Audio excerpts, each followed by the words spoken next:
now the focus. There is equity and inclusivity in the welfare of the members of parliament and staff of the parliament and standardized benefits. I present before you the Honorable Paul Mwiru for God and my country. I submit. Thank you so much. Let me have the seconder.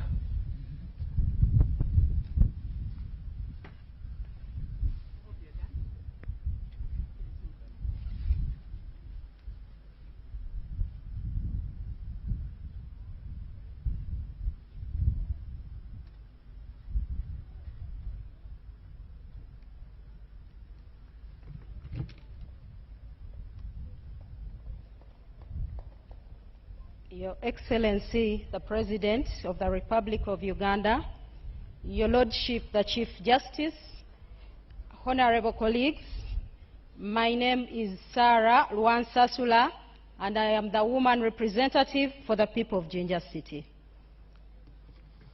In accordance with Rule 5, Clause 8, I also associate myself with Honorable Chirumira, and I am here to second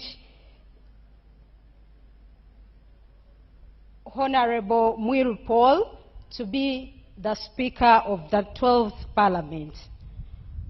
In addition to what the nominator has said, Honorable Mwiru will be responsive of the aspirations of Ugandans, and this he will do by ensuring that funding of government programs is increased to match the increased population growth.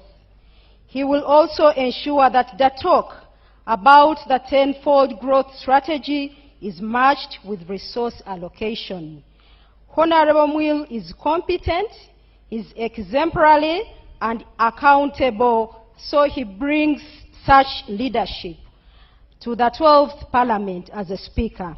Under his leadership, he will cause the reduction of funds to consumptive expenditure and invest more in capacity building of members and staff.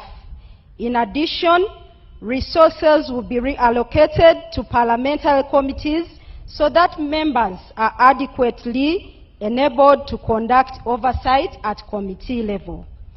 Honorable Mwiru will cultivate a habit of budget discipline to ensure that funds are spent only on what they have been budgeted for.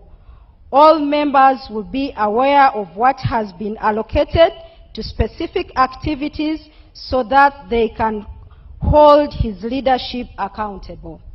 Dear members, Honorable Mwiru is a man of integrity. He's a man who does what he says should be done. I urge you all to see Honorable Mwiru Paul fit to be our Speaker for the next Parliament, this Parliament, the 12th Parliament. I submit. Okay, let me have the nominated candidate to step forward and state his consent to the nomination. Please note that you state the consent and nothing else, according to the rules.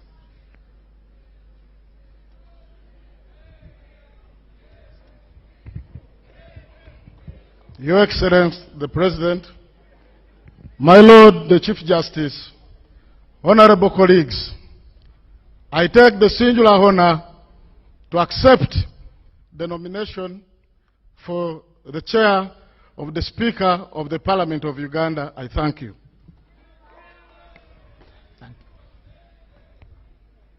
Thank you so much. Is there any other nomination?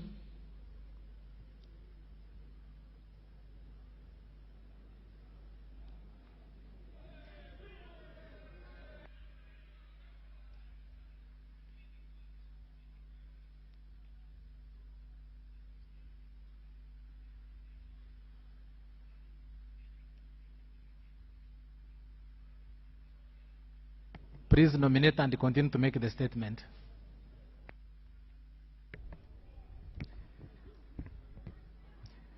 Your Excellency, the President, my Lord the Chief Justice, my name is Okot Peter, Member of Parliament for Tochi, County Inauguration District. I rise under Rule 5, subsection 8 of the Parliamentary Rules of Procedure to move that the Honorable Norbert Mao, Member of Parliament for Laro Peche, do take the chair of this Parliament as the Speaker. My Lord the Chief Justice and honorable members, let me give a brief background and qualification of the Honorable Norbert Mao. Norbert Mao was born in 1967 to a mother from Isinjiro and a father from Gulu. He spent most of his formative years in Jinja and had most of his secondary education in the central region. That is why he is commonly referred to as Uganda made simple.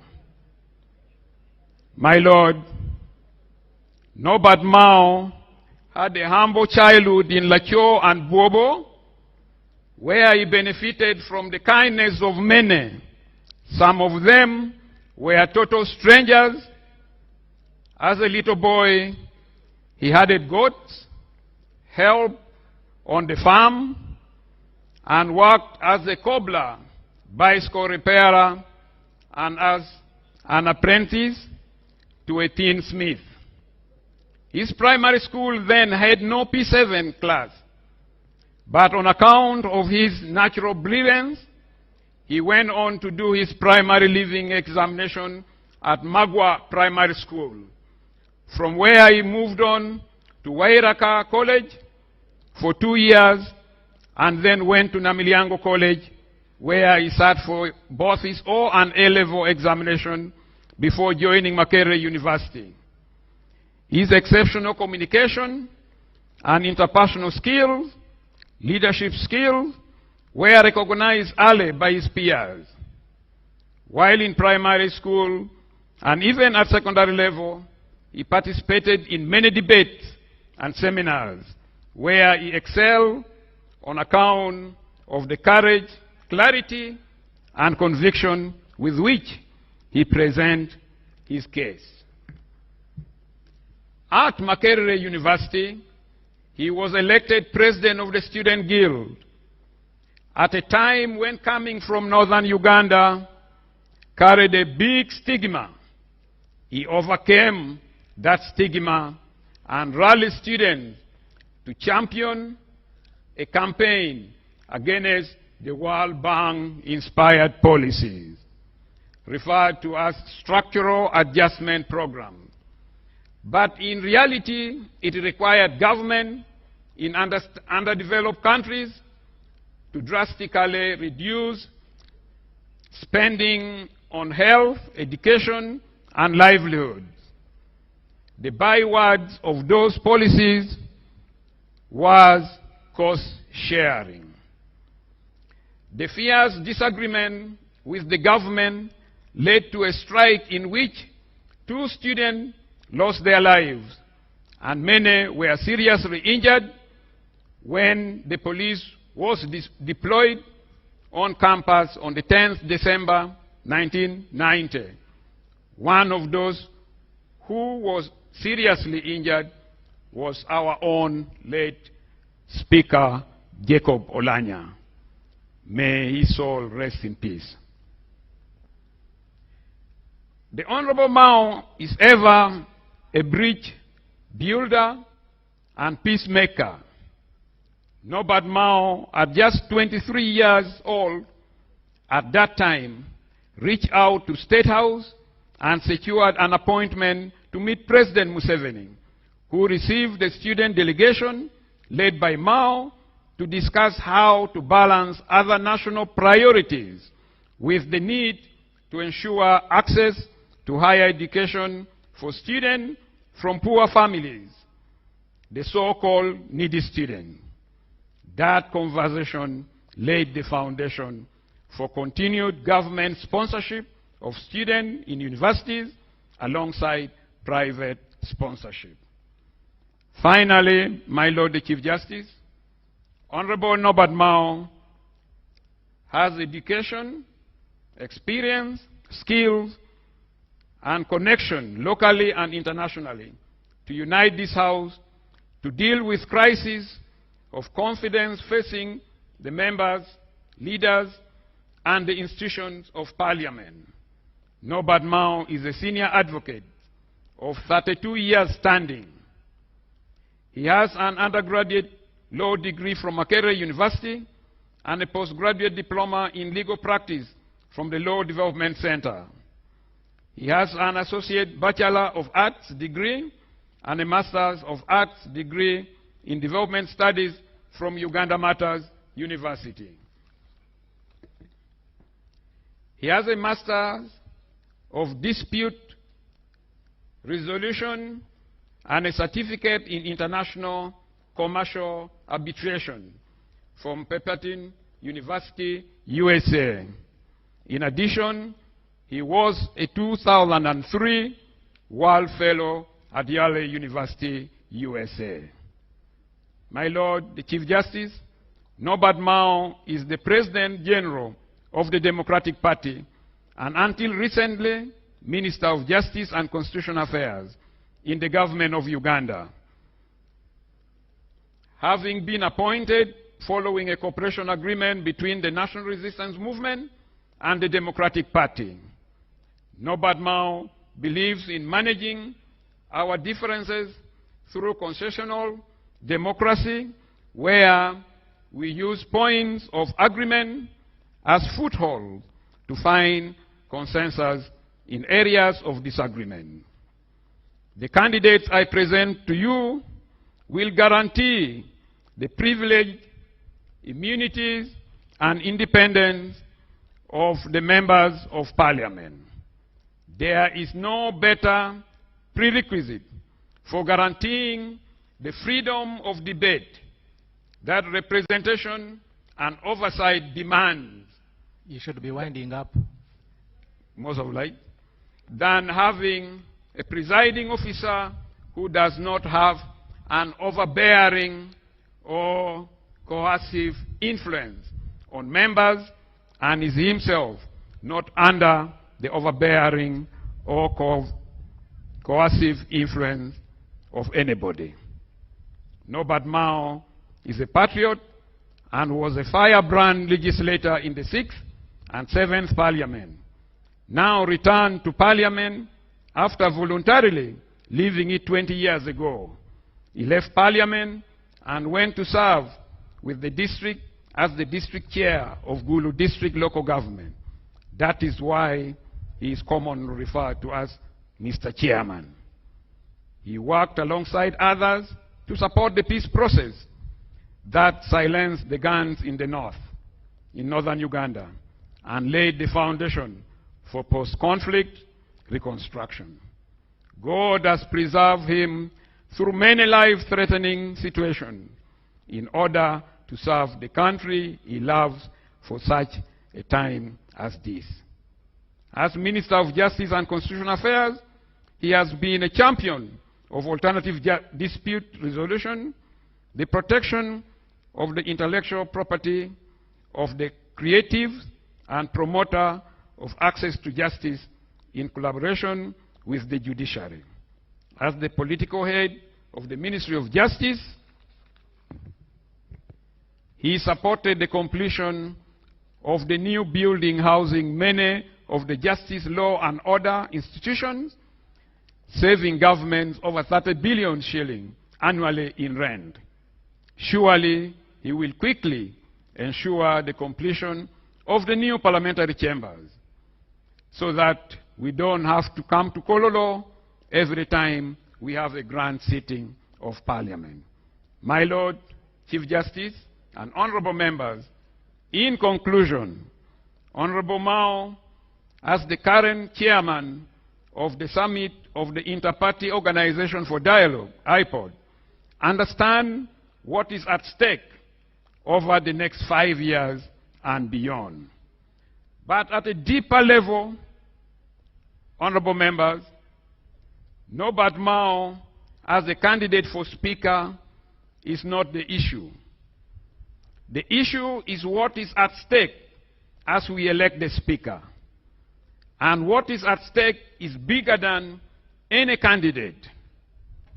The NRM has lived with Norbert Mao as Minister for Justice and Constitutional Affairs for 4 years.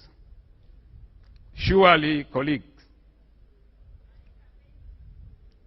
NRM can live with Norbert Mao for 5 years as the Speaker.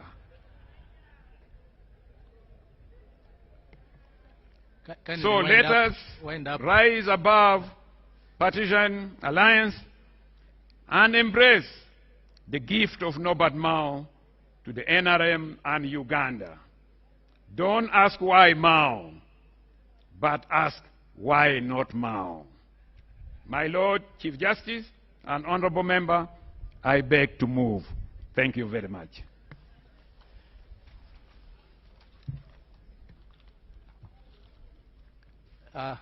Let me have the seconder.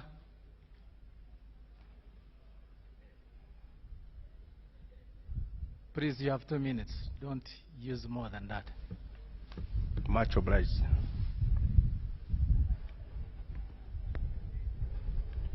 My Lord, the Honorable Chief Justice, and the Honorable Members,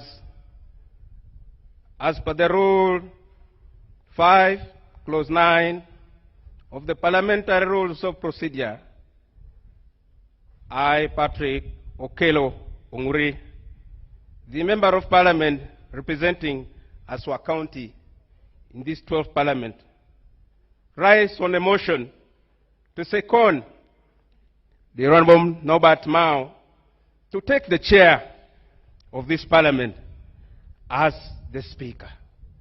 I beg to move.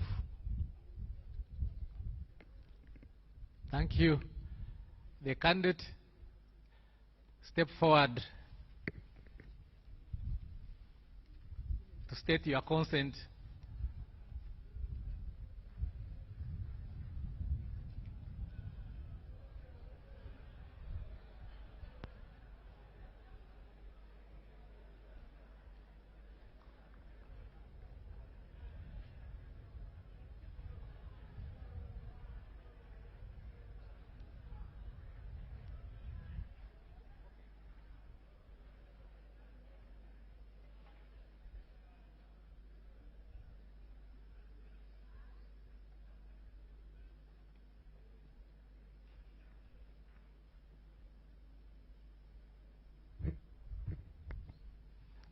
Please note that as per the rules, you only state your consent to the nomination and nothing else. Much obliged, my Lord.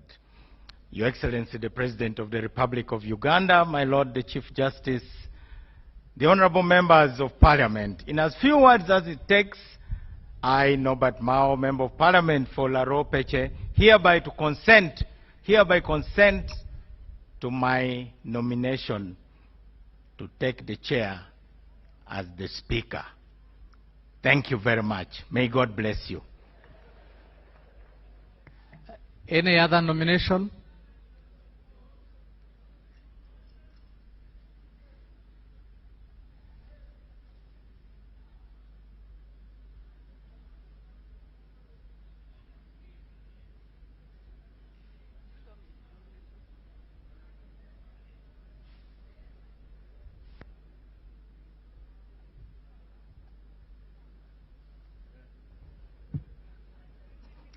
Your Excellency, the President of the Republic of Uganda, Your Lordship, the Chief Justice,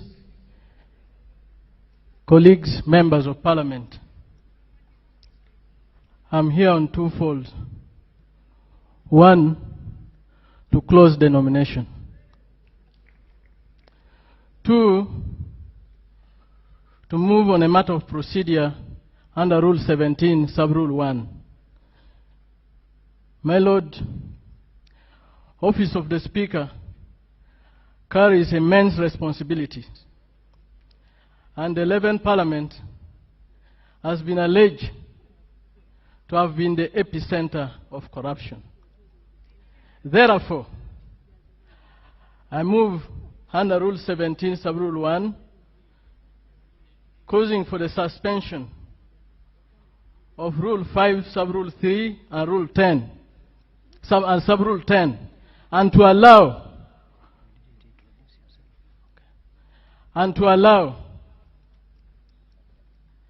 the nominated members to present their credentials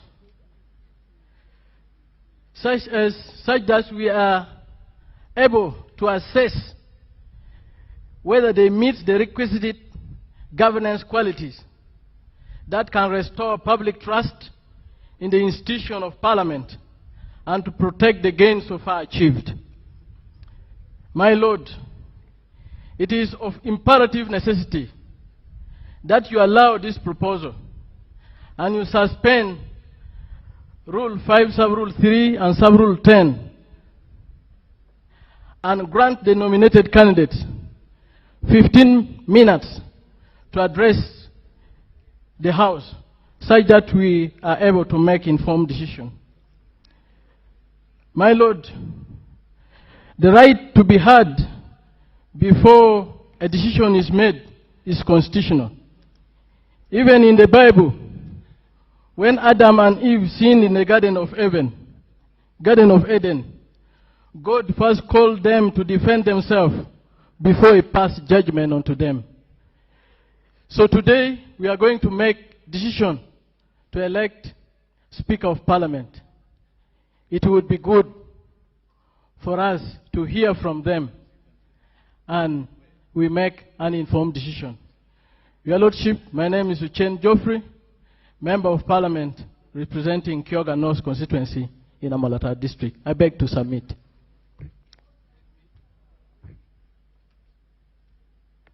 Let me first of all begin by overruling you. Sub-Rule 3 you talk about actually prohibits campaigning by the members nominated. Secondly, Rule 10 only talks about consent. So can we then proceed? In view of the fact that more than one members have been nominated, I now announce the ballot will now be taken. My Lord, I mentioned Rule 5, Sub-Rule 3, and Rule 5, Sub-Rule 10. I've already made the ruling. I will not go back to it. No more procedure. Can we please close the nominations and proceed to take the ballot?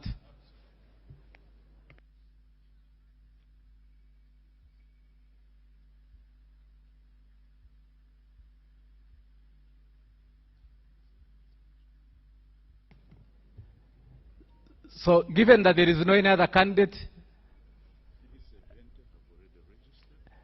I have 370 members present who are eligible to participate in the election.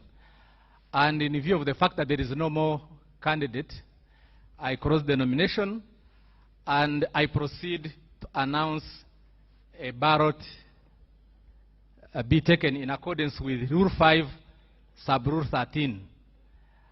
This election will be conducted beyond reproach. Therefore, for the sake of clarity and transparency, I wish to point out the following. Number one, everything will be done in the open, strictly in accordance with the rules. Two, the clerk will ascertain the number of honorable members present, and he has already done so. He tells me we have 370 members present. Each nominated candidate for the position of Speaker will designate an agent to come forward and witness the process of opening the ballot box to verify that the ballot box is empty. Ballot papers equivalent to the members present will be counted in the presence of the agent and put aside. When you, as the honorable member, arrives, you will be given one ballot paper in the presence of the designated agent. You will then go to the designated place to vote for your candidate. Suffice to mention is that the ballot papers are blank because nominations are conducted from here.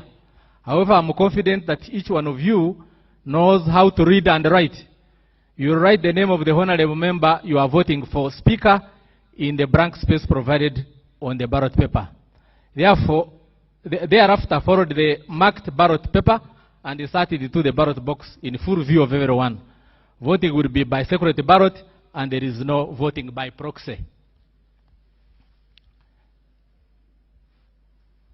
So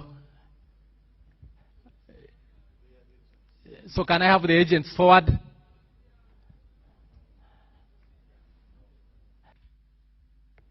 I'm not allowing procedure. Can I have the agents forward? I'm not allowing procedure. Can we have the agents forward?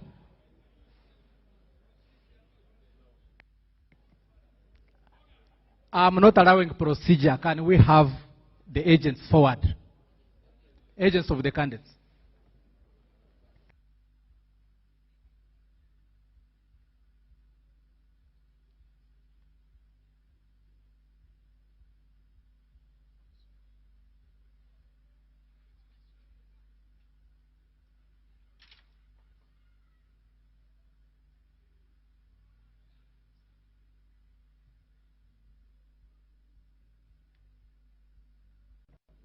That is the ballot box. As you can see, it is empty, as confirmed by the candidates. Let me call upon the clerk to Parliament to start calling the names for voting.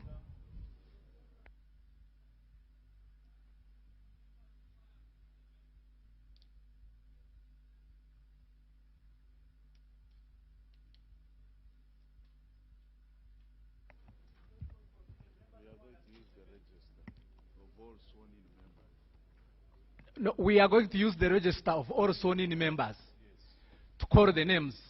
But as at the time when I was talking, the number I had received was 370. So that should not be a problem. Yeah. So we shall use the register of members. Ayo Joyce Makomoy.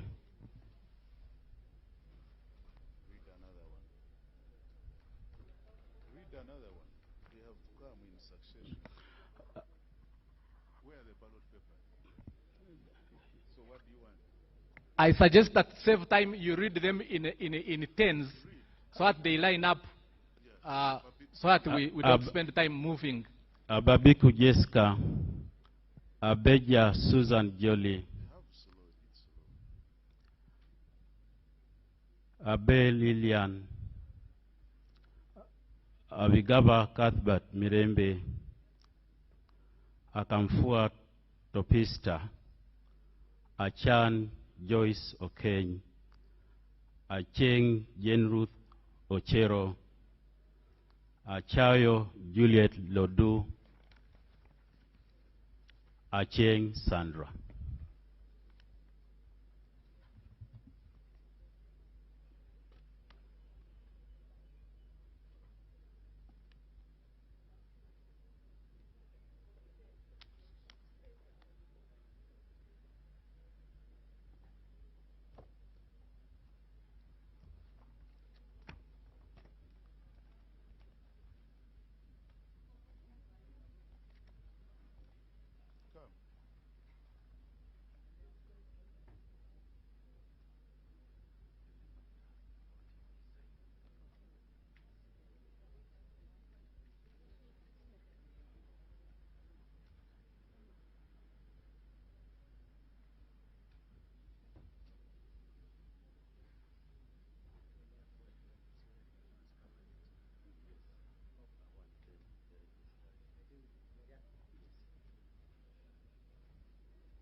Achia Kathe, Achia Lokiru Gabriel, Achia Remigio Achola Catherine, Achola Catherine, Achom Alobo Joan, Achom Alobo Joan, Achom Esther, Achom Esther, Achon Julius Boa, Achon Julius Boa, Achora Nancy Odonga, Achora Nancy Odonga, Adeke Ann Ebaju, Adeke Ann Ebaju, Adidwa Abudu, Adidwa Abudu.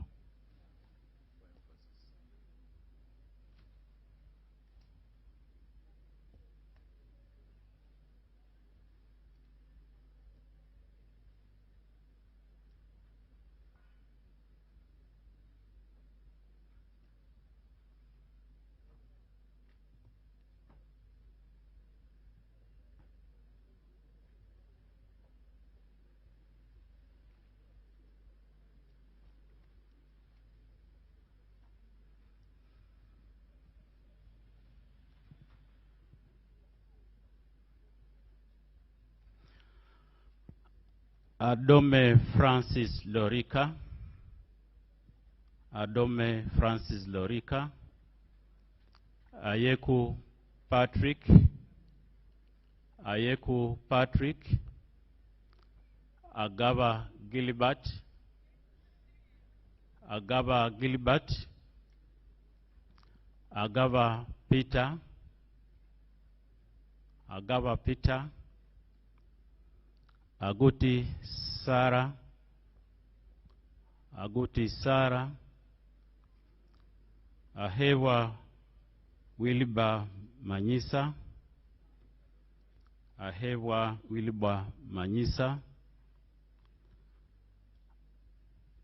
Aine Godfrey Kaguta, Aine Godfrey Kaguta, Agilo Maria Goret Elogu, Agilo Maria Goreti Elogu, Akelo Beatrice Akori, Akelo Beatrice Akori, Akelo Lucy, Akelo Lucy.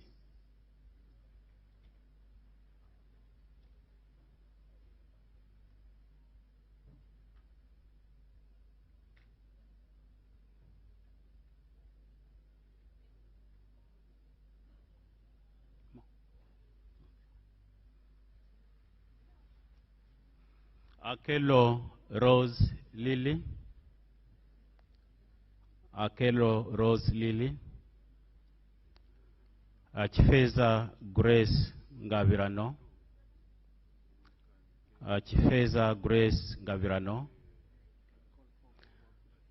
Akol Anthony, Akol Anthony, Akorkin Francis, Akorkin Francis, Akoth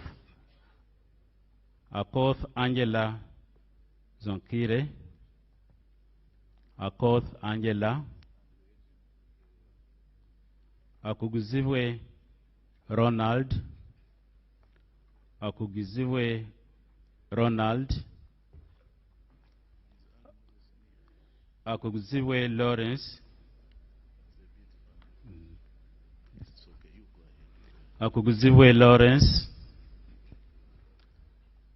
Akumu Catherine Mavenjina,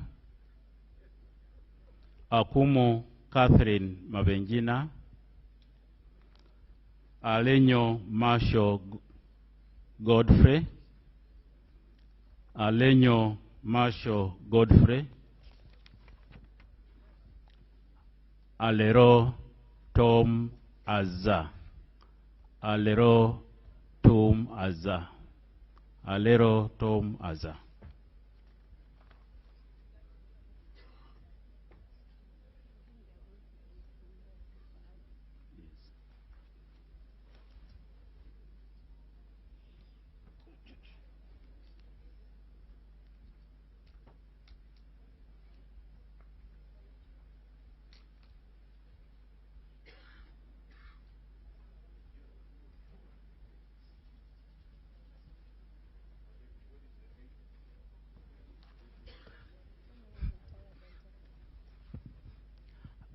Ali Moses.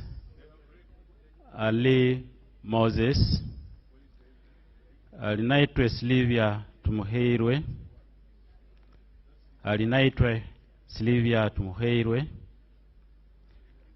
Alion Yok Odiria. Alion Yok Odiria. Alum Santa Sandra Ogwang. Alum Santa Sandra Ogwang. Alupo Jessica Rose Epel. Alupo Jessica Rose Epel. Alieria Dennis Omodi. Alieria Dennis Omodi. Amanio Draville Sheila. Amanio Draville Sheila. Amanya Cohen Champene. Amanya Cohen Champene.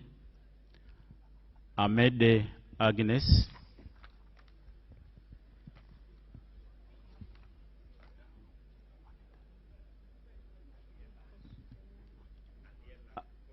Among Anita Annette.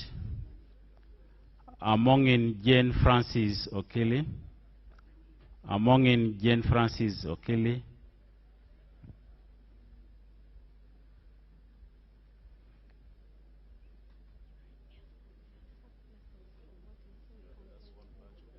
Yes.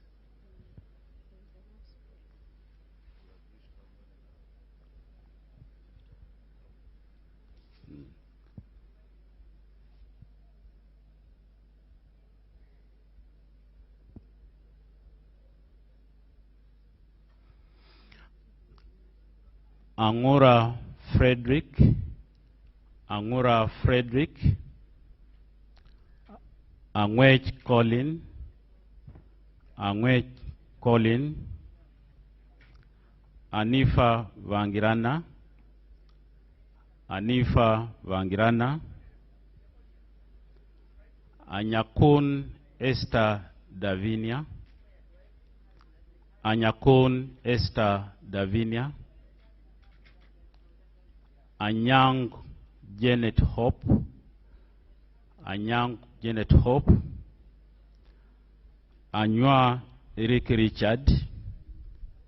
Anywa Eric Richard. Augon Silas. Augon Silas. Awo Betty Ochan. Awo Betty Ochan. Apolot Christine. Apolot Christine.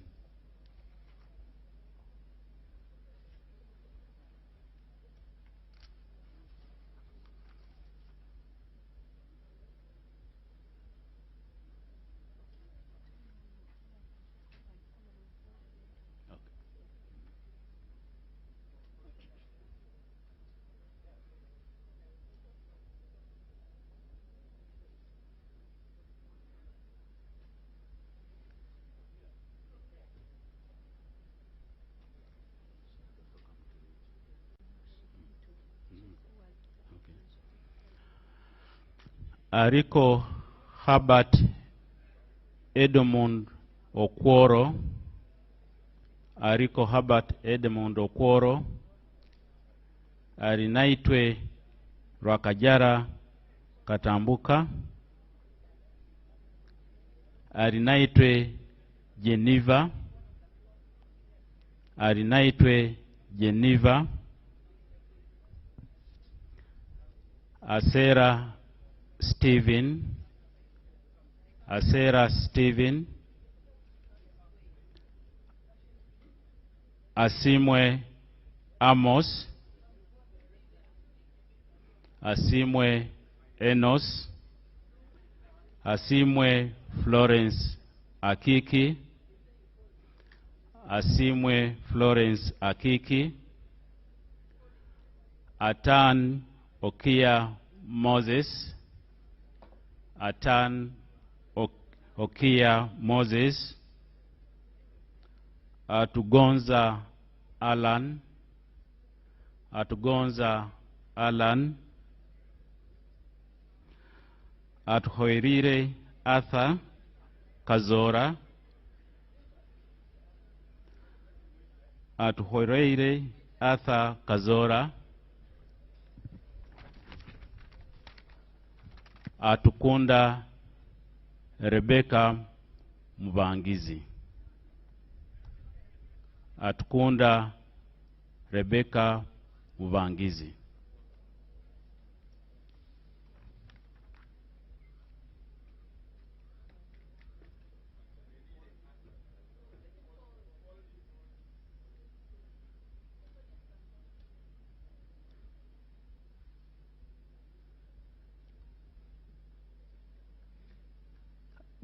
Atuto Jacinta, Atuto Jacinta, Atwijukire Boaz, Atwijukire Boaz,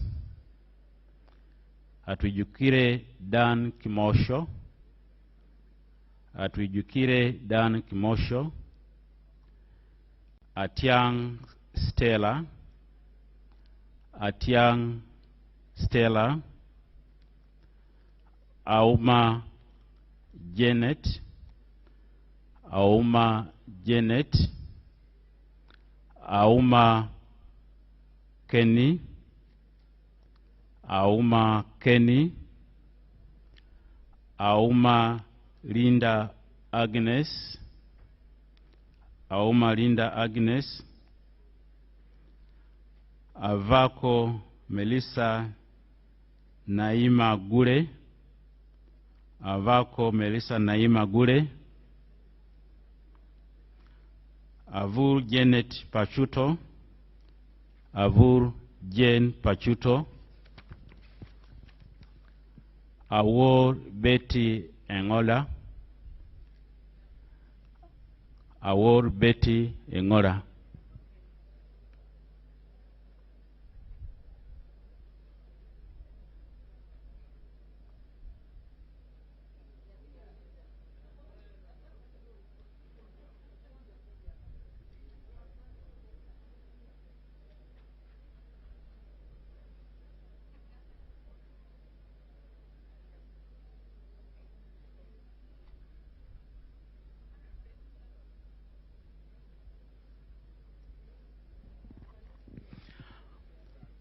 Ayagarachi Jamal, Ayagarachi Jamal, Ayepa Maiko, Ayepa Maiko,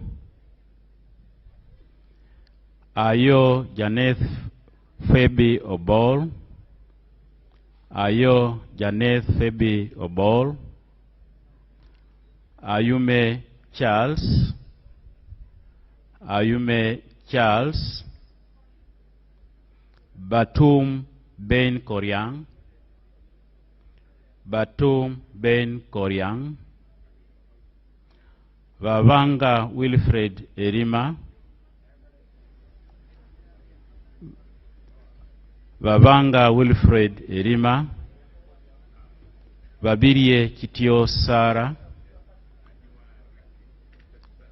Vabirie Kitio Sara,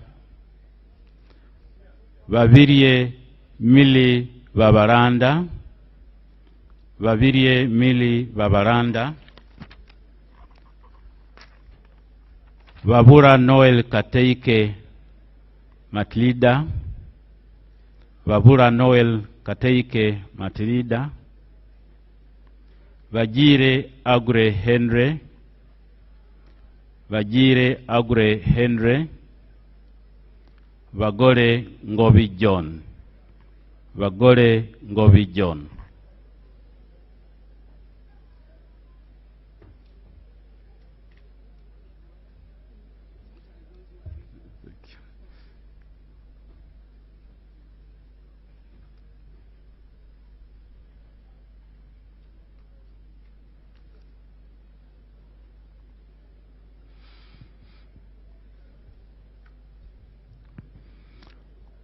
Vaguma Speleza Muhenda, Vaguma Spelanza Muhenda, Vahireira Silvia Tumwekwase, Vahireira Silvia Tumwekwase, Vakashava Christopher, Vakashava Christopher, Vachireke Namboze Betty, Vachireke Namboze Betty, Banya Emmanuel Natal, Banya Emmanuel Natal, Variayanga Andrew Aja, Variayanga Andrew Aja, Variomonsi Chris, Variomonsi Chris, Vasaja Suvi Nsereko Charles Kauma, Vasaja Suvi Nsereko Charles Kauma, Vaseke Fred, Vaseke Fred.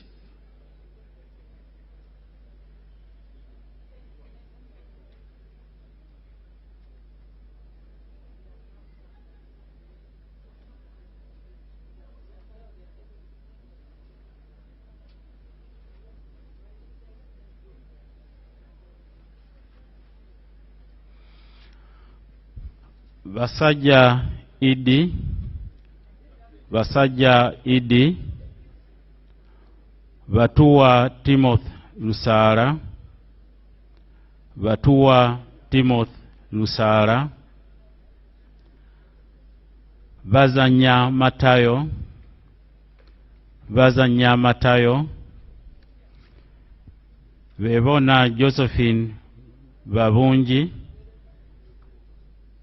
Vevona Josephine Vavunji, Vejira Samuel,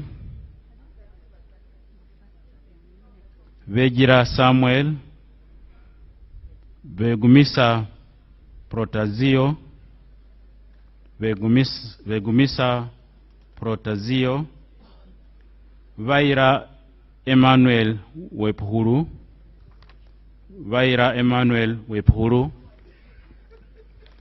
Vijirwa Nora Nyendoha, Vijirwa Nora Nyendoha, Vinji Patrick Nyanzi, Vinji Patrick Nyanzi, Virunji Anet, Virunji Anet.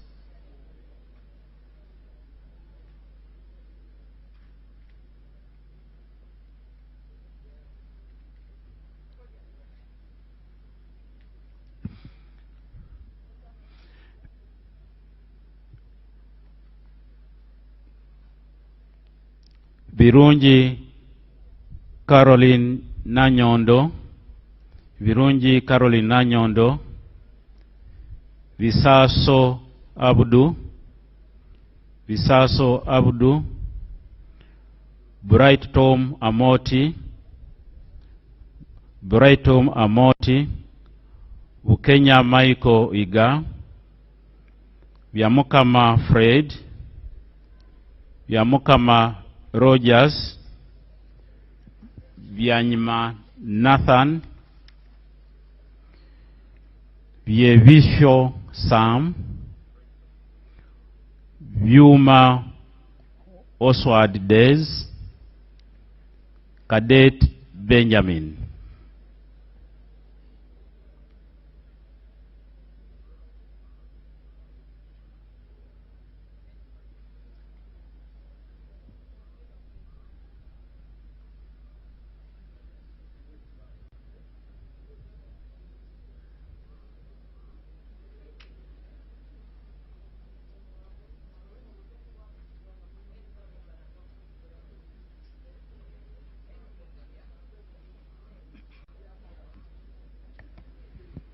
Chala Elma Capel, Chanda Bernadette Kodili, Chemonges William, Chemutai Phyllis, Cheotich Rufina, Dramviku Eric Sabiti, Drito Martin Andy, Driwaru Jennifer, Echodu David Calvin, Edakas Alfred Elalu Olale, Ediao Samuel, Edopu Peter Edeku, Ekoro Alex Irukan, Elem Leo, Emajud Peter Paul, Engola Sam, Aaron Tony,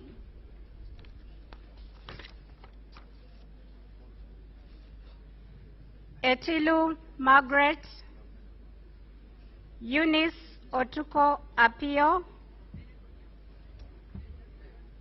Ezama Siraj Brahan.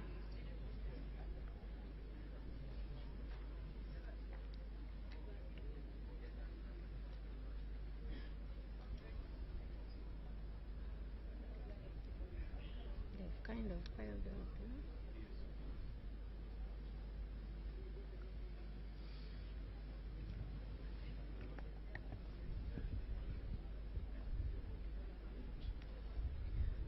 Fungaru Caps Hassan, Gasheja Shaka Stephen, Goire Moses,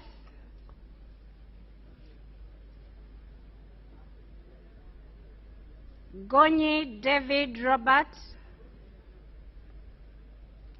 Guma David Gumisiriza, Javiera Fortunate, Ibaseret Josephine Kibbs.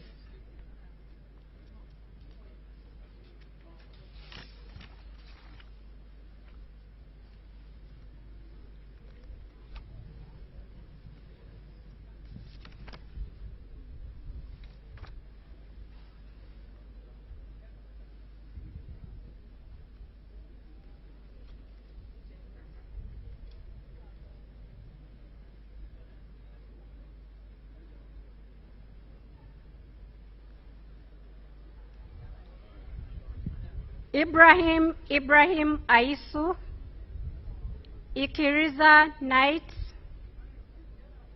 Ilukol Emmanuel, Isamat Abraham, Isingoma Patrick Mwesigwa, Ismail Muhammad Lomwa,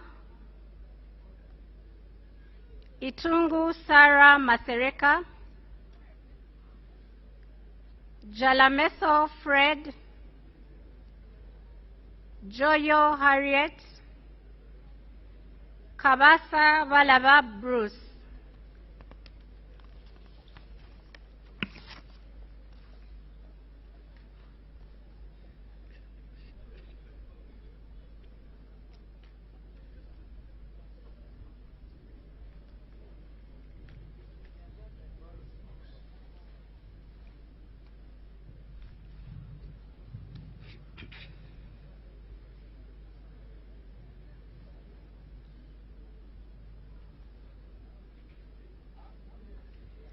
Kabanda David, Kabanda Minsa Nabengo, Kabarokole Sarah, Kabasharira Naomi, Kabuye Chofa, Kadaga Rebecca Alitwala, Kafuzi Jackson Karugaba, Kaheru Vincent Freedom, Kahima Moses Mugabe, Kajenje Twinomjha Wilson.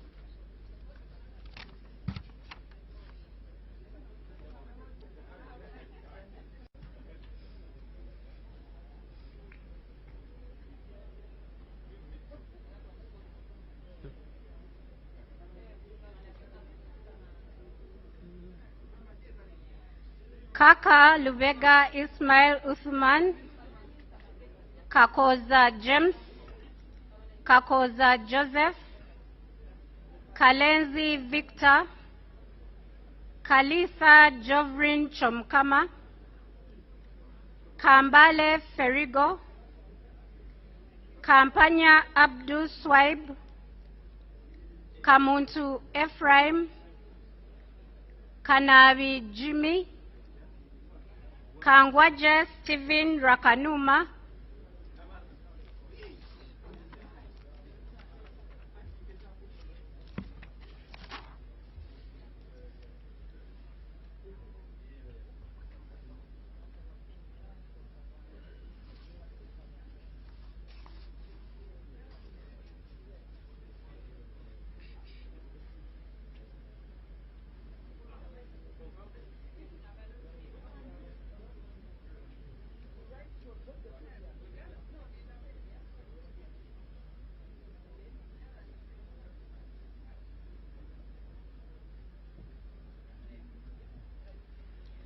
Kankunda Amos Chibwika, Kansime Anna, Kanushu Laura, Kanyesje Masi, Kapiagon Brian,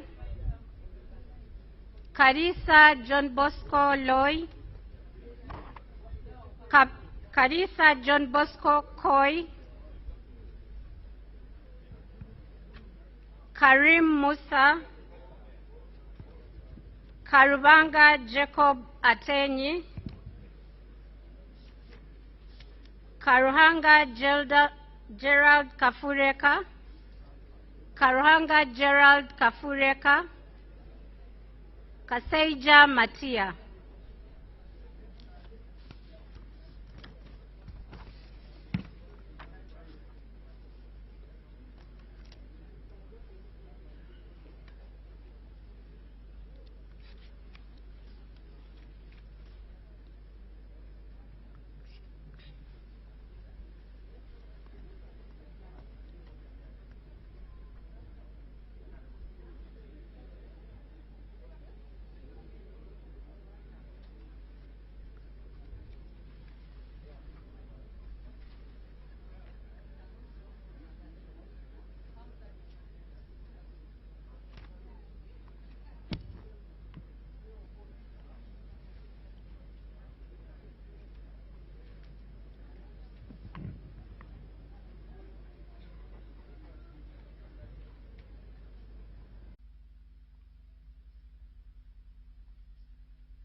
Lowila CD Oketayot,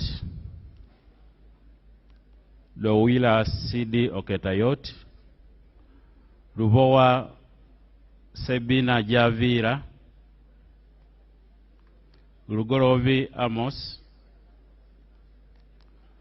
Rugorovi Willie, Lugwar Benson, Luchamuzi David Karwanga, Lure Eria Eric,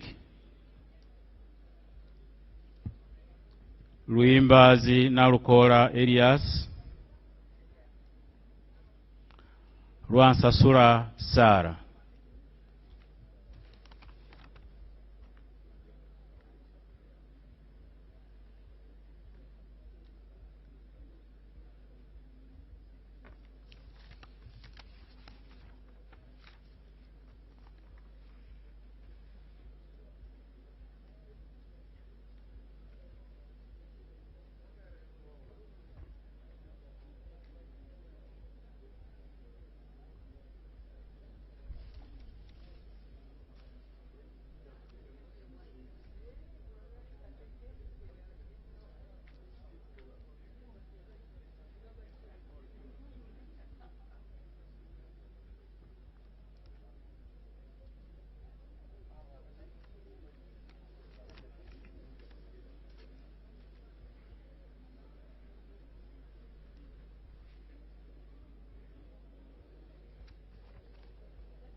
Masiko Henry Moses. Masiko Henry Moses. Matembu Chris Wataka. Matovu Emmanuel Magora. Mawanda Michael Maranga. Mayanja Moses. Mbabazi Jacqueline. Balimbura Christopher Kibazanga Taban. Balimbura Christopher Kibazanga Taban. Meme Slivia. Migade Robert Dugwa. Mirembe Lydia Dafain.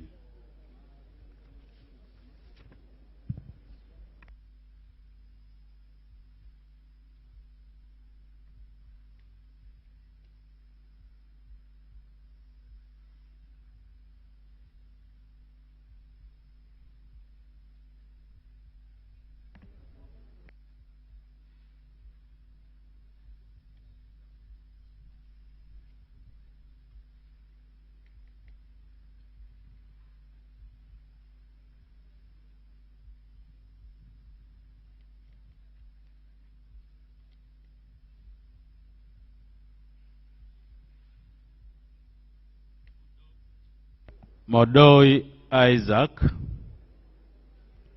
Mande Julius Rud. Mpata Saleh. Mpindi Bumali. Mubangizi Dedan. Mudiobore Abed Nasa. Mudukoi Fred Oduchu. Mugabe Robert. Mugabe Muzare Martin Kisure. Mugenyi Joseph.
Mujira James, Mugisa Margaret Muhanga, Muhenda Ronald, Muhoza Desire, Muhwezi Jim Katugugu, Mujungu Jennifer, Mujuni Asensio Mari,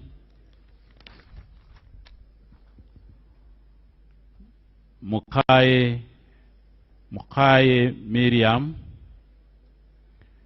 Muchibi Eliasa Serenjoji, Mukisa Robina Hope.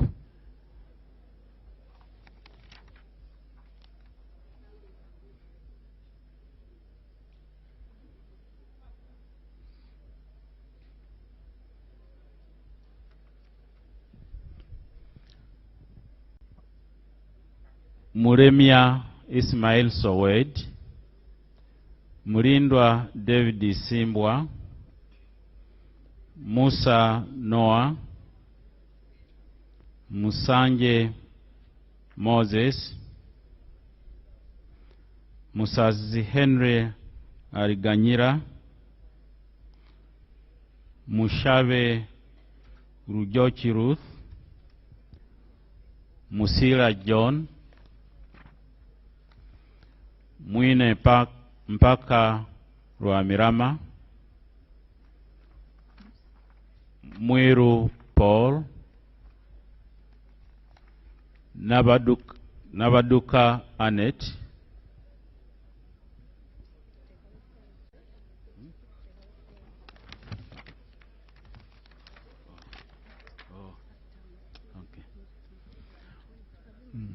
Musinguzi Patrick, Musinguzi Patrick, Musisi George, Mutasingwa Diana, Mutevi Bernard Mugoya, Mutego Ronald Hanguja, Mutekanga Zadok, Mutonyi Rose Masava, Muyonjo Hussein, Muzaidi Kamis, Mwesigwa Mathias.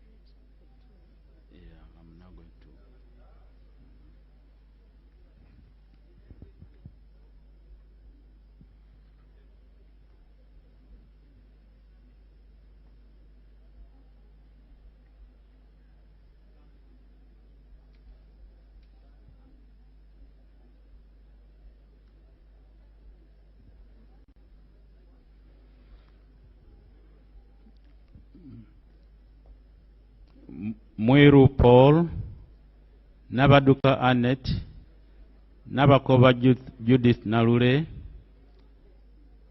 Nabawanuka Sumaya, Nabanja Robina, Navirie Annette, Nabukenya Brenda, Naguja Judith, Najuma Sarah.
Nakadama Rukia Isanga, Nakauchi Susan Nsambu, Nakazibwe Hope Grania, Nakasita Betty Mpongo, Nakai Julius Muntu, Naku Fiona, Naku Faith Loru, Nakwede Harriet, Naruima Betty Ethel, Namanya Viola.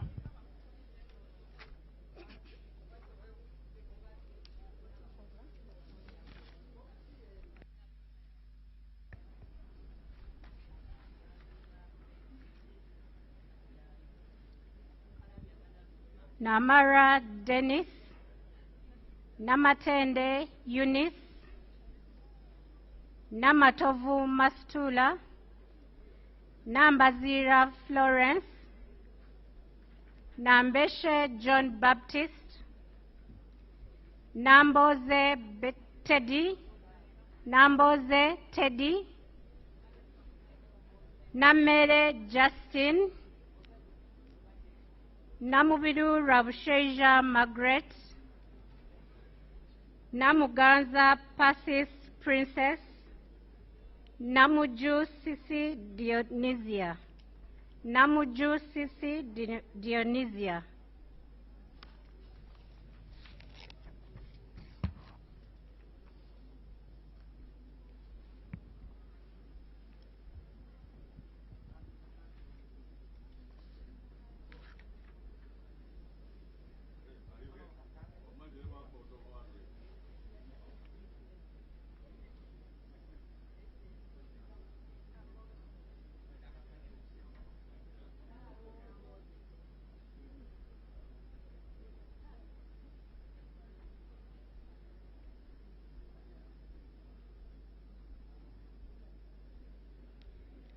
Namukuta Brenda, Namlondo Sarah, Namtawe Joanne,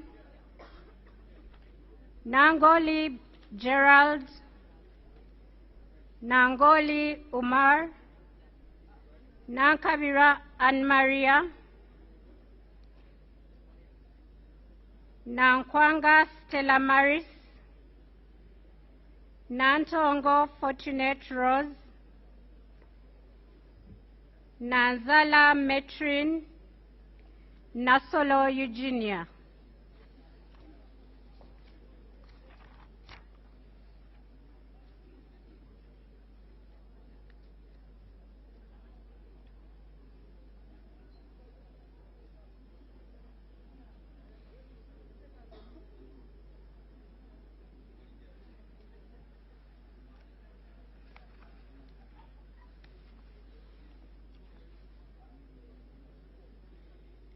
Natumanya Flora, Natulinda Eliab,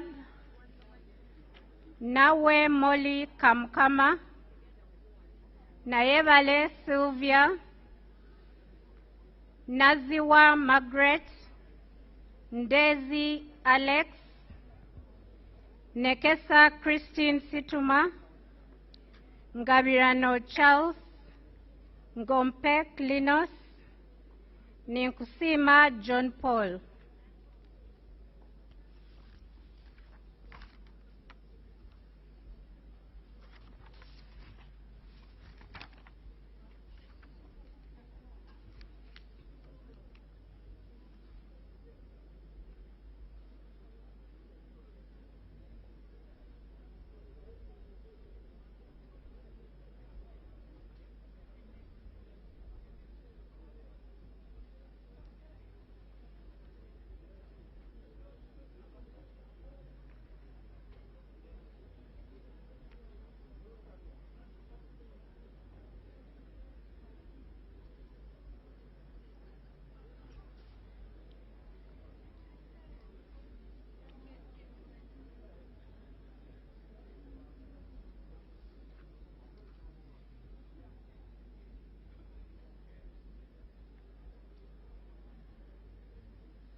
Ninsima Evelyn, Nirinjimana James Ruji Kaberuka, Niyonsaba Alex,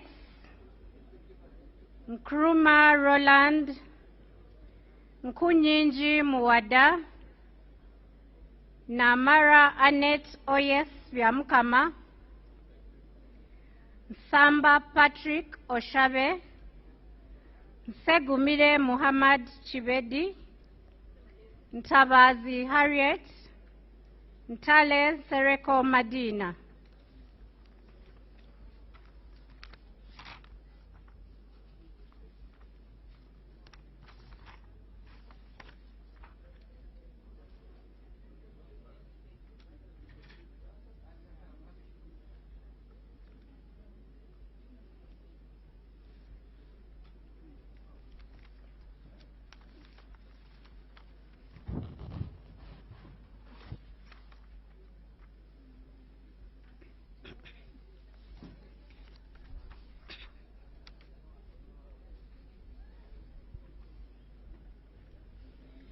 Nuria Hafsa Teko, Nyakato Asinans, Nyakato Dorothy, Nyamtoro Fiona, Nyeko Johnson Kezekia, Obiga Rose, Obong Peter Achuda, Obong Vincent Shedrick, Obos Maxons Jacob, Ochan Patrick.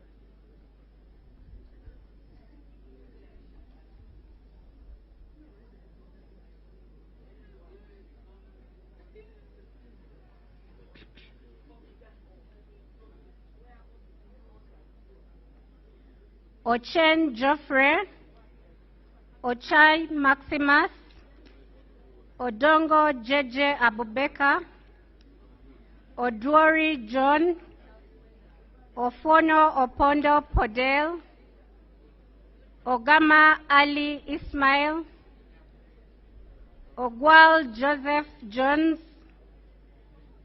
Ogwang Patrick Obura, Ogwang Peter, Ojara Martin Mapenduzi.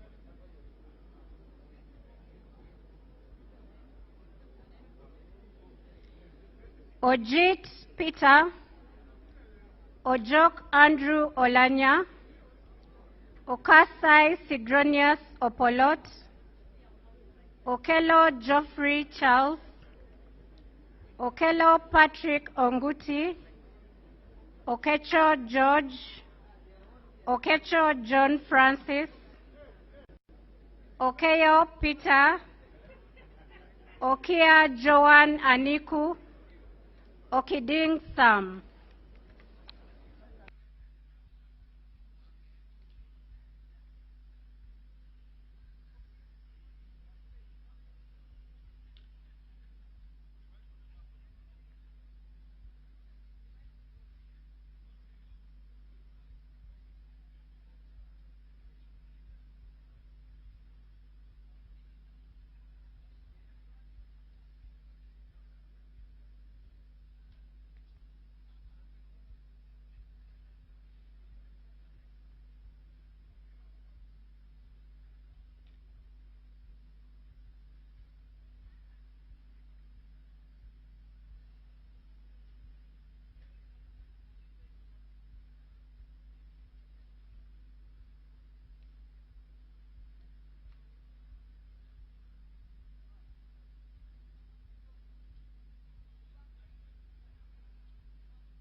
Okot Boniface Henry, Okot Peter, Okoya John Calvin, Okulo Francis, Okumu Gabriel,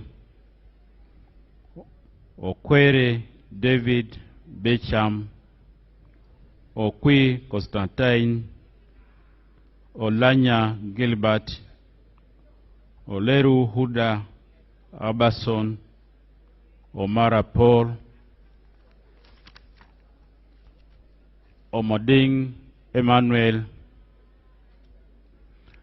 Onek Hilary Obalakoer, Onekalit Amere Dennis,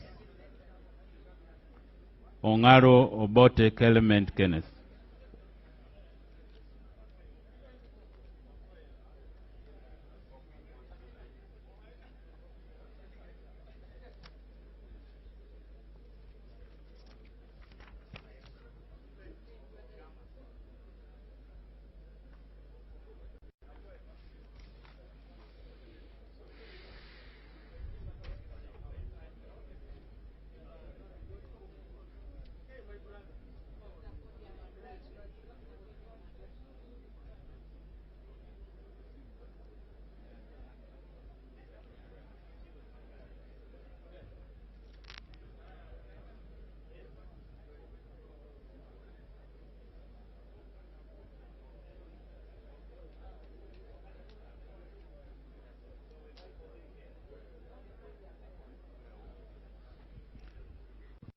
Ongertho Emmanuel Joe, Ongom Patrick, Ongrok Richard, Ongu James, Onzima Fiona, Opio Samuel Achut, Opito Vincent, Opio Danish Geoffrey, Opolot Isiagi Patrick.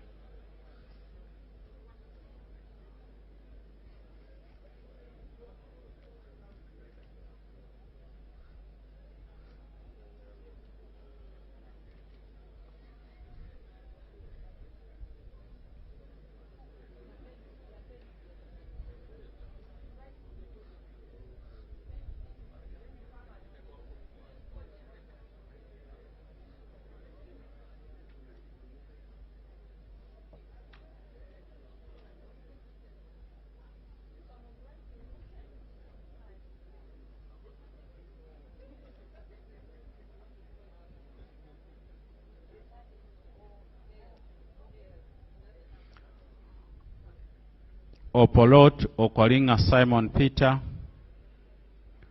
Orgumiriza Enid Athaire, Orone Derek, Oriema Simon Peter Adom, Osoru Morin, Osia Solomon Alemu, Otafire Kahinda,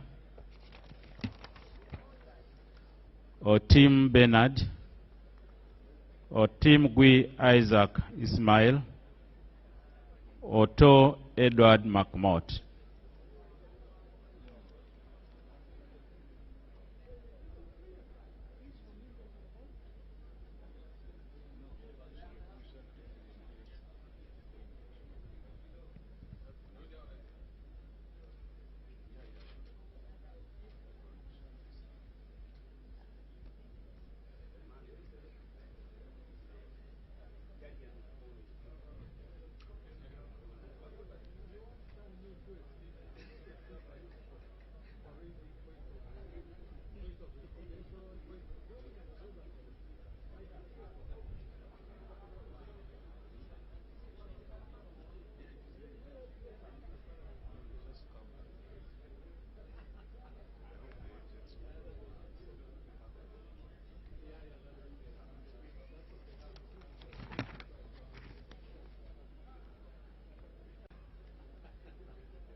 Otobar Wellborn Odia, Ouma Willie, Oweri Richard Machika, Owino Nicholas Simon,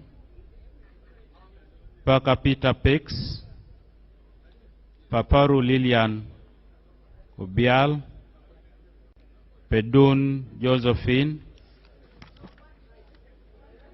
Rachmari Beatrice, Rugumayo Edison, Rugumayo Edison, Ruhindi Frederick.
Ruteraho Lilian, Rwakojo Rubina Gureme,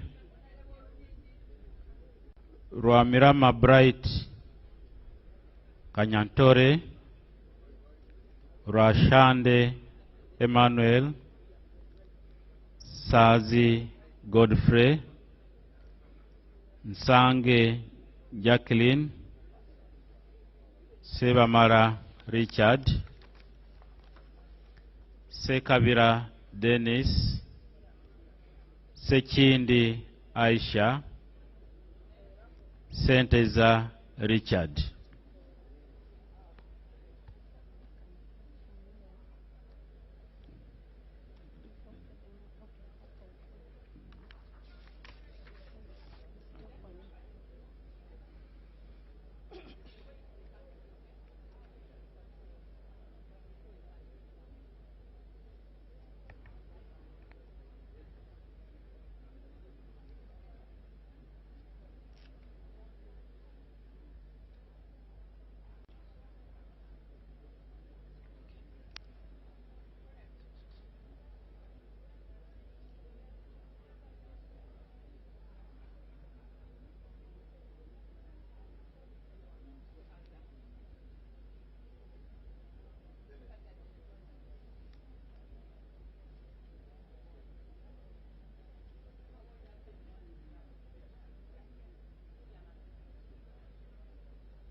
Shamje Tana, Sirwanyi Solomon, Sebuga Kimeze Brunado, Sekitoreko Robert, Semwanga Javira, Semwanga Joseph, Sentai Muhammad.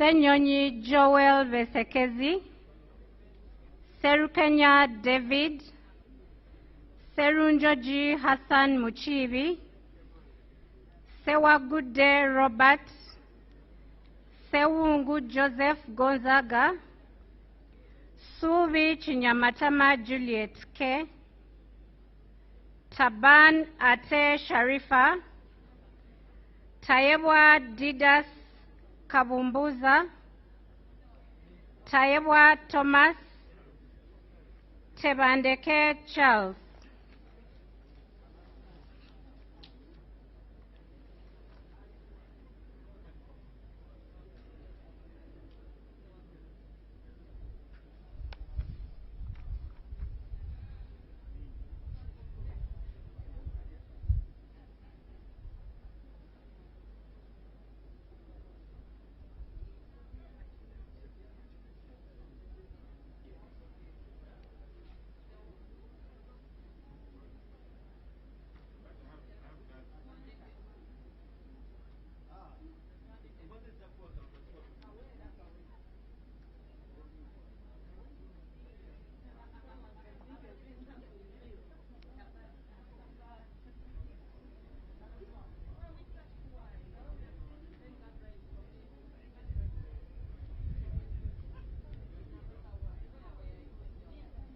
Teira John, Tete Chelangat Evelyn, Tibiaze Peace, Tio William Taylor Oda, Tom Aliti Chandia, Tukahira James Vienjuru Hunter, Tumukunde Henry Kakurugu, Tumuramia Genensio, Tumusime John Bosco, Tumwebaze Frank Kajiji.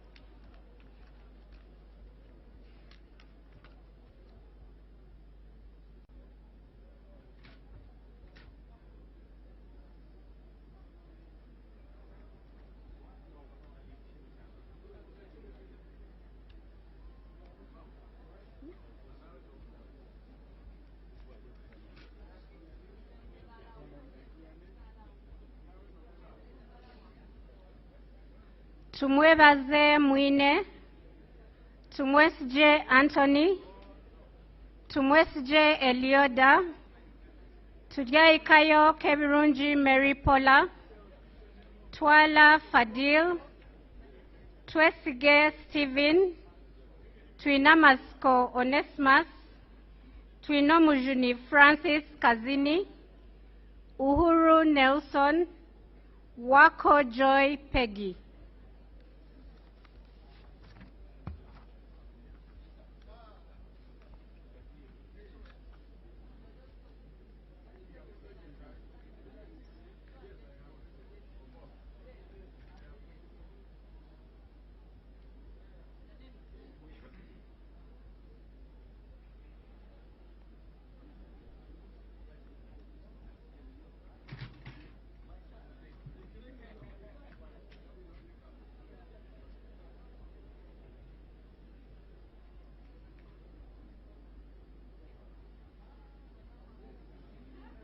Wabusani Stephen Makwa, Waiswa Joel Azalwa, Wakabi Pius, Wakida Patrick Godfrey, Wakoli Godfrey Matembu, Waluswaka James, Waliomu Moses Muwanika, Wamakuyu Ignatius Mudimi, Wandera John Paul, Wandera Sadala.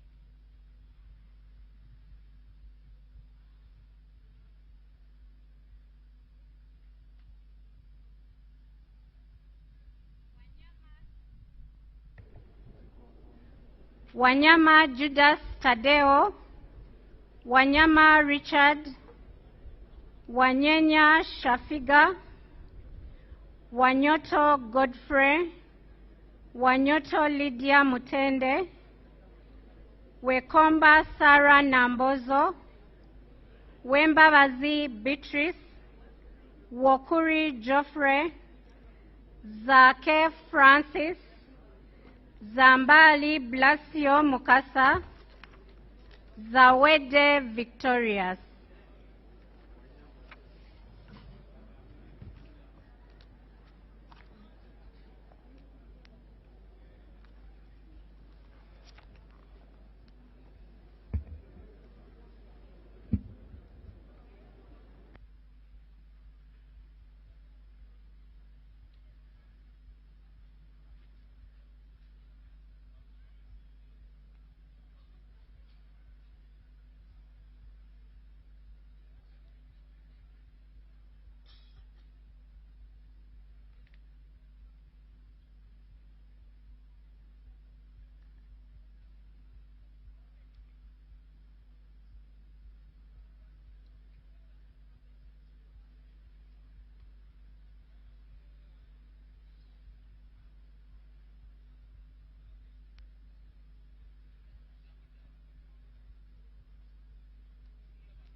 According to the list I've been following, I think the list is over. If there is any person whose name has not been read, you can step forward and be verified. Otherwise, I'm going to close the voting.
Yeah, okay. Please, if you know your name was not read or you came late, step forward for verification and then you'll be allowed to vote. Otherwise, I'm about to close the voting.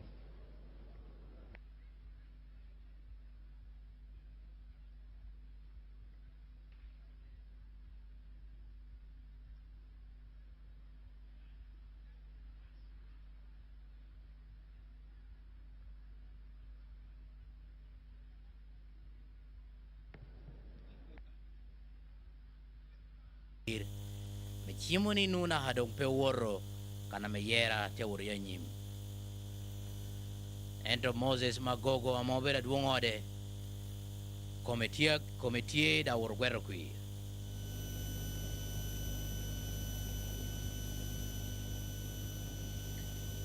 Manukita me jamite wot kede kololo Independent Ceremonial Ground man chohere me akukwong me parliament me aparu ario ametia chahere sittings ametia berutie kede yero speaker kede alobe So podo bino koro neno kadong results okato ho bolo kwiren puro tumani kadong results bino kato eka neno nga medong bino yaro yung kano odong speaker me yero bino taking over eka te presiding over the election of the deputy speaker na lubere kere kita meno programs bino wot kede ichohare me parliament me ako kwong President Yoweri Kaguta Museveni tia kokome yuba man me tia waranyimi Chala Unity Radio wano bino wodimi ungeyo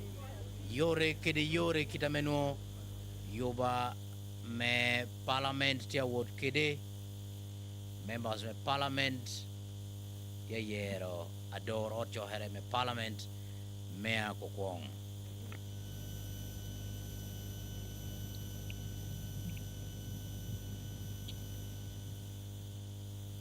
Moate waranyimi chawa ni tie members of parliament moga menu karo kene nyo binu late nyo nye winyo pe oluo ronda bedie na wore parliament uro nye pe dang so dia romo gina dek no tu gwenyo wigi total we yet to see ngo ame binu tiye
Leon York Odiria.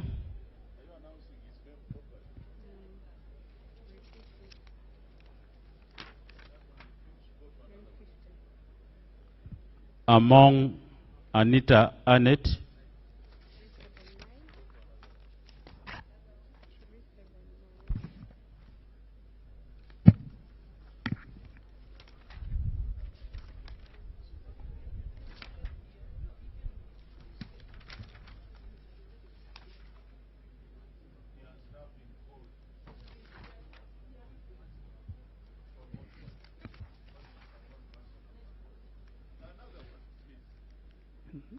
Niringimana James Rugi Kaberuka.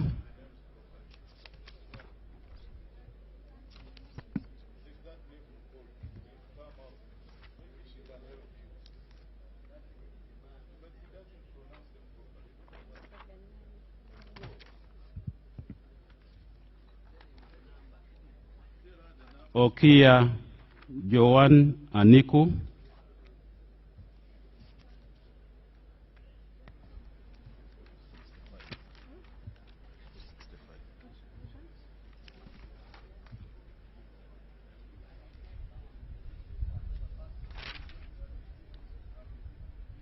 Sanzi Godfrey.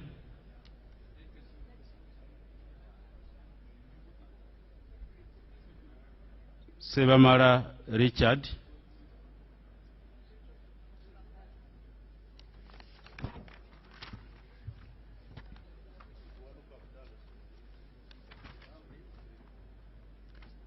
Zawede Victorious.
we are bongwen kumchawa bichele dicheng meni natin puriti winyu radio unity kireme kara dishu wana mi wingio ngech ichawa iko kome ngeche me opore me weki nge kita me wilobo tia me award kede nyabero Mike Ogwalo tukeli yuba me parliament amete award kololo chohere me parliament me akukwong ametia tiye the first sittings ametia kelo speaker nyen kera lobe chawa wana tu kopi bolo kuir puru tuma me yero speaker dong nui kine me daki hano nok tutwal yuba me kwano kuir binu chahero kwa tiratir kache manuti ye binu dong would declaring candidates tia dek kame uchung me bedu speaker me parliament me apar we ario Kingiti Paul Mwiro MP me Jinja South beda mak bendera me NUP nyoni NUP National Unity Platform ekautie kede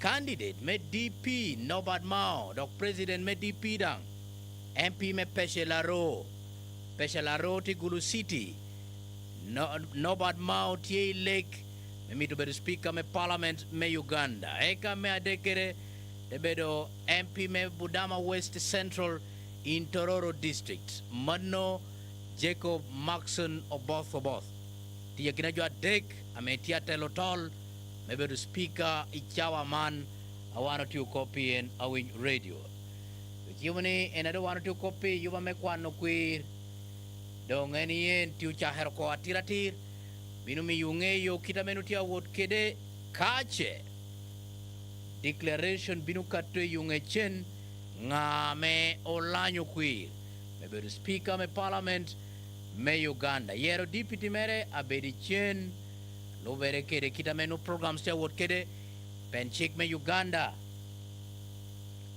ate kopira boru yario chimo kita me miru yer kede speaker me parliament so ichawa wana tu kopi yuba me kwano queer tia me oyabero kwa tirati Obos Jacob Mwir Paul Jacob Obos Jacob Obos Jacob Obos Jacob Maxon Obos Jacob Obos Jacob Obos Honorable Obos Jacob Mao Nobat Jacob Obos Jacob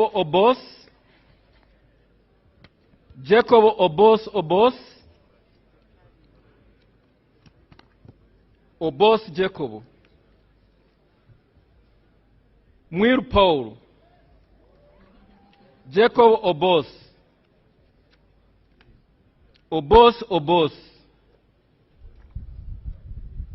Obos Tayebwa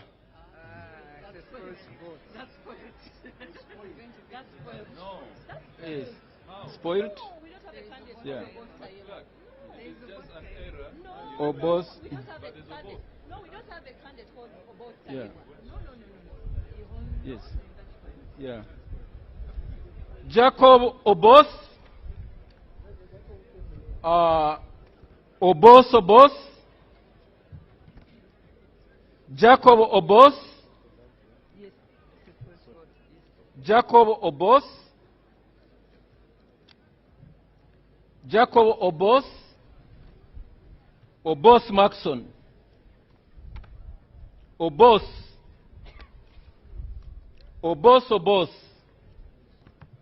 Jacob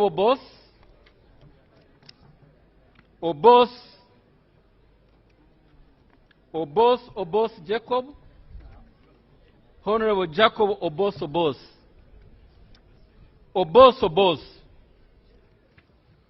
Jacob Obos,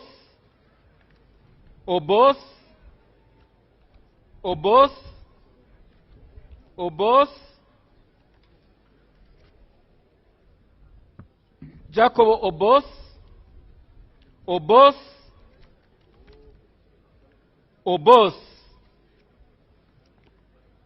Norbert Mao,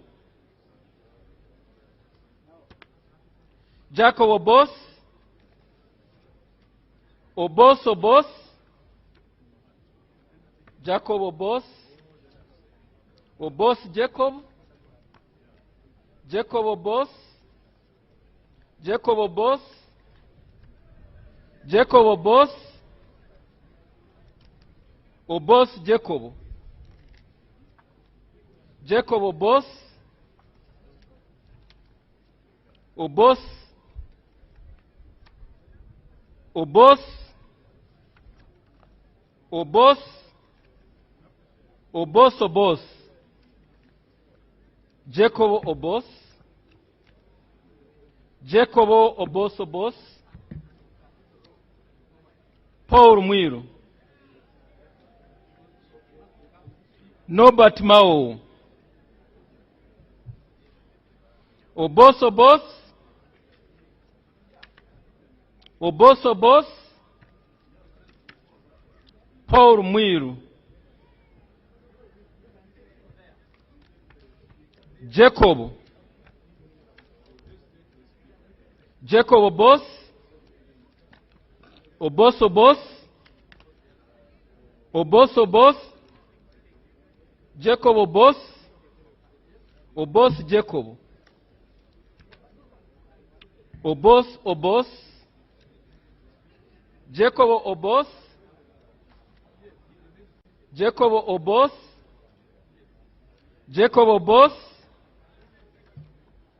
Obos Jacob, Obos Jacob, Obos Obos, Obos Jacob, Obos Obos, Obos Obos, Obos Obos, Paul Mwiru, Jacob Obos, Jacob Obos,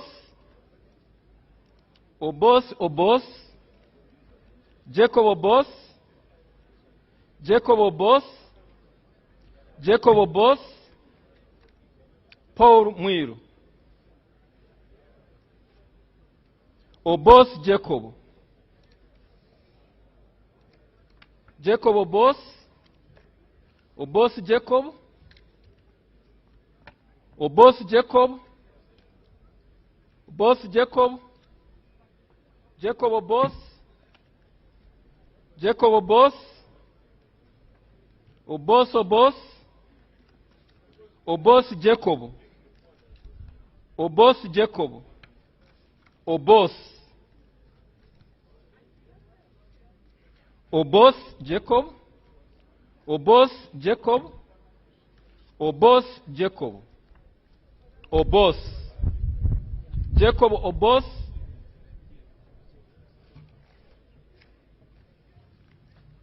Obos Jacob, Obos Jacob, Obos Jacob, Obos Jacob, Obos Jacob, Jacob Obos, Jacob Obos, Jacob Obos, Jacob Obos, Jacob Obos, Mao Norbert,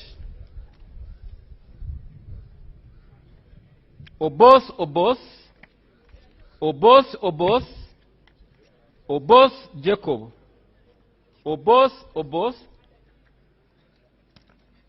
Obos Obos, Obos Obos, Paul Mwiru, Maxon Obos, Jacob Obos, Jacob Obos, Tayebwa Thomas, spoiled vote. Obos Jacob, Obos Jacob, Obos Jacob, Obos, Jacob Maxon Obos, Mwiru, Mwiru Paul, Obos Obos, Obos Jacob, Obos Jacob, Jacob Obos, Paul Mwiru, Jacob Obos, Obos Jacob, Jacob Obos, Obos Obos, Jacob Obos, Jacob Obos, Jacob Obos, Obos Obos, Obos Obos, Jacob Obos, Jacob Obos, Obos Obos, Jacob Obos, Obos Obos, Obos, Jacob Obos, Obos Jacob, Obos Obos Jacob. So, Honorable Jacob Obos, Jacob Obos, Jacob Obos, Jacob Obos, Jacob Obos, Jacob Obos, Jacob Obos, Jacob Obos, Jacob Obos, Jacob Obos, Jacob Obos, Paul Mwiru, Jacob Obos, Jacob Obos, Mao Nobat, Paul Mwiru, Jacob Obos, Jacob Obos, Jacob Obos, Obos Maxson, Jacob Obos, Jacob Obos, Obos Jacob,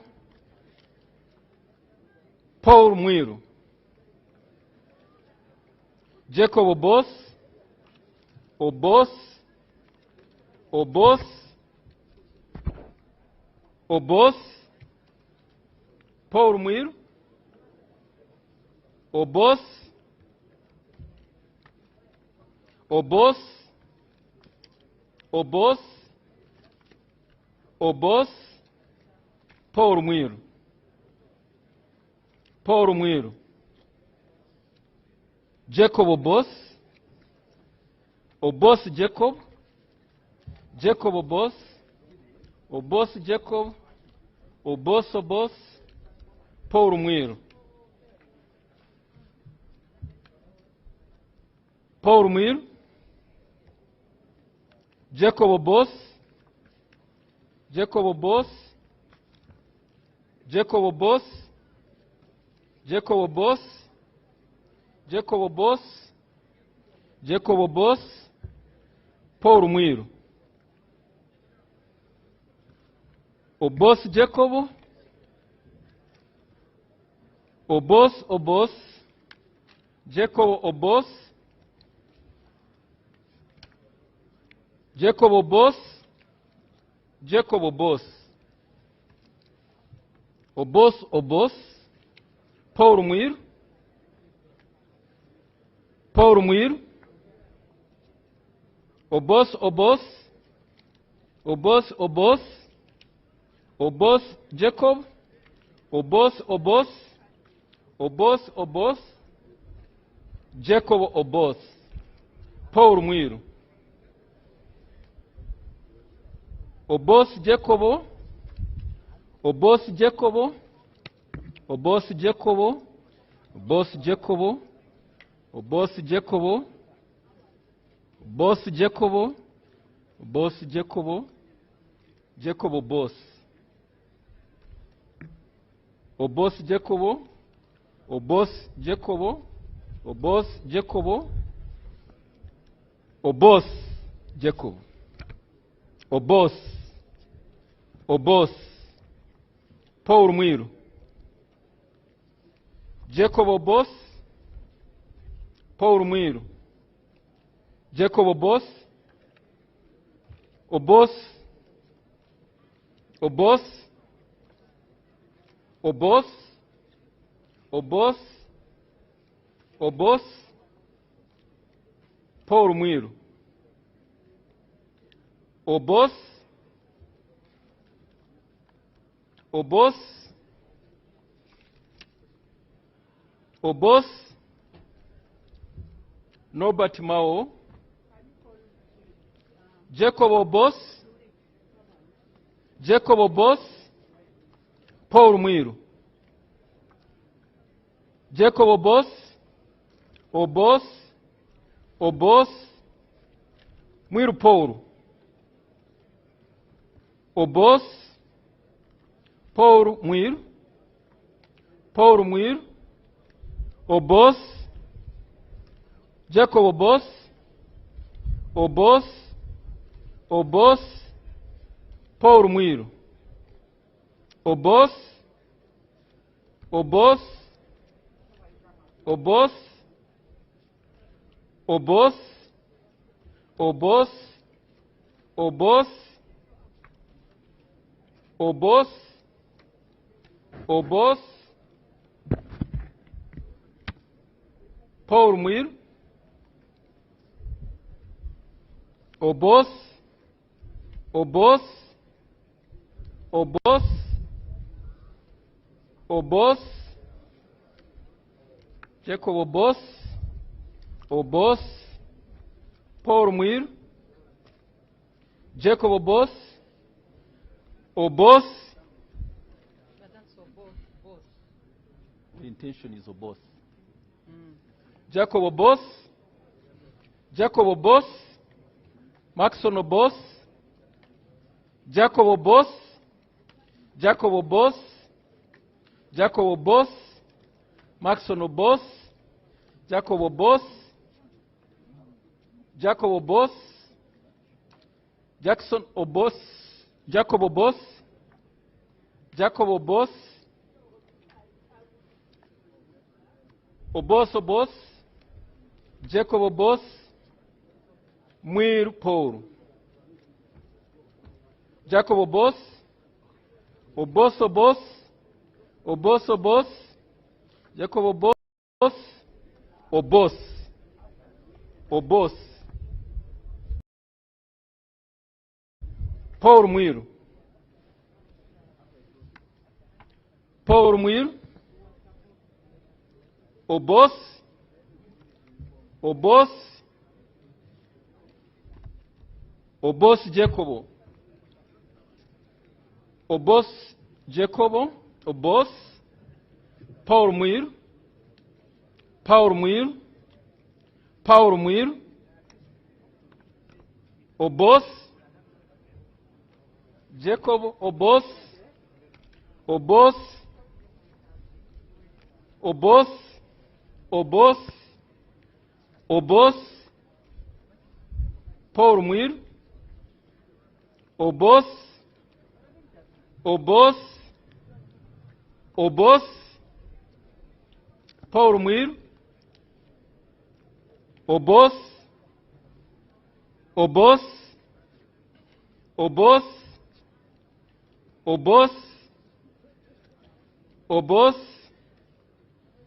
Obos, Paul Mwiru, Obos, Obos,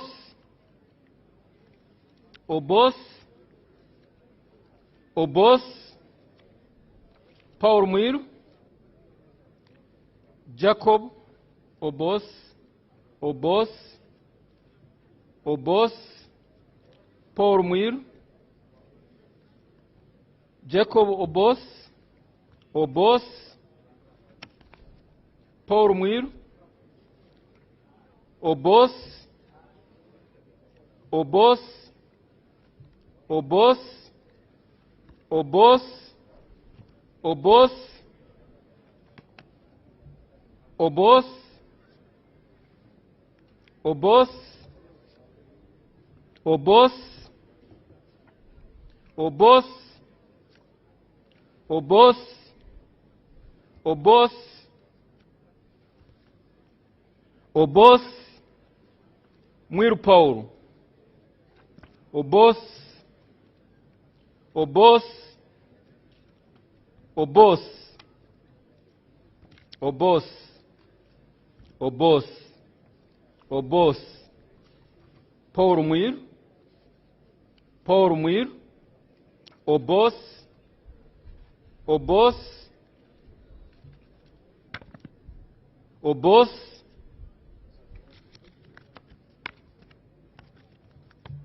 Mao Nobat,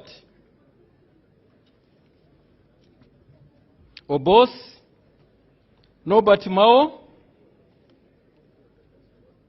Mwiru Paul, Jacob Obos,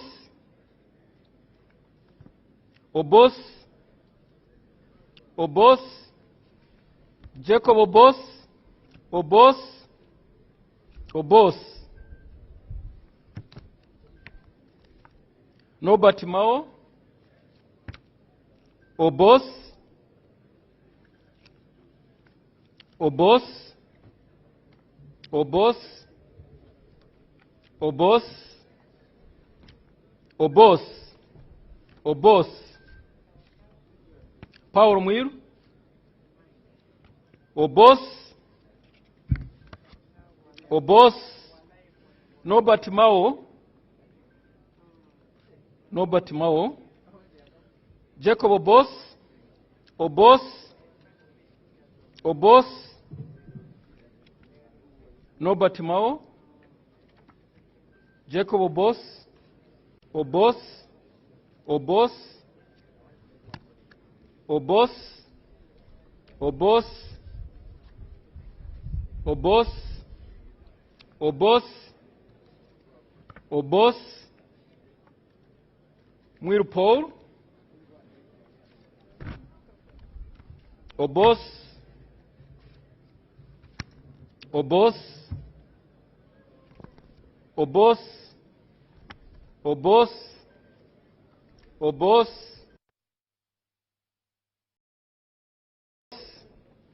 Obos, Nobat Mao, Obos, Obos, Obos, Obos, Paul Muiru, Paul Muiru, Obos, Obos, Obos, Obos, Paul Muiru, Nobat Mao, Obos, Obos, Obos, Obos, Obos, Obos, Obos, Obos, Obos, Obos, Obos, Obos, Tayebwa Thomas, Deputy Speaker. Spoiled vote. Obos, Obos, Jacob Obos, Jacob Obos, Mwiru Paul, Obos, Obos, Obos, Obos, Obos, Obos, Nobat Mao,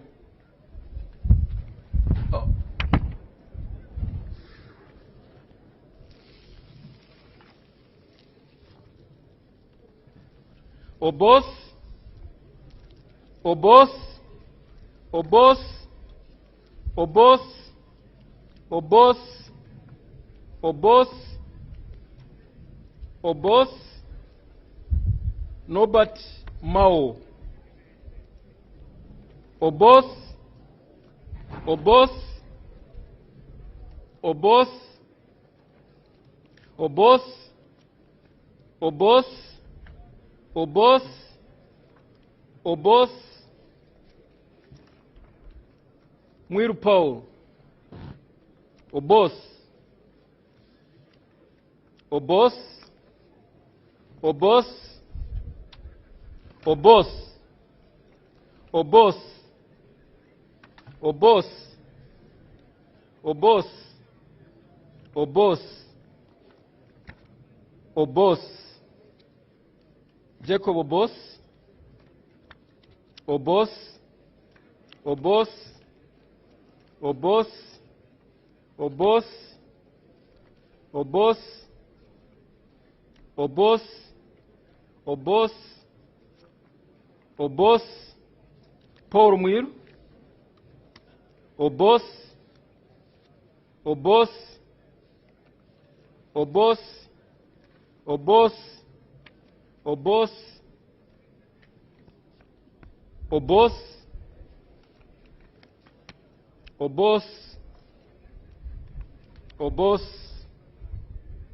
Obos, Obos, Obos, Paul Muir, Obos, Obos, Obos, Obos, Obos, Obos,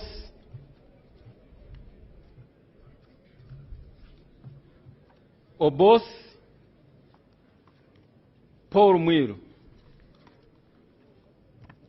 Obos, Obos, Obos, Obos, Obos, Jacob Obos, and finally Jacob Obos.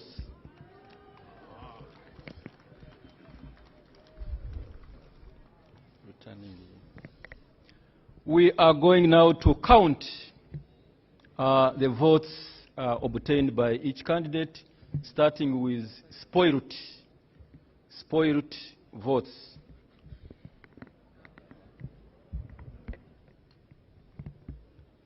Should I just use one? 1, 2, and 3. 3 spoiled votes.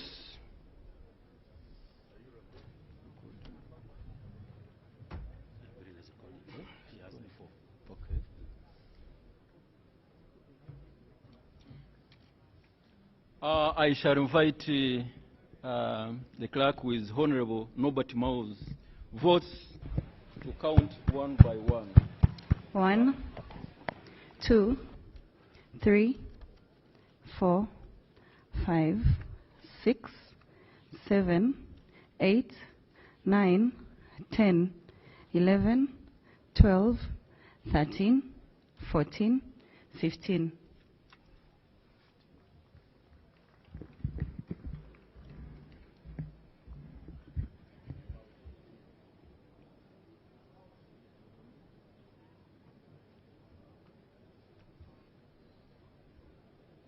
Paul Muir, Paulo Muir 1, Paulo Muir 2, Paulo Muir 3, 4, 5, 6, 7, 8, 9, 10, 11, 12, 13, 14, 15, 16, 17, 18, 19, 20, 21, 22, 23, 24, 25, 26, 27, 28, 29, 30, 31, 32, 33, 34, 35, 36, 37, 38, 39, 40, 41, 42, 43, 44, 45, 46, 47, 48, 49, 50, 51, 52, 53, 54, 55, 56, 57, 58, 59, 60.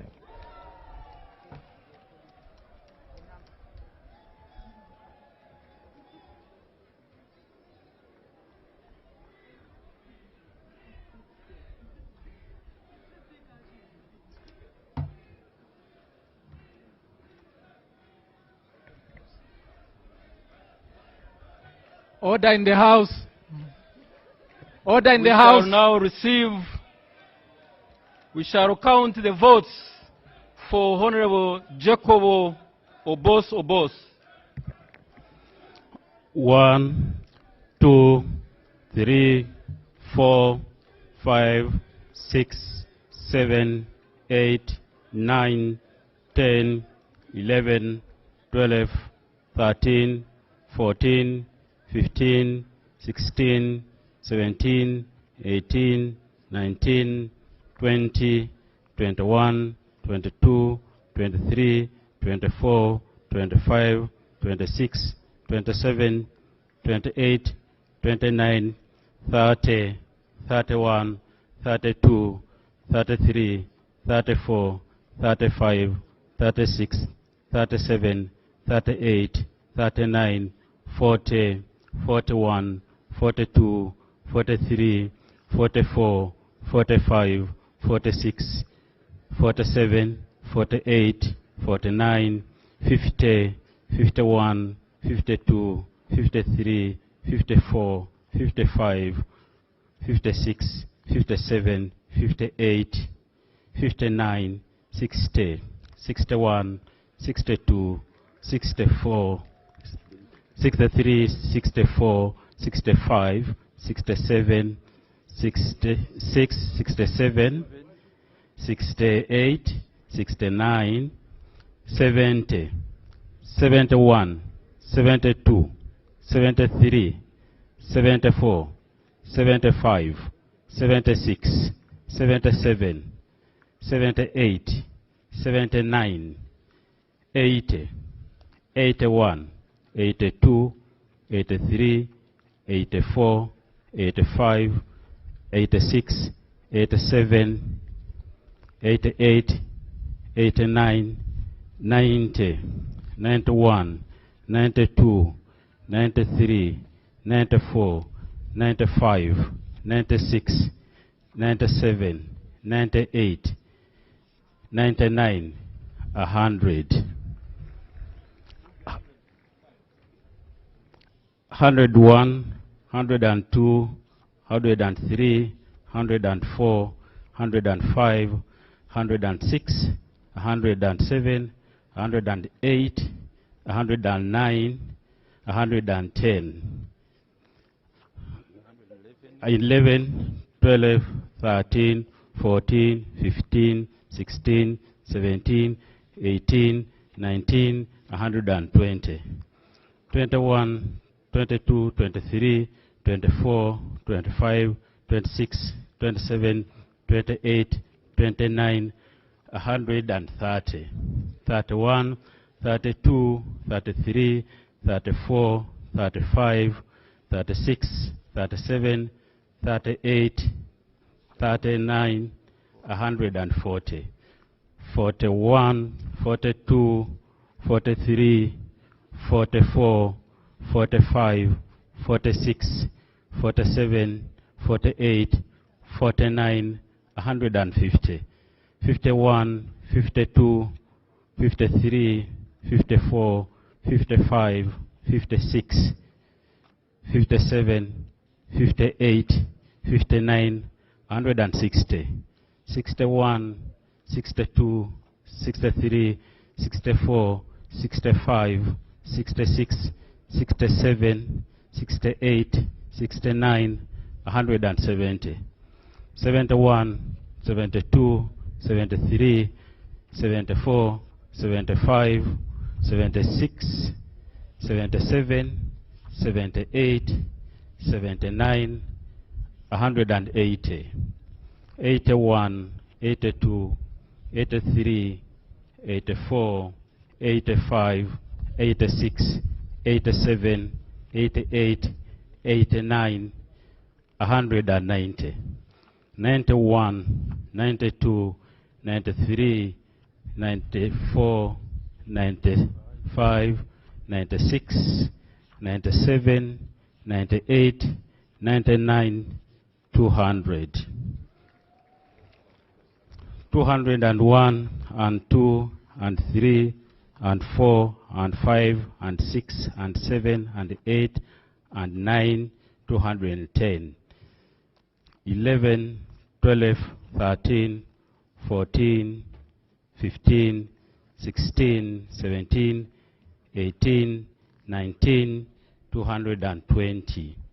21, 22, 23, 24, 25, 26, 27, 28, 29, 130. 31, 32, 33, 34, 35, 36, 37, 38, 39, 240. 41, 42, 43, 44, 45, 46, 47, 48, 49, 250. 51, 52, 53, 54, 55, 56, 57, 58, 59, 260. 61, 62, 63, 64, 65, 66, 67, 68, 69, 270, 71, 72, 73, 74, 75, 76, 77, 78, 79, 280, 81, 82, 83, 84, 85, 86, 87, 88, 89, 290, 91, 92, 93, 94, 95, 96, 97, 98, 99, 300. And 1, and 2, 3, 4, 5, 6, 7, 8, 9, 310. 11, 12, 13, 14, 15, 16, 17, 18, 19, 20, 320.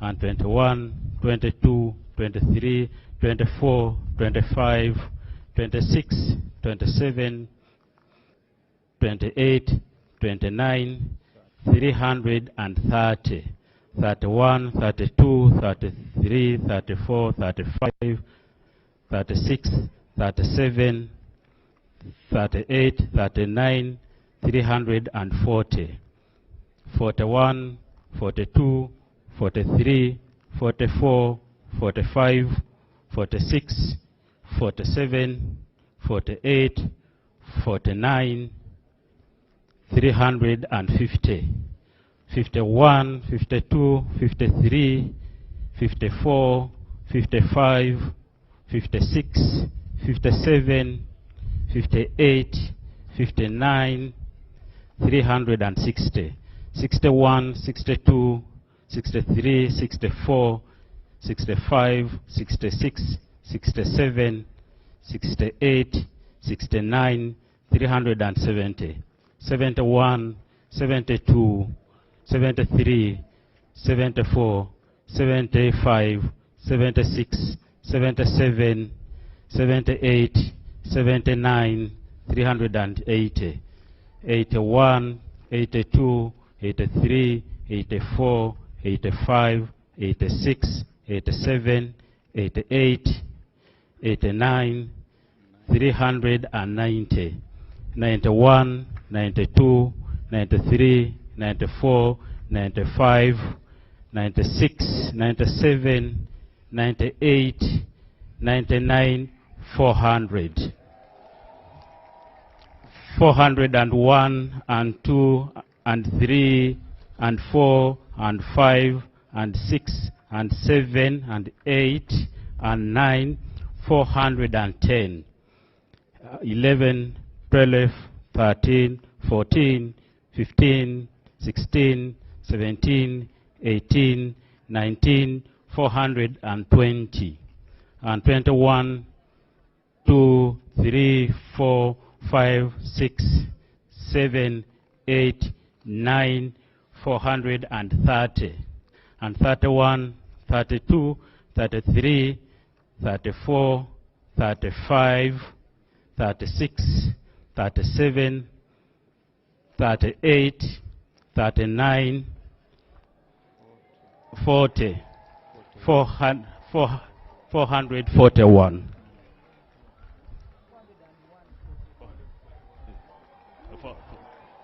400.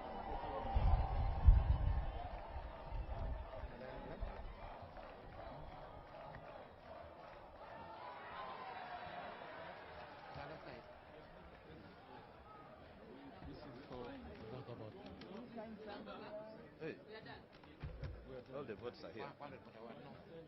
Where are the rest? Why don't you put them in the same envelope?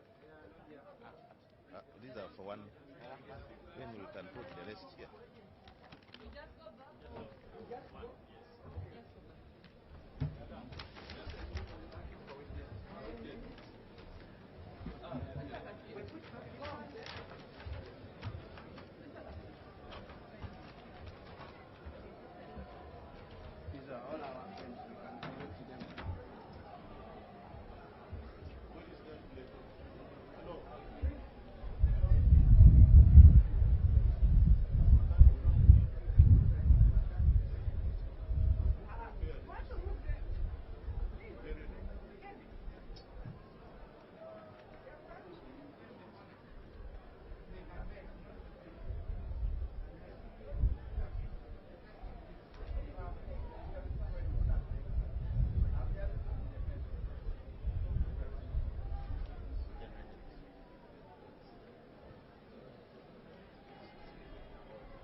Order in the House. Declaration of the Speaker by His Lordship the Chief Justice. Under Rule 14H of the rules of this House, where two or more persons are nominated for the office of Speaker, the person who receives the majority of the votes of all members present and voting shall be declared Speaker. So I now proceed to read the total number of votes polled and those polled by each candidate. The total number of ballot papers contained in the ballot box were 519. Total number of members who have abstained from voting, I have 0. Spoiled ballot papers, there are 3. Honorable Oboth Maxon Jacob polled 441 votes. Honorable Mwiru Paul polled 60 votes. Honorable Mao Nobat polled 15 votes. I therefore declare Honorable Oboth Maxon Jacob, who has obtained the highest number of 441 votes cast, as the Speaker-elect of the 12th Parliament.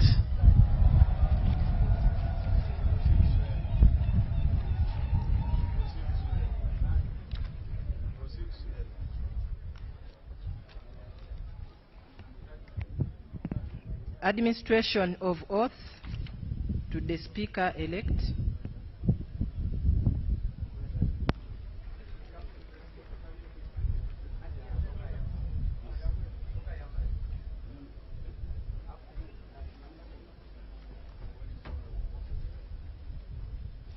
I call upon the duly elected member as Speaker of Parliament to step forward for administration of the oath.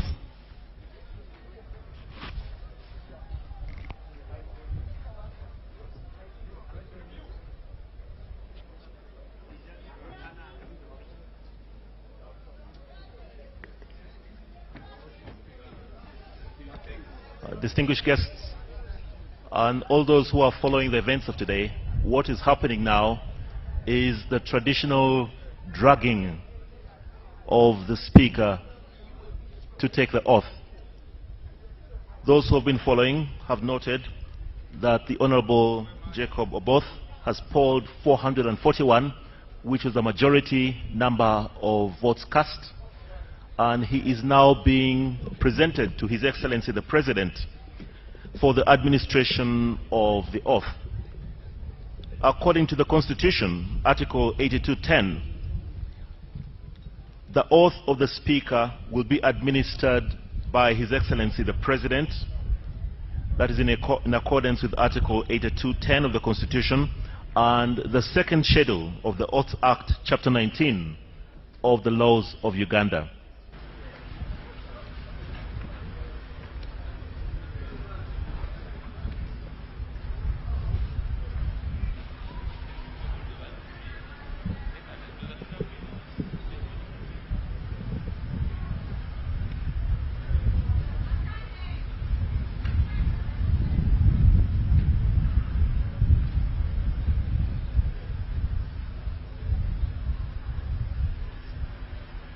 I, Oboth, Maxans, Jacob, swear in the name of the Almighty God that I will at all times well and truly serve the Republic of Uganda in the office of the Speaker, and that I will support and uphold the Constitution of the Republic of Uganda as by law established. So help me God.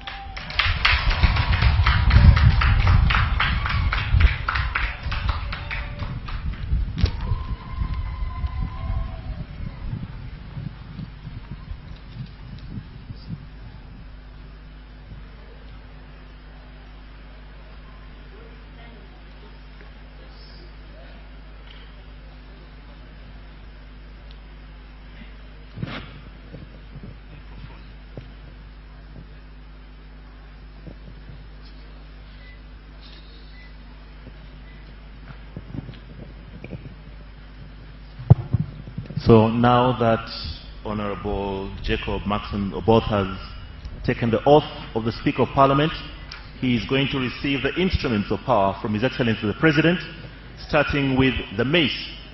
The mace is the traditional symbol of the authority of Parliament, the authority of the Speaker of Parliament, and this will be handed over by His Excellency the President to the new Speaker of the 12th Parliament of the Republic of Uganda.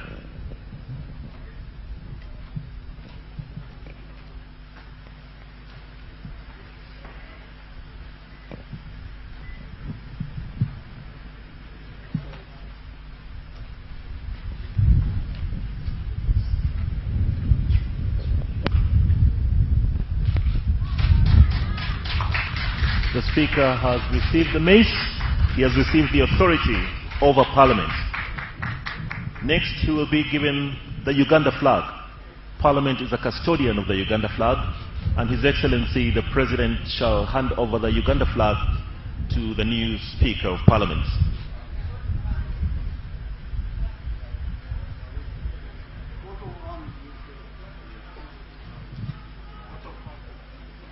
And after the flag, it will be the coat of arms. Parliament is a custodian of the coat of arms. This will be handed over. And immediately after, the Speaker will also receive the Constitution of the Republic of Uganda from His Excellency the President. After the Constitution, he will also receive a copy of the Rules of Procedure of Parliament.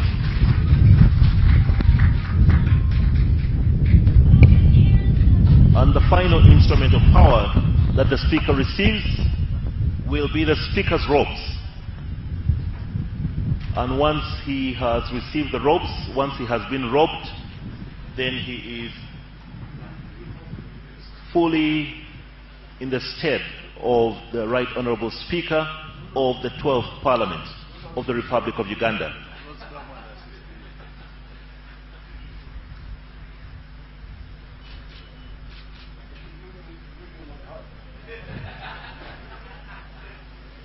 So the Speaker is being robed now.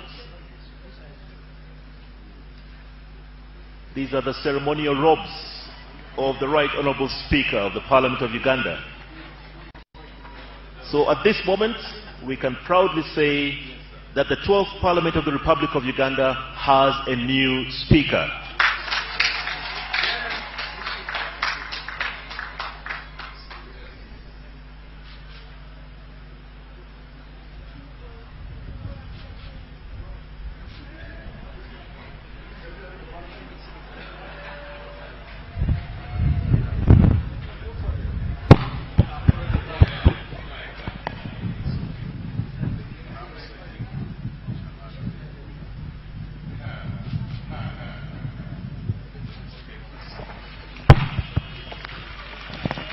Now shortly, the Right Honourable Speaker and his procession will officially be announced as they enter back in the House.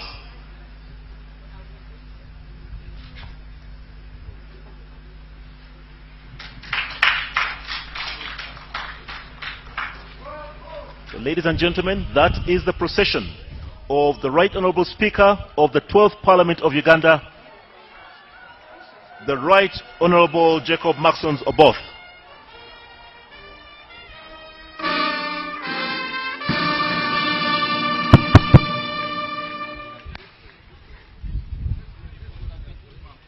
We now wait for their formal announcement. Honourable members, Mr. Speaker.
Item number 12, communication from the chair.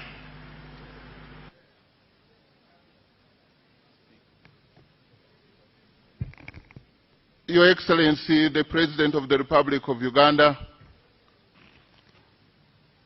also the Chairperson of the NRM Party and Commander-in-Chief of the UPDF, General Yoweri Kaguta Museveni, Your Lordship, the Chief Justice of the Republic of Uganda, Honorable Justice Dr. Flavian Seizure, the Clerk of Parliament, Honorable Members of Parliament, all staff of Parliament, the media, all Ugandans near and far who are following these events. Ladies and gentlemen, I greet you all in the name of our Lord Jesus Christ. Your Excellency and honorable colleagues, allow me to start by thanking God for this great day that the Lord has made. It is one of those great moments in our nation's history only made possible by the Almighty God. Let me share with you two verses from the Holy Book. The first one is in Isaiah, drawn from Isaiah 60:22, which says, "When the time is right, I, the Lord, will make it happen." The other is from the book of Habakkuk 2, verse 3, which says, "For the revelation awaits an appointed time. It speaks of the end and will not prove false. Though it linger, wait for it. It will certainly come and will not delay." I can testify before you all gathered here today that faithful and strategic patience has brought us this far, and we cannot thank God enough. I am therefore not standing before you today in this official speaker's regalia accidentally, but because God has made it all possible. For a boy who grew up in a rural village called Muafu in Toro district, who hustled to attain better education, and today, right now, stands before you as the Speaker of the 12th Parliament, it could only be by divine grace. And to God be the glory. I wish to thank my NRM party chairman, His Excellency Yoweri Kaguta Museveni, for the confidence and trust he showed in my abilities since 2011. Honorable members, I thank you most sincerely for entrusting me today with the highest office of being your speaker, which responsibility I receive with utmost humility and modesty. God has spoken to Uganda through you all, through the national chairperson of NRM, through the NRM SEC, through the NRM Parliamentary Caucus, and through this Parliament. To those who may not have voted for me, I will be your speaker too. I thank the voters, my voters of West Kudama Central County in Tororo District, for sending me to the nation. I also want to thank the leadership and members of the Patriotic League of Uganda, a pressure group aligned to the NRM, for their support through this journey. Honorable members, the Speaker's chair is not a throne. It is a servant's post. My role now is to come before you to ensure that working together, the voices of the over 48 million Ugandans who send us here are heard, protected, and respected. Honorable colleagues, we are aware of what has been going through. I pledge a corruption-free parliament. Under my leadership, we will cultivate a culture of absolute integrity and zero tolerance to corruption, anchored in President Museveni's clarion call for corruption-free parliament in the next 5 years. accountability begins with us. In the next 5 years, we will hold the executive and other government bodies accountable. But we must start with ourselves. As they say, charity begins at home. We cannot hide from accountability of government resources, yet we expect it from other agencies and departments. That will not work. 3, evidence and research-based debates. Under my leadership, the floor of Parliament will not be a theater for hearsay or grandstanding. Our debates must be grounded in hard facts, data, and sound research. We must be fair and objective to others as we play our oversight function. 4, a people-centered Parliament. Under our leadership, every bill, every motion, every decision must directly answer to the needs of the ordinary citizen. 5, result-based appropriation. Under my leadership, budgeting will no longer be an exercise in financial engineering and distortion. It will be a service-oriented, results-driven endeavor to deliver services to our people. 6, an open Parliament. During this term, let us appreciate that unobjective and ethical media are not our enemies, but the public's eye and ear. We must maintain a transparent, decent, and open Parliament. When we close our doors to the media, a negative perception is generated. If we are clean and doing a good job, why hide? I will encourage a professional and robust relationship with the press at all times in order to bridge the gap between the House and our people. And lastly, on that pillar, proactive oversight. Under my leadership, Your Excellency, the oversight function should not be a post-mortem. We need not wait for public funds to be lost. Our committees should be facilitated to work, but know that we will require some rapid, highly visible and structural changes to be made. Your Excellency and honorable members, my final promise to you gathered here today and all Ugandans out there is that I start this new responsibility as Speaker. I will remain the same Oboth, not changed by the grandeur or majesty of a powerful office of the Speaker. Let us all serve the Parliament of the Republic of Uganda with humility, modesty, and dignity. Let us serve all Ugandans with respect and honor. I thank you. God bless you all, and may God bless the Republic of Uganda.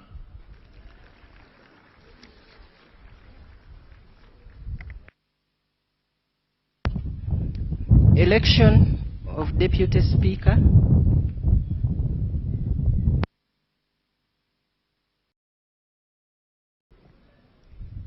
Honorable members, we now wish to call for nominations for the office of Deputy Speaker.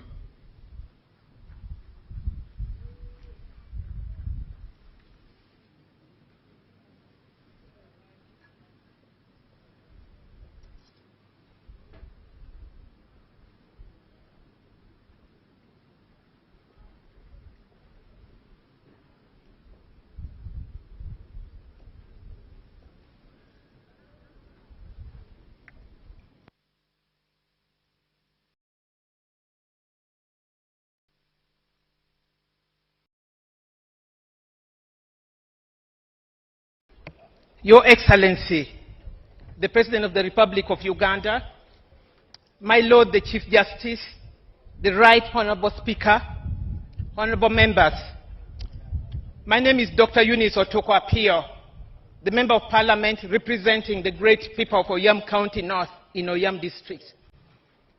Honorable Speaker, women do matter in the affairs of this country and at all levels of leadership. I therefore rise in accordance with Rule 6 of the Rules of Procedure of the Parliament of Uganda to move that the capable Honorable Sarah Guti, woman member of parliament for Dokolo district, do take the chair of this parliament as Deputy Speaker of the 12th Parliament of Uganda. Mr. Speaker, the Honorable Sarah Guti is a committed legislator who has consistently demonstrated dedication to public service and parliamentary work. She holds a degree in social works and social administration, in addition to a number of postgraduate certificates reflecting her continued commitment to leadership and professional development. She possesses the integrity, the temperament, and ability required to serve this House diligently and fairly. Mr. Speaker, allow me emphatically note that as we have today elected the male Speaker, you, Right Honorable Speaker, it is important that this House now holds the principle of gender parity in its leadership. Electing Honorable Sarah Guti as Deputy Speaker would reinforce our commitment to inclusive representation and ensure that the leadership of Parliament reflects both men and women at the highest level. Mr. Speaker, Honorable Sarah affiliates with the Uganda People's Congress Party. Her candidature therefore speaks to the spirit of multi-party democracy and the importance of accommodating diverse political views and voices in the leadership of the House. Honorable Speaker, I therefore urge members, you honorable members, to support this motion and elect the Honorable Sarah Aguti as Deputy Speaker of the 12th Parliament. I also now congratulate you, Right Honorable Speaker, upon your election to lead us in the House. I beg to move. Thank you. Can we have the seconder?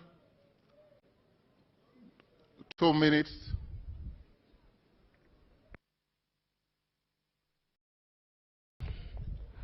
Thank you, Right Honorable Speaker. Your Excellency, the President of the Republic of Uganda. My name is Dr. Gilbert Olanyo, the Member of Parliament representing Kilak South in Amuru District. Right Honorable Speaker, allow me to congratulate you upon being elected the Speaker of the 12th Parliament. I congratulate you. Right Honorable Speaker, allow me to second the nomination of Honorable Sarah Aguti for the position of the Deputy Speaker. Right Honorable Speaker, given the background of Honorable Sarah Aguti, aware that she represents the people of Dokolo District. Dokolo is fond of voting for very objective women. You recall the late Honorable Cecilia Ogwal. She was representing Dokolo District. She was replaced by Honorable Sarah Aguti. I am confident, given the fact that members of Parliament gave their mandate to the Speaker, who is a man. Since Ugandans, we believe in gender equality, I pray that the next Deputy Speaker shall be a lady, in the name of Honorable Sarah Aguti. Right Honorable Speaker, you recall Honorable Sarah Aguti, she is one of the most objective members of Parliament we have, very focused and very thorough. And she is not all that very luxurious. When given the mandate, she will never misappropriate the finances of the Parliament of Uganda. She will not go for buying expensive cars. She will not go for buying expensive clothes. Right Honorable Speaker, I promise you, you will never see the Rolls Royce in Uganda again when Honorable Sarah Aguti given the mandate.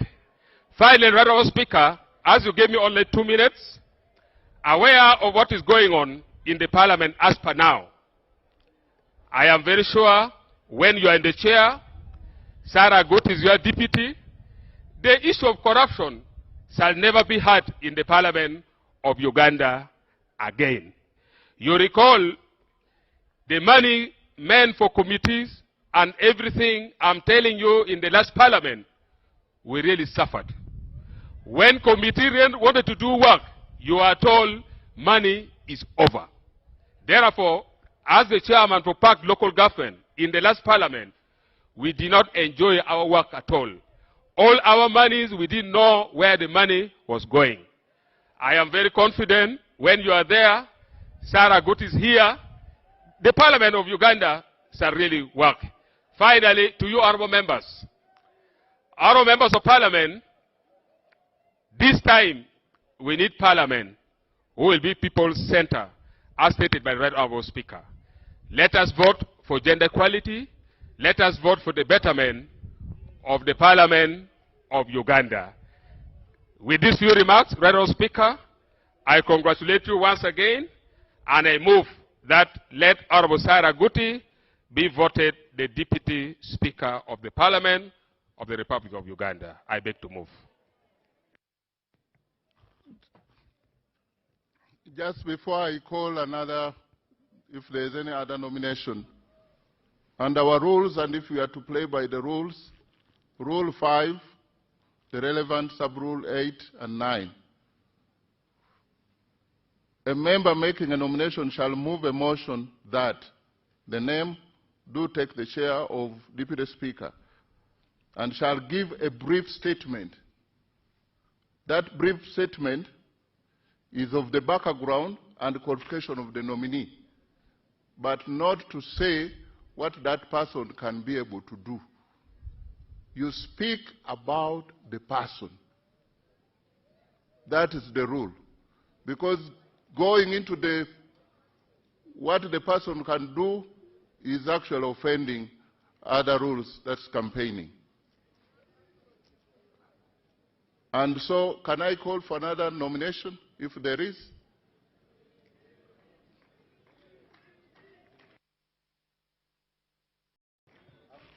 Oh, as another one comes, let's have the person nominated to consent.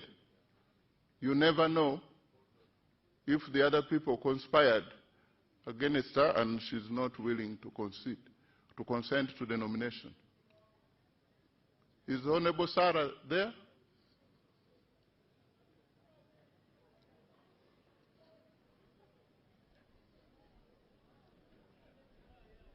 The rules that applied to the Speaker's election applies to the Deputy Speaker specifically and generally.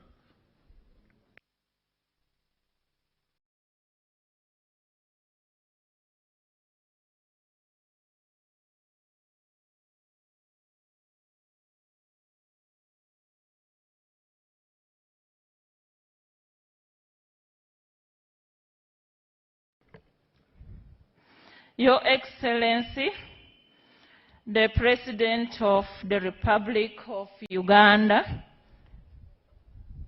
my Lord, the Chief Justice, Right Honorable Speaker, honorable members,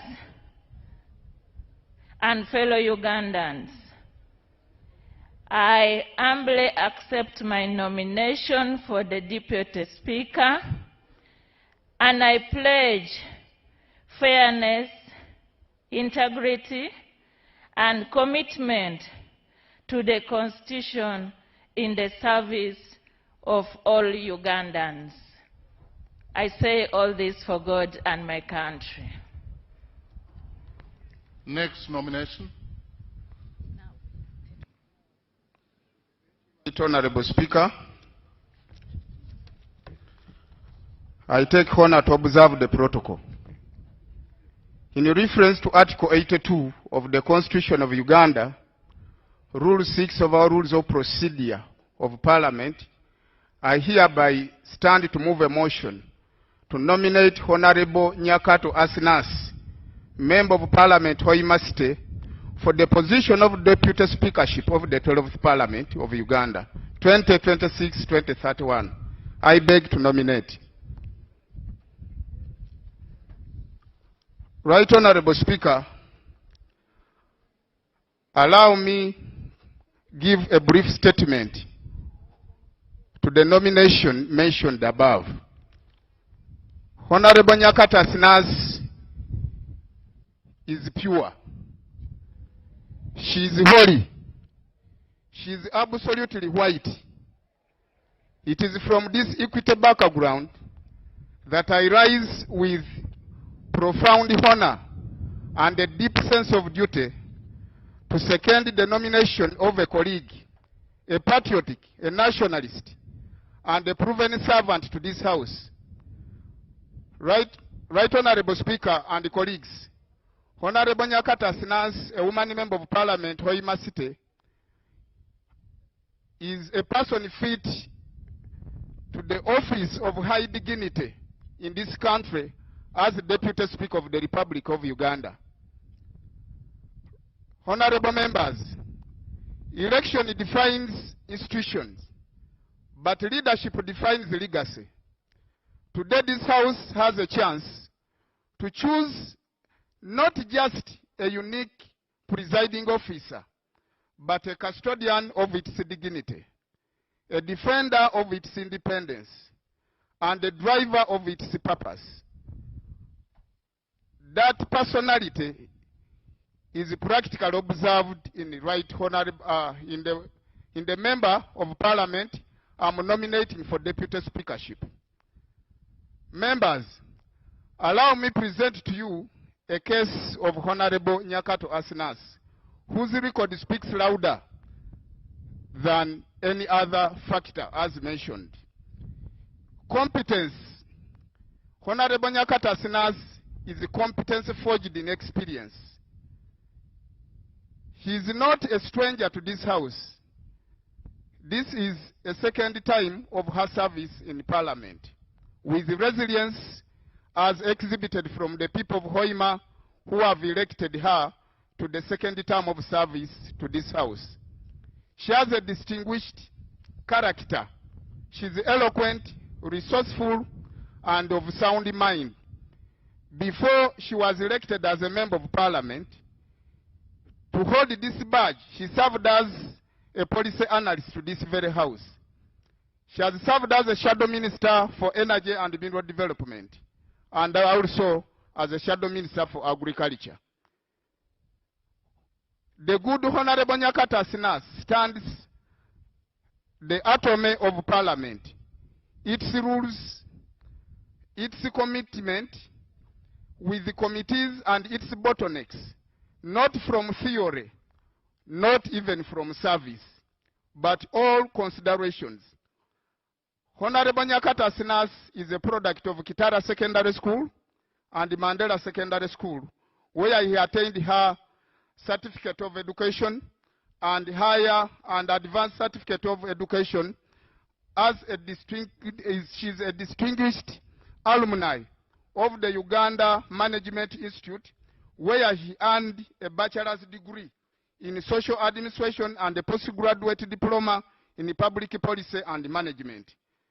Honorable members, the person I present before you, Honorable Nyakata Sinas, has equally earned a postgraduate diploma in project planning and management and a master's in project planning and management from Kampala International University.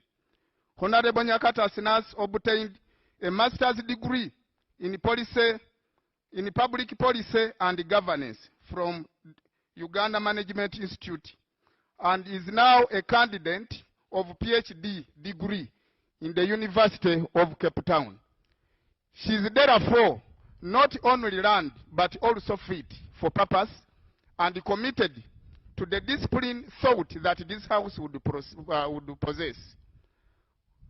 Honorable members, as we focus for a vision of an independent Parliament, right honorable speakers and colleagues, the doctrine of separation of powers is not a suggestion, but rather a constitutional demand. Under Honorable Nyakata Sinas' stewardship as a Deputy Speaker in this House, will jealously guard its independence from executive and judiciary dictatorship and interdictions or elsewhere.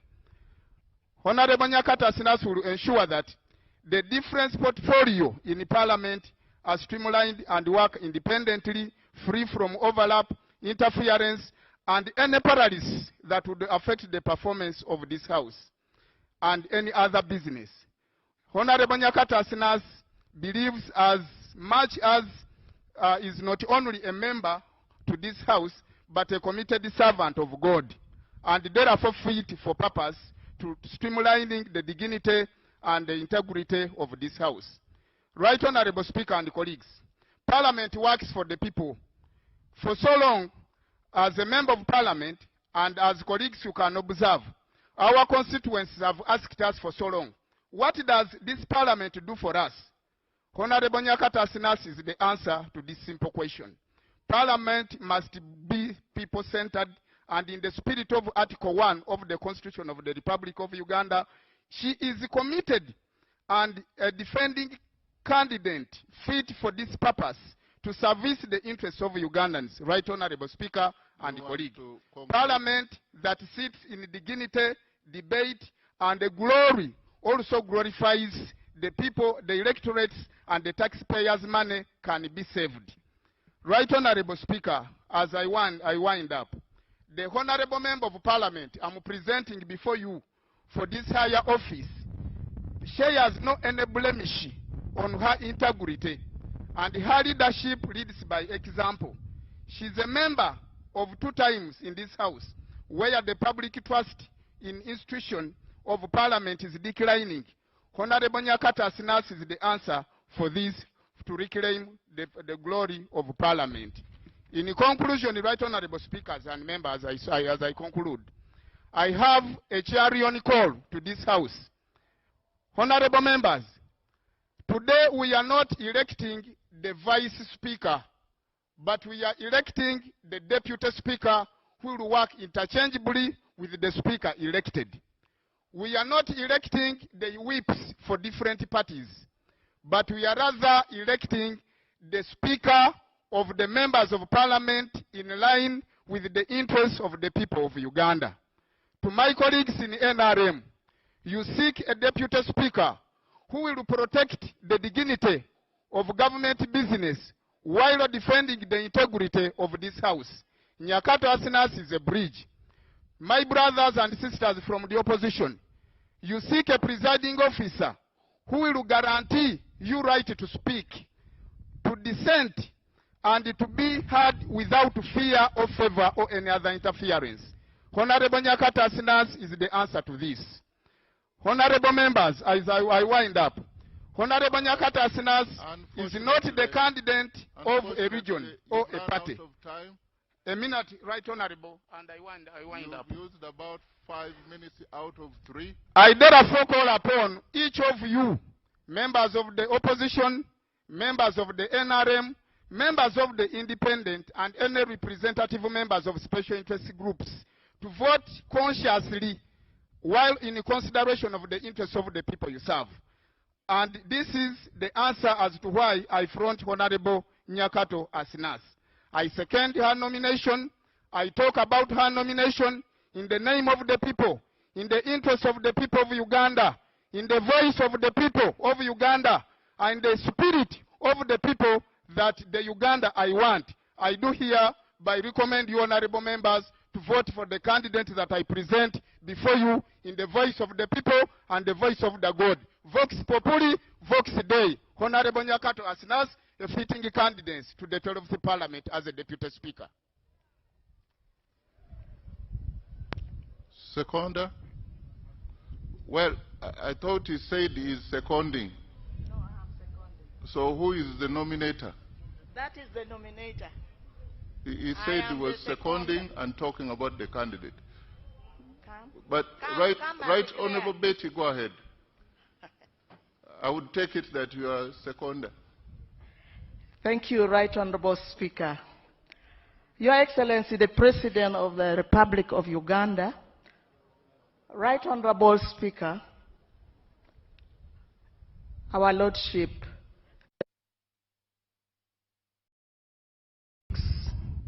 the members of Parliament, I'm here to second the candidature of Honorable Nyakato Asinas for the deputyship of the 12th Parliament of Uganda. I have been in Parliament for long. I started from the 8th Parliament. This is my 5th term in Parliament. And I want to say that Honorable Asinas was one time also a policy analyst, and she worked very hard to analyze policy in education and in gender.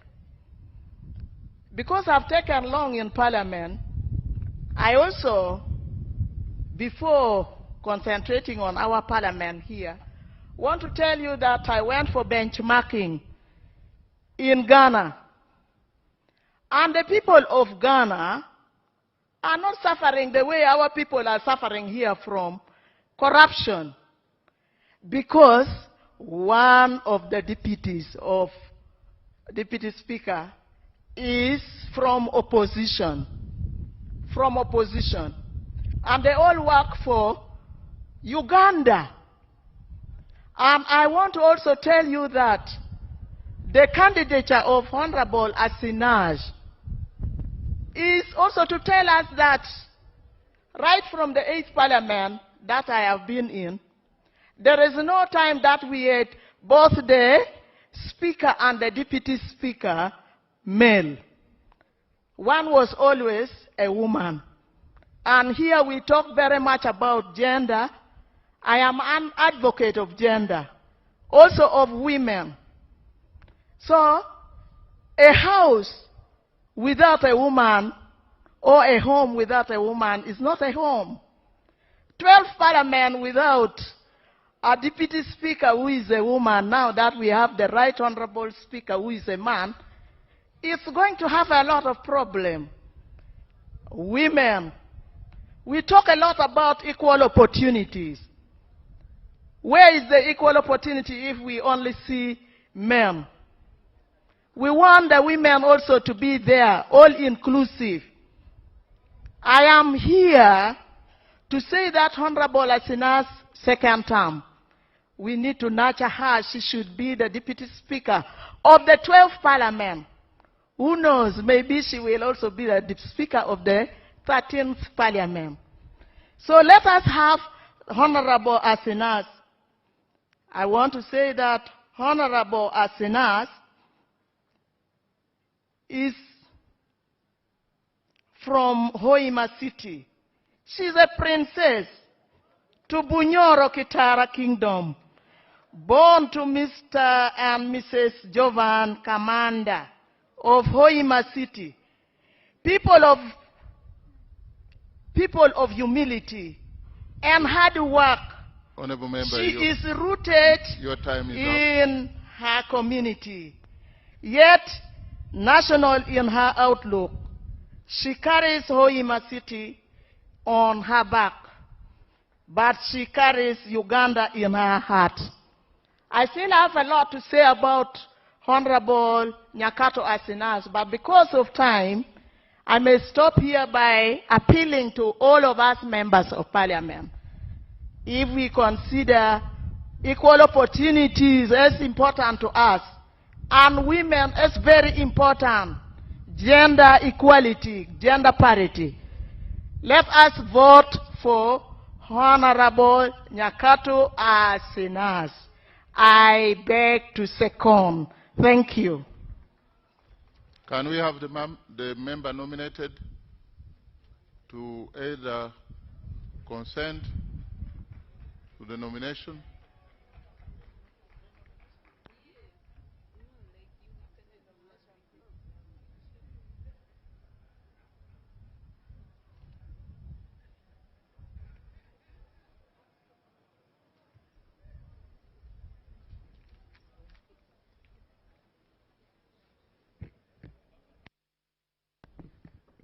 Thank you very much, Right Honorable Speaker.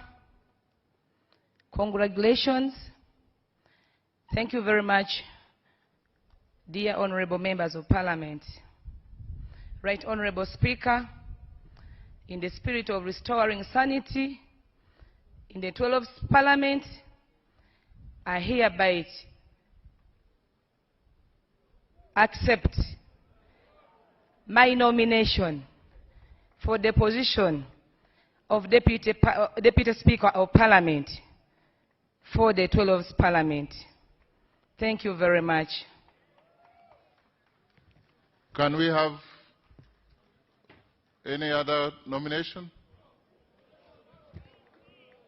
Mr. Speaker, Your Excellency, the President of the Republic of Uganda, and Your Lordship, the Chief Justice, my name is Fiona Nyamtoro, the District Representative for Nebi. Mr. Speaker, I rise under Rule 6 of the Rules of Procedure of the Parliament of the Republic of Uganda to move a motion that the Honorable Thomas Taebwa, Member of Parliament representing Ruhinda North constituency on NRM ticket, do take the chair of this Parliament as Deputy Speaker. I beg to move. Mr. Speaker, I nominate the Right Honorable Thomas Taebwa, a candidate whose credentials speak for themselves.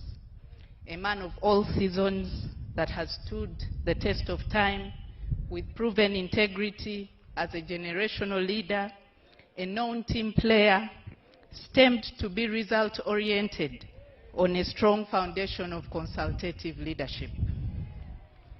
Mr. Speaker, the Right Honorable Thomas Taebwa is a proud husband and father, not just to his family, but to many that have experienced his warmth at heart that is always worn on his sleeves. He holds a Master's in Business Administration from ISAMI, a Bachelor's of Law, and a Bachelor's of Arts in Social Sciences, both from Makerere University. He also possesses a certificate in negotiation from Harvard Law School and a professional certificate in parliamentary affairs from the International Center for Parliamentary Studies in London. And he is currently pursuing a PhD from the University of KwaZulu-Natal in South Africa. Mr. Speaker, the Right Honorable Thomas Taebwa served as a member of the University Council of Makerere University for 10 years, a position that cemented him as a mentor for many young, charismatic leaders such as myself, who proudly associate with him with utmost admiration and continued guidance as inspiration. He is also the president of the Organization of the African, Caribbean, and Pacific States, OWASPs, and co-president of OWASP's EU Joint Parliamentary Assembly. He was elected to this position in February 2025. The Right Honorable Thomas Taebwa, before joining Parliament in 2016, was and is still a successful businessman who has stayed himself. Mr. Speaker, for the past 5 years, the Right Honorable Thomas Taebwa has served as a Deputy Speaker. He has showed that he believes in the parliamentary system of representative democracy, orderly conduct of business, and strict adherence to the rules of procedure.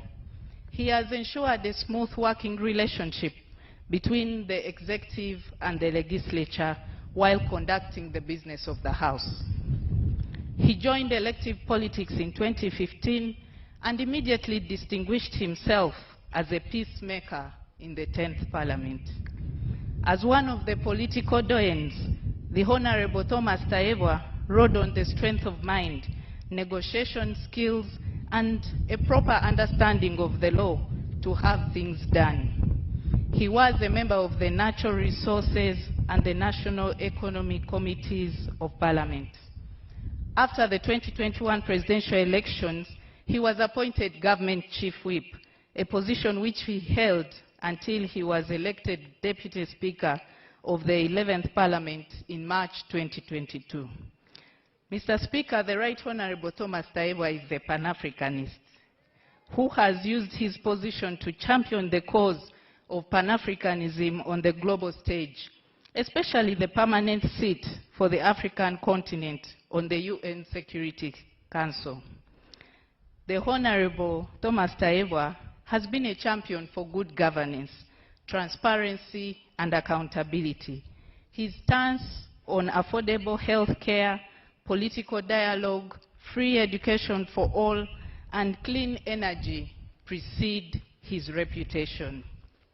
He has been an influential voice for Uganda, both at home and abroad, and continues to advocate for improved livelihoods, the girl child, and women issues with passion and a vision for working hard to protect national values, ensuring peace and stability, environmental protection, job creation, and improved service delivery for Ugandans.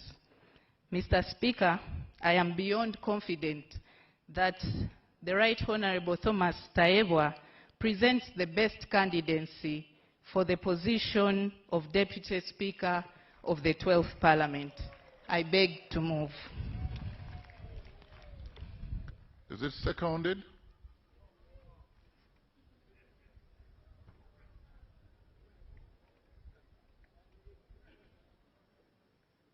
And the candidate should be moving forward in preparation to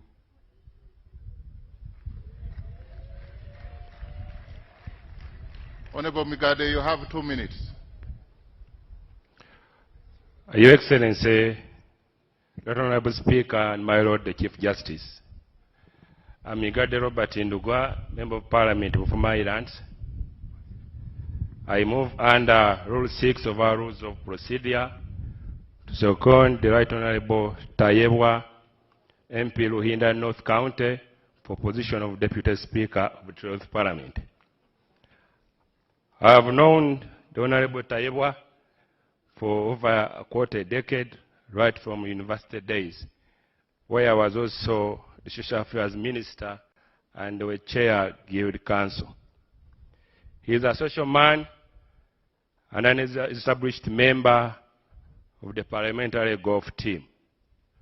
Right Honorable Speaker, the Honorable Tayebwa has already undergone all the necessary induction and training as Deputy Speaker and ready to support you as Speaker of this Parliament. The Right Honorable Speaker, of course, the agenda issues. I have a mother, I personally have a wife, but I also have a daughter. I'm also a proud member of WOPA as a man. What I cannot qualify for is to vote and also to be voted. As for gender issues, difficult times call for difficult decisions. Fortunately, the President is here, the Chief Hunter, and he knows where to deploy who.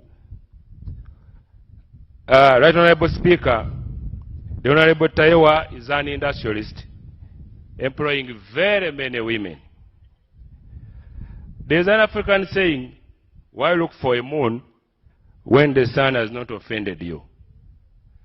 We have been with the Right Honorable Tayebwa. I guess he has not offended us.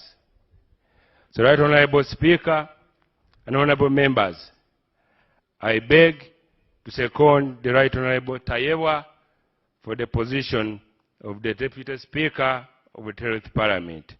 I beg to second. Thank you. The candidate.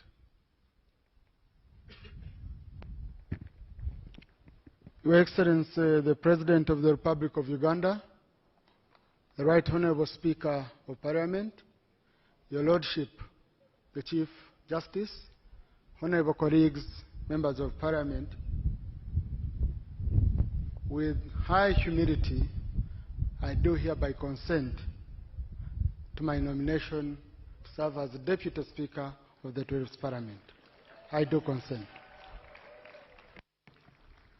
Thank you.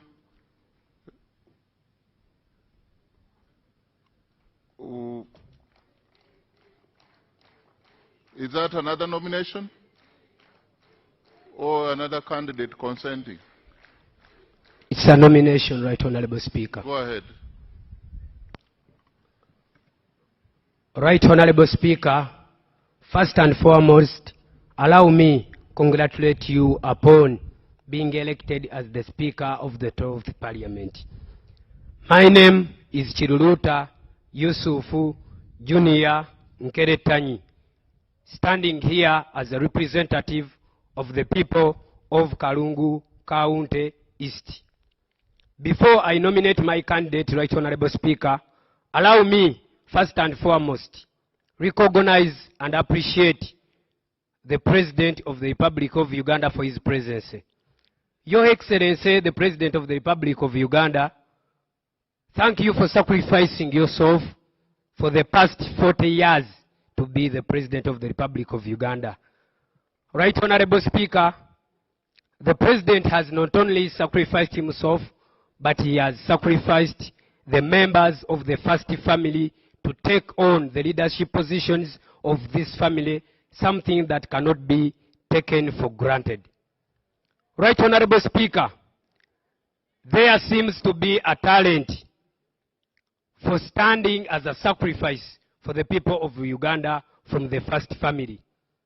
I hereby, Right Honorable Speaker, as per Rule 6, Sub-Rule 1, 2, 3, and 4, and Article 82 of the Constitution of the Republic of Uganda, nominate my candidate.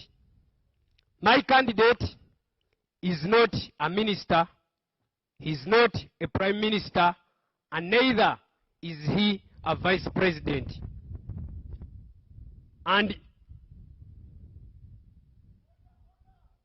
I go on to nominate my candidate, Honorable Sodo Aine Kaguta, in a way of appreciating the first family for the tremendous work and sacrifice that they have given to this country. Right Honorable Speaker, by virtue of the fact that the 12th Parliament tends to have the biggest percentage having new members, Aine Kaguta, being from the Kaguta family, stands out to lead us for the deputy speakership role by virtue of the fact that the new entrants of the 12th Parliament are many. And by virtue of the fact that the population of the Republic of Uganda, Right Honorable Speaker, with more than 80% below the age of 40 years, I think my candidate stands out at the age of 46 to represent the biggest population of the Republic of Uganda. I beg to nominate. Is the nomination seconded?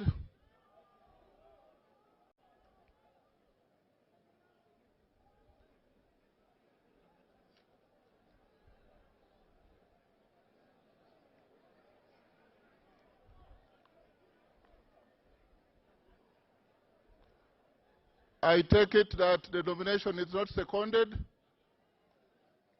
and therefore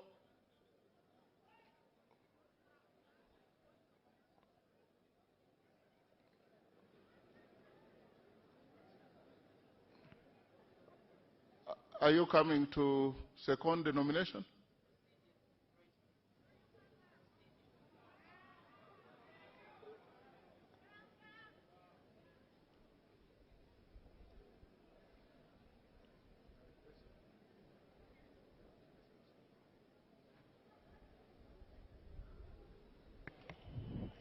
His Excellency the President of the Republic of Uganda, the Chief Justice, the Right Honorable Speaker. Right Honorable Speaker, my name is Namere Justin Nsubuga, representing the wonderful people of Masaka City, the agricultural city. Ekibuga kya Ssaabasajja Kabaka. Right Honorable Speaker, the presence of His Excellency the President in this place is a constitutional requirement under the Article 95 of the Constitution of the Republic of Uganda. It carries both fundamental symbolism and protocol significance. It will be an affront to the sovereignty and dignity of the Republic of Uganda for this August House to entertain sweeping statements on protocol without specifically acknowledging the presence of His Excellency the President of the rules of procedure of Parliament, and humbly pray that you hold Honorable Charles Tebandeke, Member of Parliament, Bale County, National Unity Platform, that you hold him out of order, because when he was addressing this August House, he swept the President under the carpet and said, all protocol observed. Also, Right Honorable Speaker, in your maiden speech today, you outlined 7 pillars upon which you intend to preside without compromise. Members, I'm protected. I think you need to... And one of those pillars was strict adherence to the rules of procedure of Parliament. I therefore rely on Rule 5(8) to implore Right Honourable Speaker to uphold Rule 5 as it stands. Since no amendments have been made, I bring it to your attention that there has been no valid nomination of Honourable Nyakato. The member that nominated her did not follow this rule. Right Honourable Speaker, in your maiden speech, you mentioned 7 pillars that you intend to rely on. There has been no nomination. Thank you, Right Honourable Speaker. Honourable members, you get back to your seats. Please.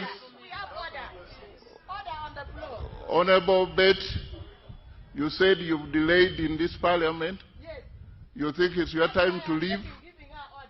No, you've delayed in this Parliament for 25 years. You know how we... 20. You know how we proceed. Please kindly resume your seat. The Honourable Justin Namere was tickled by issues of protocol. But as we speak now, we are processing nomination of Deputy Speaker. Of course, as members of Parliament, beginning tomorrow, you will be taken through orientation. So we would assume that some of you, but not Honourable Member for Bale, because he's a second term Member of Parliament, he probably was very deliberate, but decorum is required of us. Decorum. Give to others what you desire to be given. Honor and respect. Can we close the nomination at this point if there is no? I find the 4th nomination is not seconded. I find that the member just came to be known that he has been sworn in. Congratulations, member from Kalungu. I now call for, now there are more than 3, more than 1, and so we call to the ballot. And I want to ask the clerk to start the process.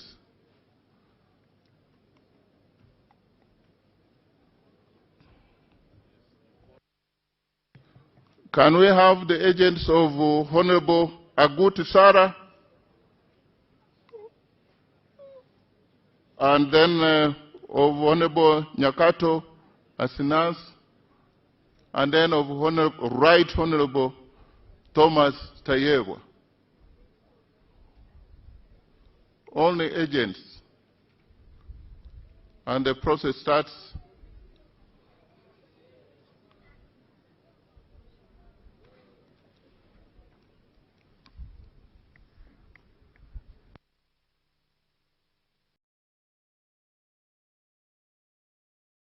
I think we can have 1 for each. I would like to know who is for Honorable Grace Sarah for Aguti, then 1 for Honorable Nyakato, then Honorable Tayebwa, You are two? Okay. Okay. Okay. Isaac, you, okay. You leave the woman to, okay. Thank you. We are sorted. Clerk?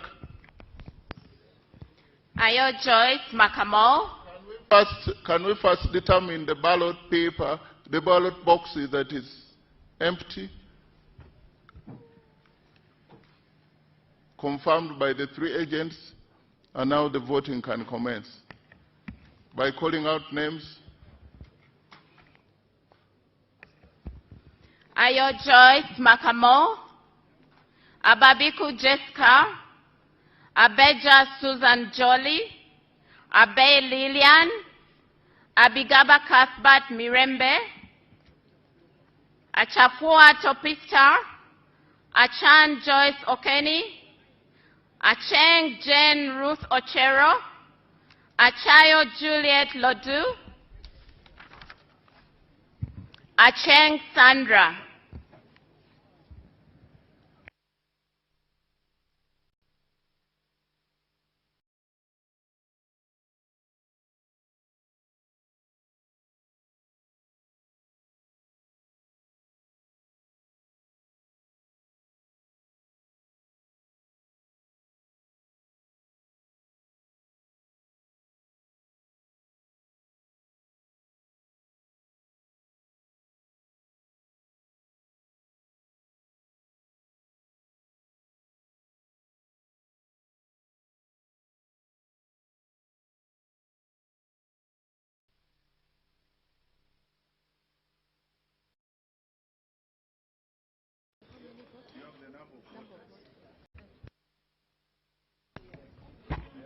Mr. Speaker,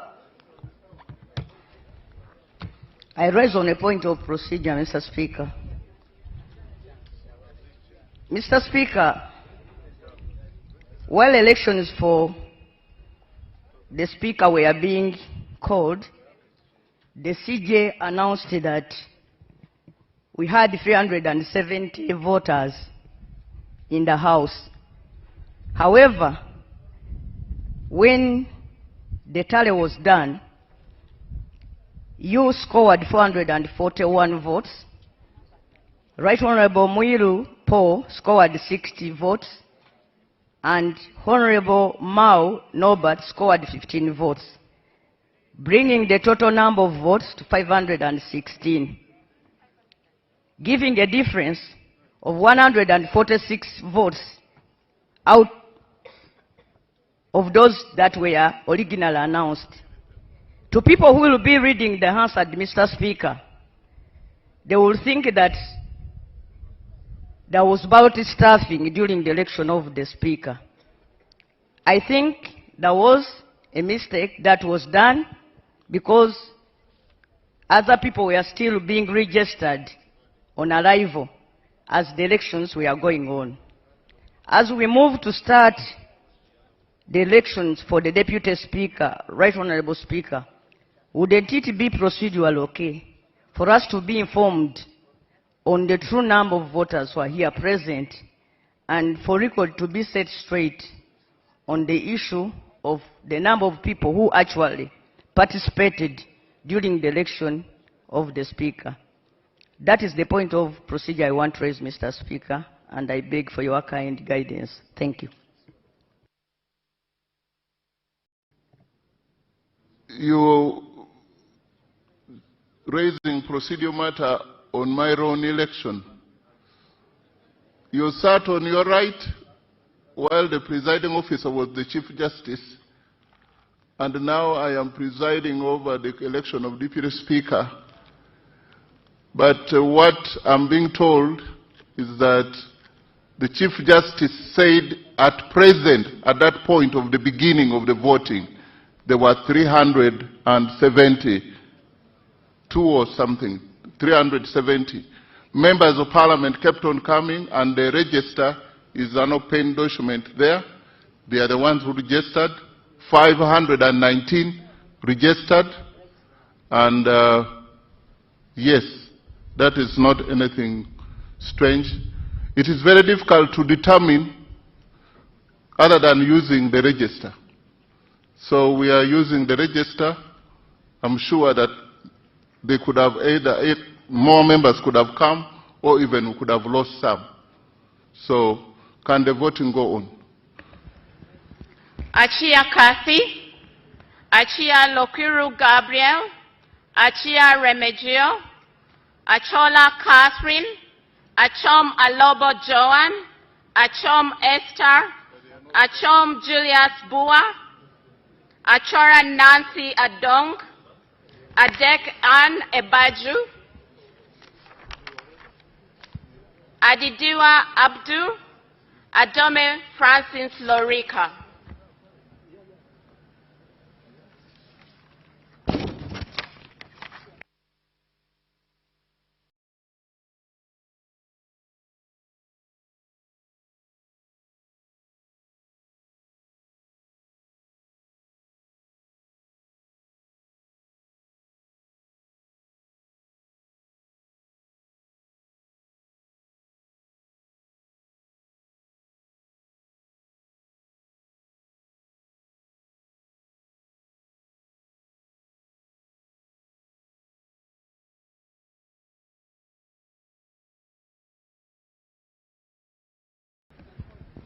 Ayeku Patrick, Agaba Gilbert, Agaba Peter, Aguti Sarah, Ahewa Wilba Manyisa, Aine Godfrey Kaguta, Ajilo Mariam, Goreti Elegu, Akelo Beatrice Akori.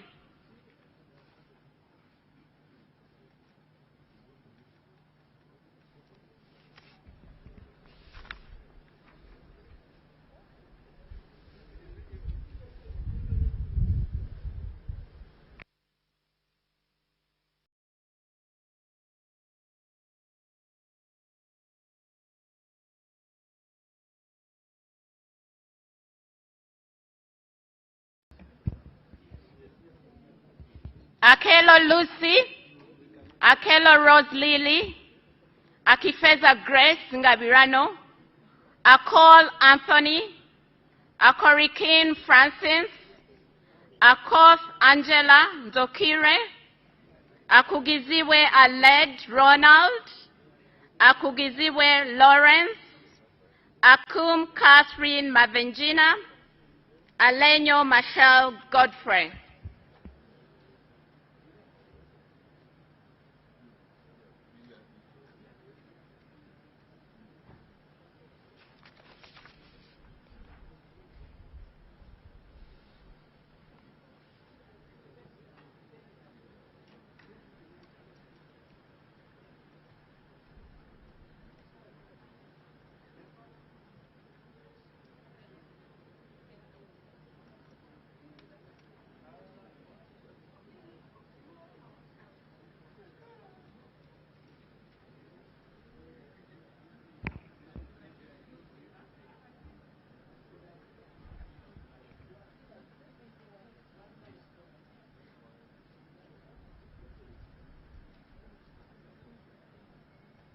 Alero Tom Azar, Ali Moses, Alinaitwe Sylvia Tumhire, Alion York Odria, Alum Santa Sandra Ogwang, Alupo Jessica Rose Epel, Ariela Dennis Omondi, Amanio Dravile Sheila, Amanya Cohen Champene, Amede Agnes.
Among Anita Annette, Amongin Jane Francis Okili, Angura Frederick, Agwech Colin, Anifa Banjirana, Anyakun Esther Davinia, Anyango Janet Hope, Anwar Ricky Richard, Aogon Silas, Awol Betty Ochan.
Apollo Christine, Ariko Herbert Edmund Okoro, Arinaitwe Geneva, Arinaitwe Rakajara Katambuka, Asera Stephen, Asimwe Enos Chinyamachunda, Asimwe Florence Akik, Atan Okia Moses, Atugonza Alan, Atwereide Arthur Kazora.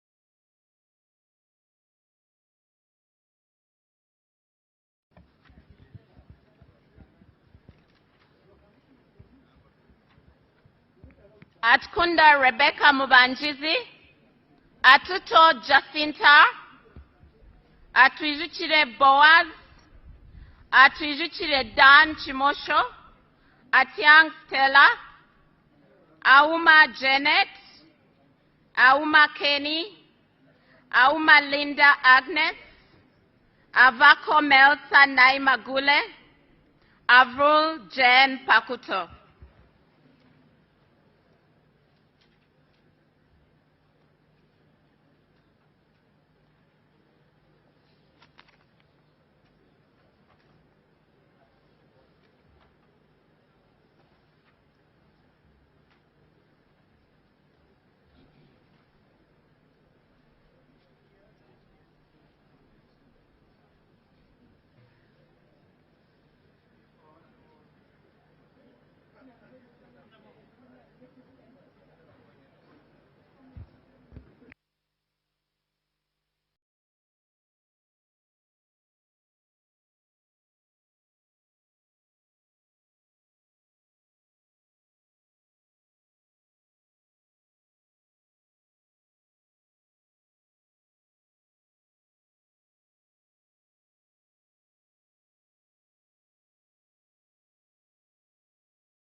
Awol Betty Engola, Ayagalachi Jamali, Ayepa Michael, Ayo Janice Phoebe Obol, Ayume Charles, Bartom Ben Kolyang, Babang Wilfred Erima, Babidie Kitio Sarah, Babidie Mili Babalanda.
Babula Noel, Kataike Matilda, Bajire Agre Henry, Bagole Ngobi John, Baguma Spelanza Muhenda, Bahirira Sylvia Tumwekwase, Bakashaba Christopher, Bachireke Namboze Betty, Banya Emmanuel Natal, Bariayanga Andrew Aja.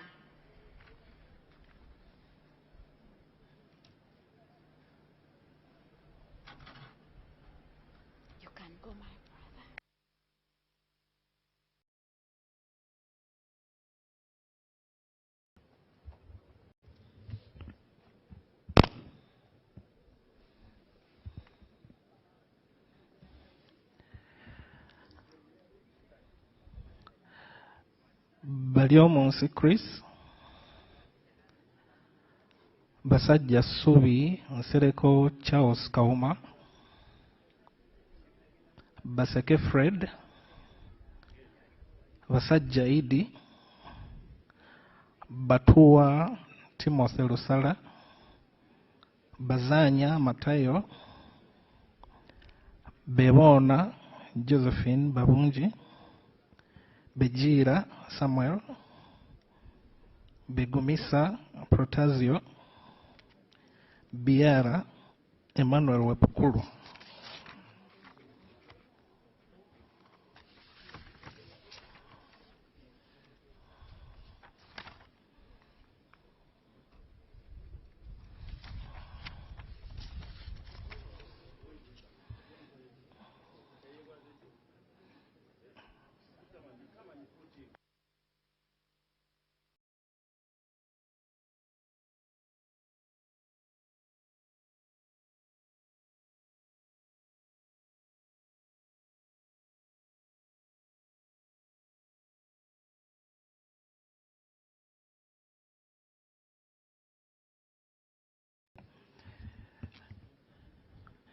Bijirwa Nora Nyendoha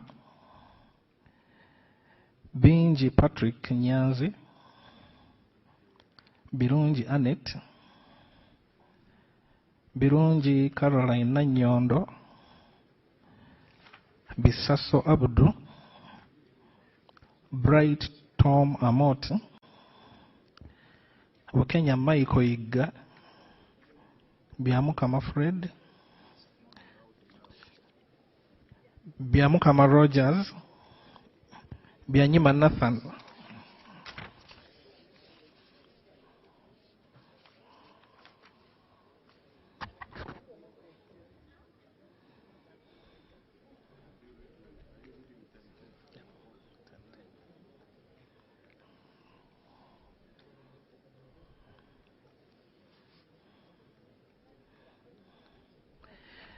Bibesho Sam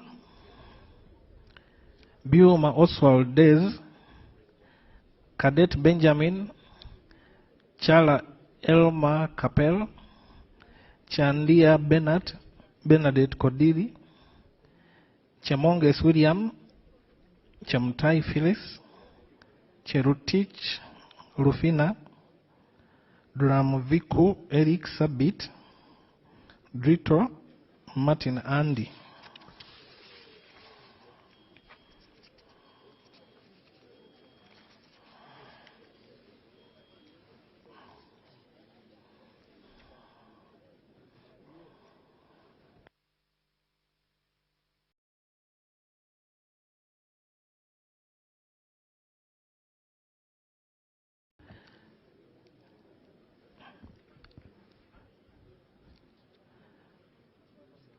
Jewel Jennifer Echodu David Calvin Edakasi Alfred Eraru Olale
Ediao Samuel,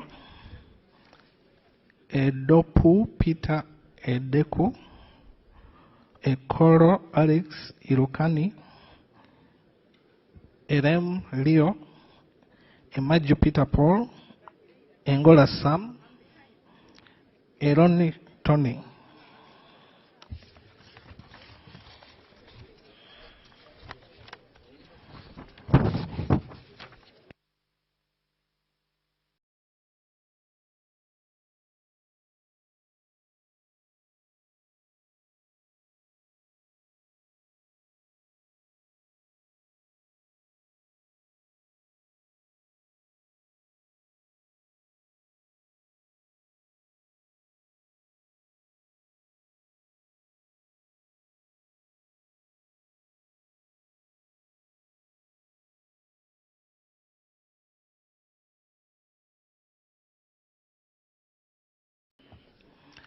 Etiru Margaret, Eunice Otuko Apio, Ezama Siraj Brahan, Fungaro Kaps Hassan, Gasheija Shaka Stephen, Goire Moses, Gonyi David Robert, Guma David Gomisiriza, Javiera Fortunate, Ibaseret Josephine Gibbs,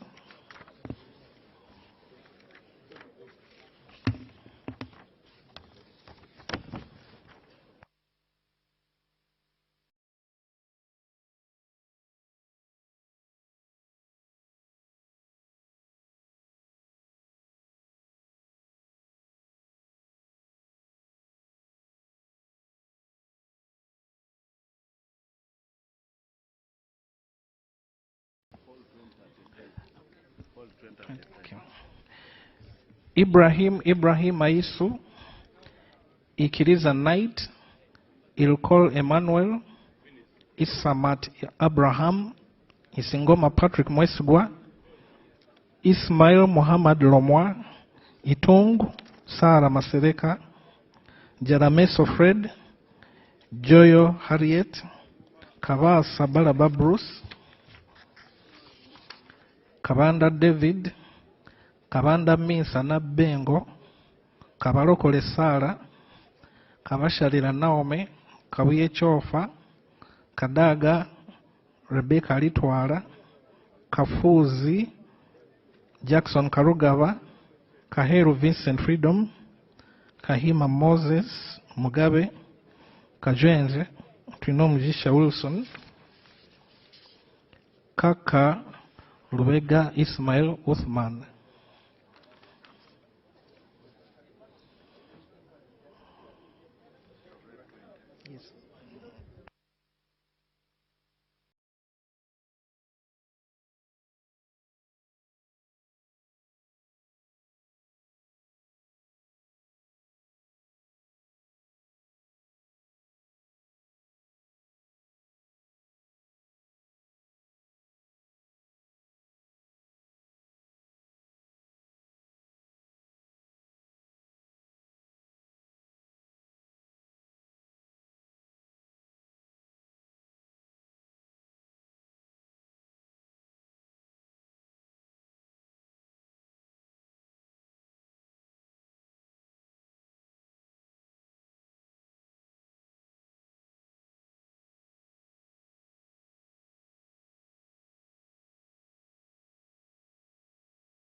Kakoza James, Kakoza Joseph, Kalenzi Victor, Kalisa Jovrin Chomukama, Kambale Feligo, Kampanya Abduswaibo, Kamontu Ephraim, Kanabi Jime, Kangwaje Stephen Rakanuma, Kankunda Amos Chibuika, Kansime Anna, Kanushurora, Kanyesije Mase, Kapiagon Brian, Kalisa John Bosco Koi, Karim Musa, Karubanga Jacob Atenyi, Karuhanga Gerard Kafureka, Kasaija Matia, Kasaja George Patrick,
Kasigwa Gerard Bihemaiso, Kasiringanda Ali, Kasukali Mithusera, Kasule Ismail, Kateshumbwa Dixon, Katoko Sylvia Damba, Katushabe Doreen Birunji, Katushabe Ruth, Katusime Adrin, Katusime Annette Mujisha, Katusime Jovia, Kavuma Samuel, Kawalia Abubeka, Kayogera Yona, Kenan Opio, Kainza Agnes Shioma, Kalai Peace, Chivaju Charity Kamuhanda, Chichoncho Patrick.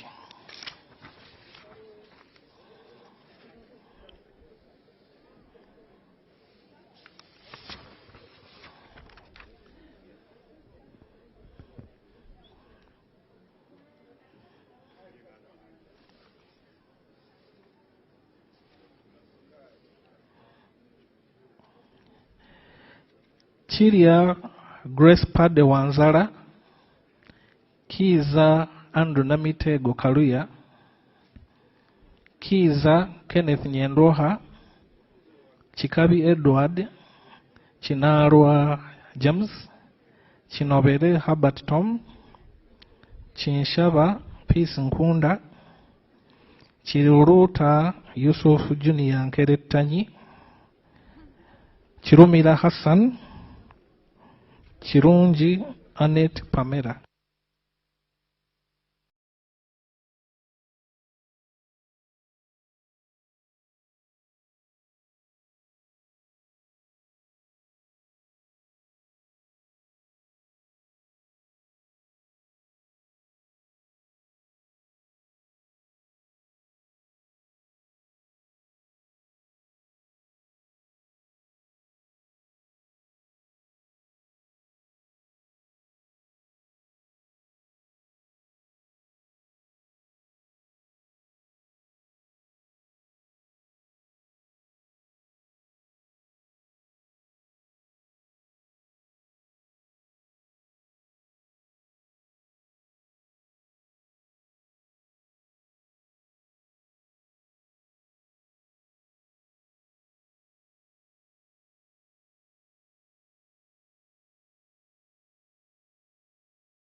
Kisa Stephen Bakubariayo, Kiseka Salim, Kitanywa Sowed, Kiti Peter, Kitiyo Patrick, Kiwanuka Abdara, Kiwanuka Keifa, Kiwanuka Suleiman, Kiyimba Emmanuel, Chionga WCB.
Chiza Hakim Saula, Komakech Christopher, Komol Joseph Mindi, Kugonza Emily, Kungu Samuel Bamuteze, Kutesa Mary Kamuli, Kutesa Patrick,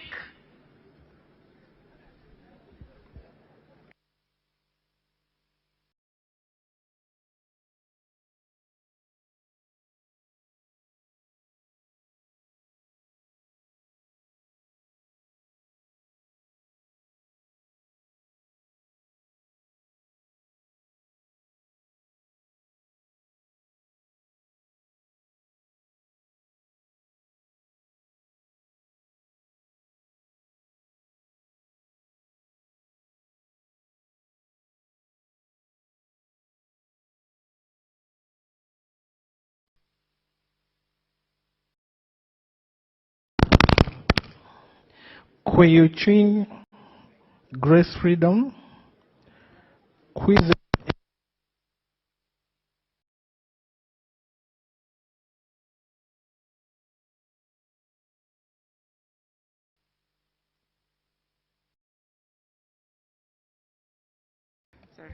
Kwizera Edi Wagahung, Chambade Amelia Ann,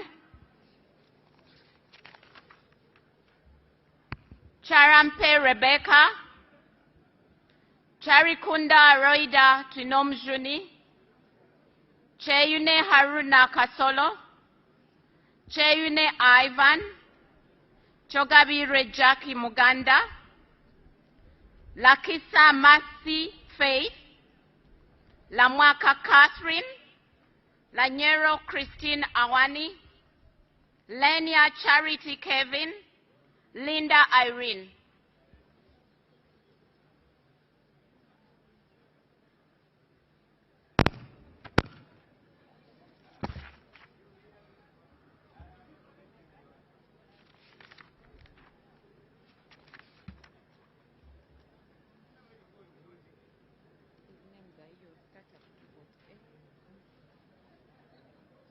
Okay, I will read. 2248, Lochap.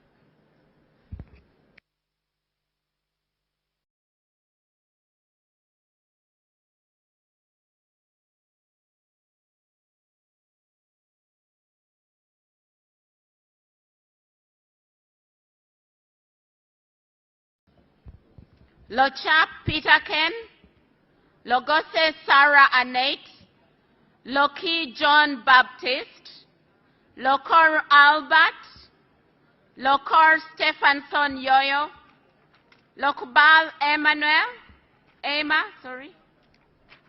Lokwang Hilary, Lolem Mika Akisile, Loluk Fidelis Logwe, Logoli Simon Peter.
Lowila Sidi Okateyot, Lubega George Willie, Lubowa Sebina Javira, Lugolobi Amos, Lugolobi Willie Bagayente, Rugwar Benson, Ruchams David Karanga, Lule Eria Eric, Luyimbazi Nalukola Elias,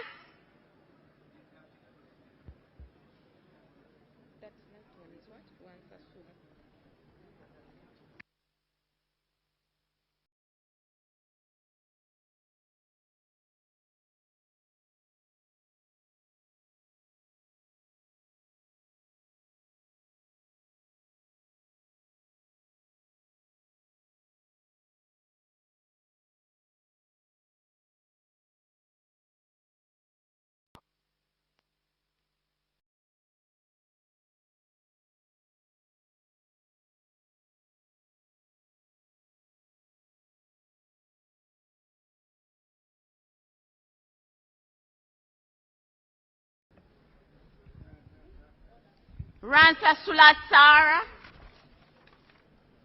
Mala Zahara Ririka, Mafabi Asha Nambulo, Maganda Julius Wandera, Magogo Moses Hasim, Makumbi Henry Kamya, Malende Shamim, Malinga Isaac Maikut, Mamawi James, Mao Nobat, Mariam Saif.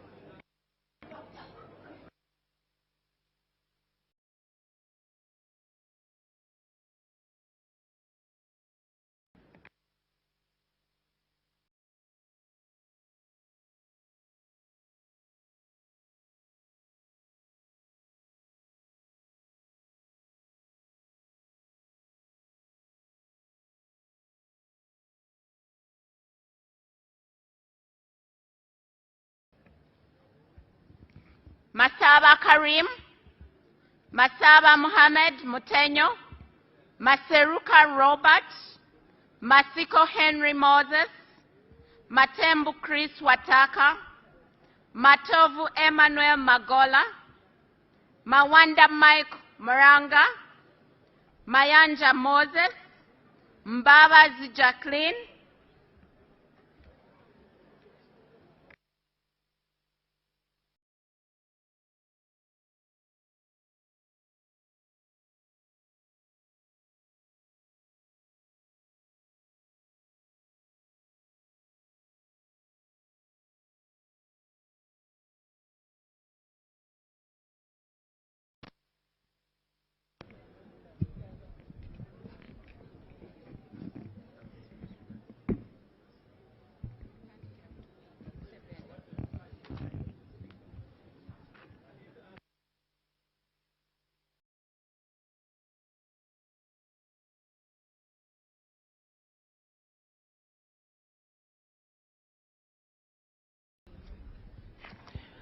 Mbalibula Christopher Chibanzanga Tabana. Meme Sylvia. Migadde Robert Ndugwa. Mirembe Lydia Daffin. Modoi Isaac. Mande Julius Rude. Mpata Sale. Mpindi Bomali. Mubanjizi Didan. Mudiobole Abedi Nassa. Mudukoi Fred Oduchu. Mugabe Robert. Mugabe Muzale Martin Chisule. Mugenyi Joseph. Mujira James. Mugisa Margaret Muhanga. Muhenda Ronald. Muhoza Desire. Muhwej Jim Katugugu. Mujungu Jennifer. Mujoni Asensio Mari.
Mukaye Miriam.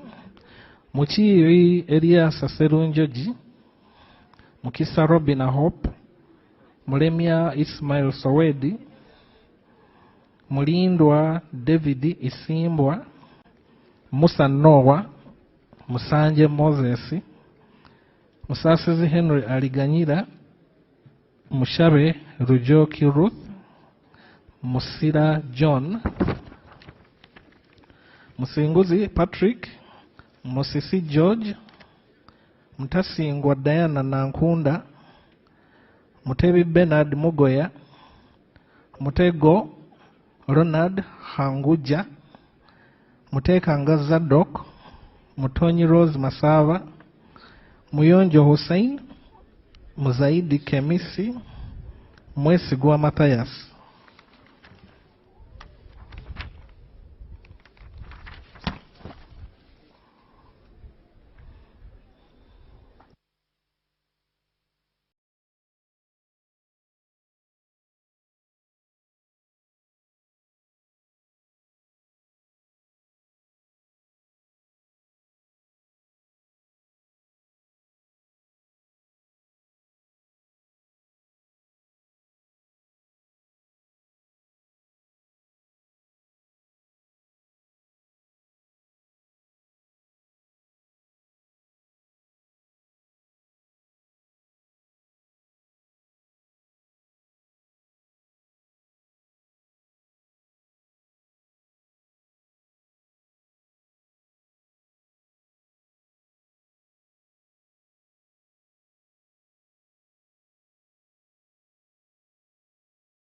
Mwine Mpaka Ramirama, Mwiru Paul, Nabaduka Anet, Nabakoba Judith Narure, Nabawanuka Sumaya, Nabanja Robina, Nabidi Anet, Nabukenya Brenda, Naguja Judith, Najuma Sara, Nakadama Rukia Isanga, Nakawuchi Susan Sambo, Nakazibwe Hope Grania, Nachisita Betty Mpongo, Nachi Julius Muntu, Naku Fiona, Nakuti Faith Loru, Nakwede Harriet, Narima Betty Ethel, Namanya Viola.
Namara Dennis, Namatende Eunice, Namatovu Mastula, Nambazira Florence, Nambeshe John Baptist, Namboze Teddy, Namere Justin, Namubiru Rabshisha Margaret, Namuganza Pasis Princess, Namuju Sise Dionozia.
Namukuta Brenda, Namlondo Sarah, Namtawe Joan, Nangoli Gerald, Nangoli Umar, Nankabira Anne Maria, Nankwanga Stella Maris, Nantongo Fortunate Rose, Nanzala Matrin, Nansolo Eugenia.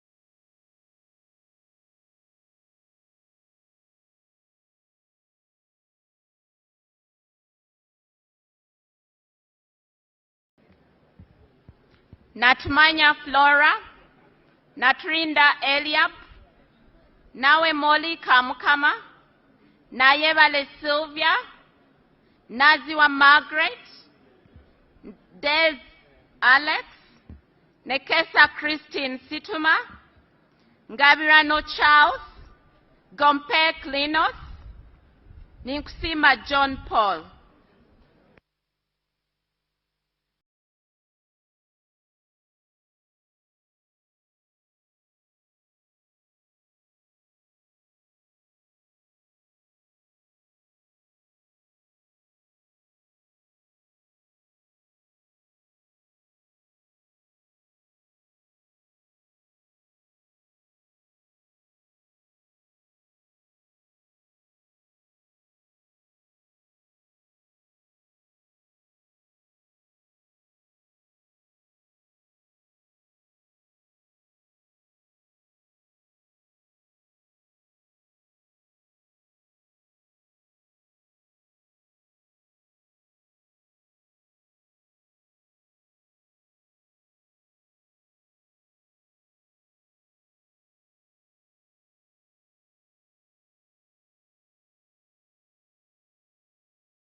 Ninsima Evelyn, Nirinjimana James Roji Kaveruka, Niyonsaba Alex, Nkuruma Roland, Nkunyinji Mwada, Namara Annette Oyes Yamukama, Nsamba Patrick Oshabe, Nsegumile Muhammad Chibedi, Ntabazi Harriet, Ntale Nseleko Madina,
Nulia Hafsateko, Nyakatas Nancy, Nyakato Dorothy, Nyamutoro Fiona, Nyeko Johnson Kezekia, Obiga Rose, Obong Peter Achuda, Obong Vincent Shedrick, Oboth Maxons Jacob, Ochan Patrick,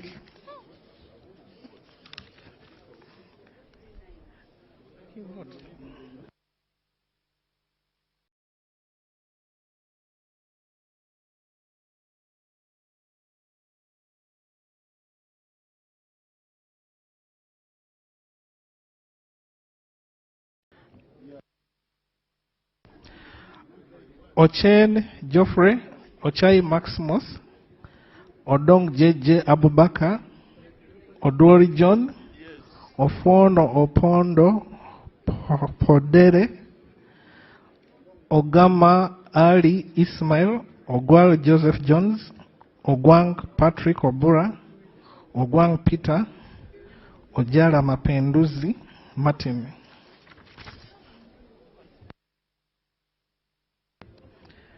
Ojit Peter, Ojok Andrew Olanya, Okasai Sidronius Opoloti, Okelo Geoffrey Charles, Okelo Patrick Onguti, Okecho George, Okecho John Francis, Okeyo Peter, Okia Joan Aniku, Okiding Sam.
Okot Benfence Henry, Okot Peter, Okoya John Calvin, Okulo Francis, Okum Gabriel, Okwere David Becham, Okwi Constantine, Olanya Gilbert, Oleru Huda Abathon, Omara Paul.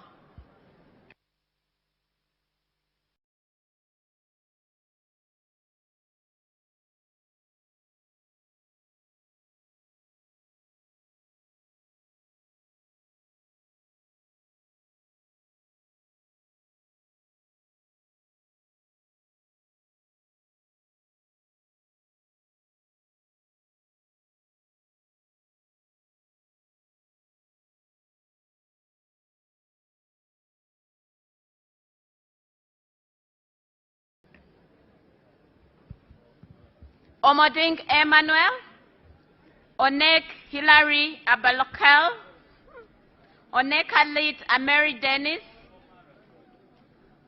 Ongalo Obote Clement Kenneth, Ongeiso Emmanuel Jor, Ongom Patrick, Ongrok Richard, Ongu James, Onzima Fiona, Opio Samuel Achut.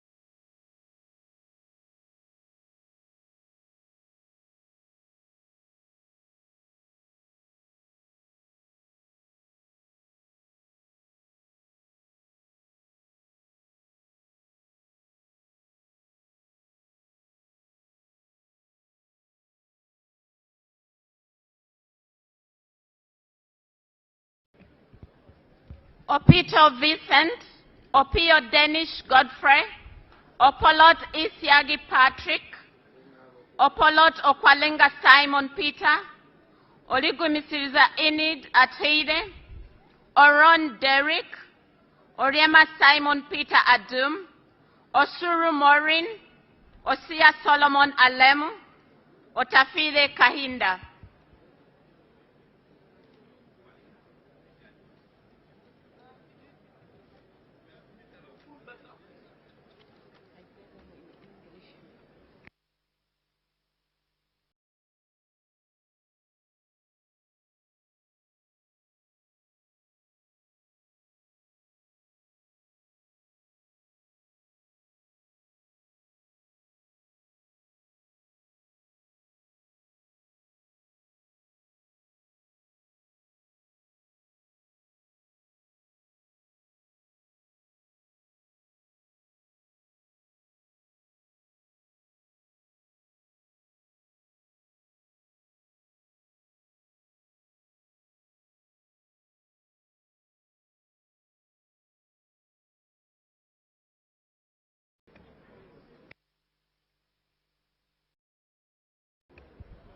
Otim Bernard, Otim Gui Isaac Ismail, Otto Edward Markmott, Otoba Wellborn Odia, Ouma Willie, Owene Richard Machinka, Owino Nicholas Simon, Park Peter Pex, Paparu Lillian Obial, Pendun Josephine.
Rochamari Beatrice, Rugumayo Edison, Rohindi Frederick, Roteraho Lilian, Rwakojo Robina Gureme, Ramirama Bright Kanyontore, Rashande Emmanuel, Sazi Godfrey, Sange Jacqueline, Sevamara Richard,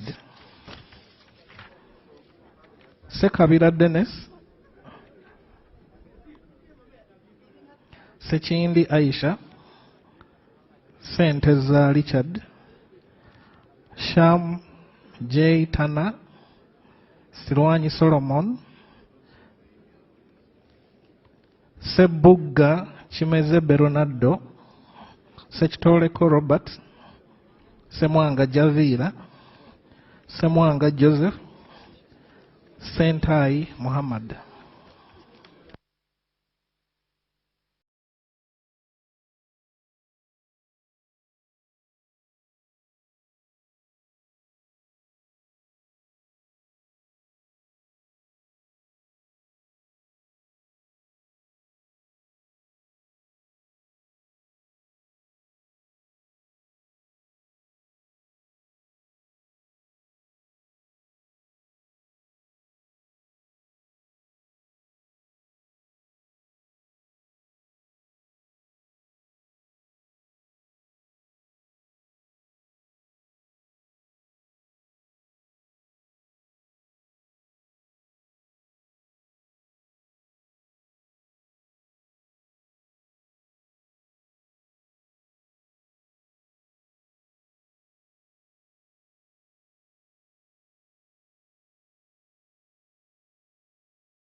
Senyonyi Joel Besekezi, Serukenya David, Serunjoji Hassan Muchiri, Sewagudde Robert, Sewungu Joseph Gonzaga, Suvi Chinyamatama Juliet, Tabana Ate Sharifa, Taewa Didas Kabumbuza,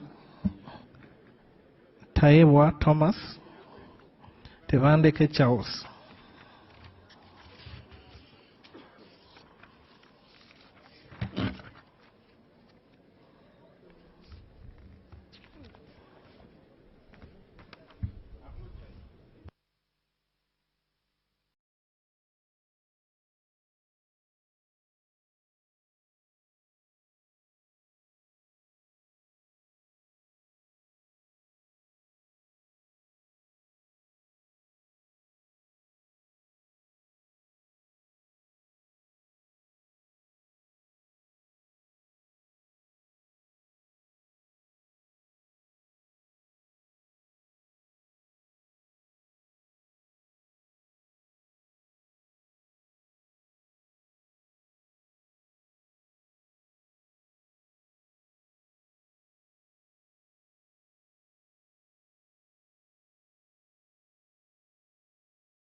Taylor John, Tete Chirangat Evelyn, Tibiaze Peace, Tio William Taylor Oda, Tom Aliti Chandia,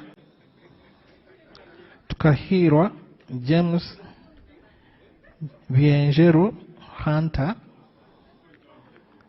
Tumukunde Henry, Kakurugu, Tumurame Genesio, Tumusime, John Bosco, Tumwebaze Frank Kajiji.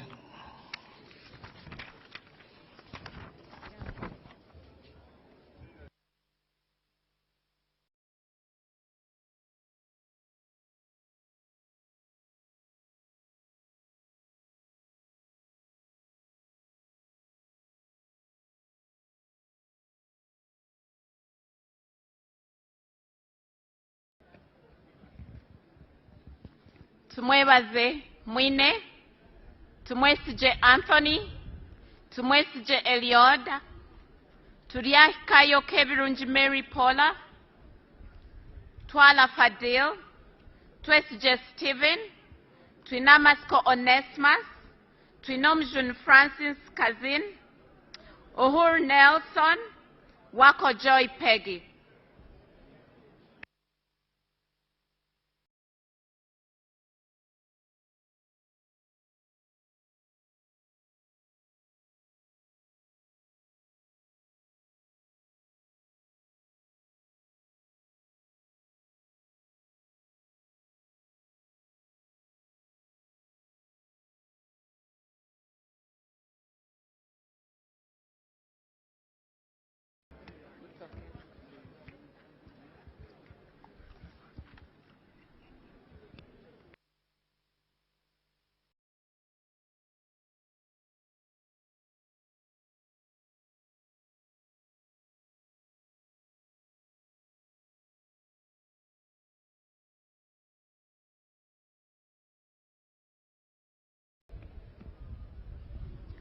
Wabusan Stephen Mwaka, Waiswa Joel Azara, Wakabi Pius, Wakida Patrick Godfrey, Wakoli Godfrey Matembu, Waluswaka James, Waliomu Moses Mwanika,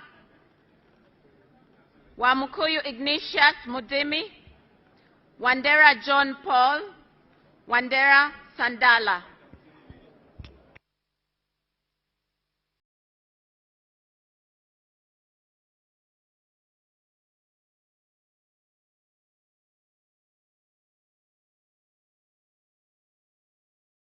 Okay.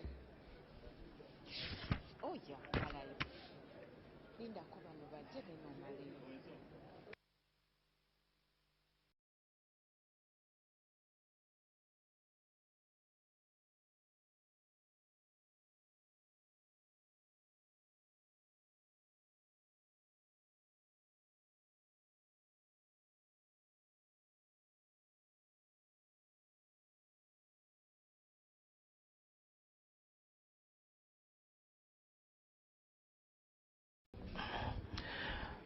Wanyama Judas Thadio, Wanyama Richard, Wanyenya Shafiga,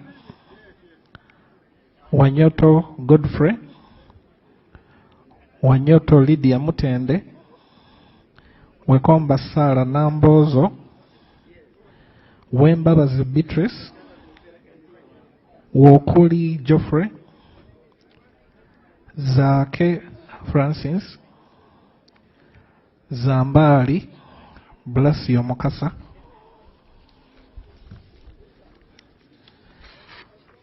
Zawede Victorious,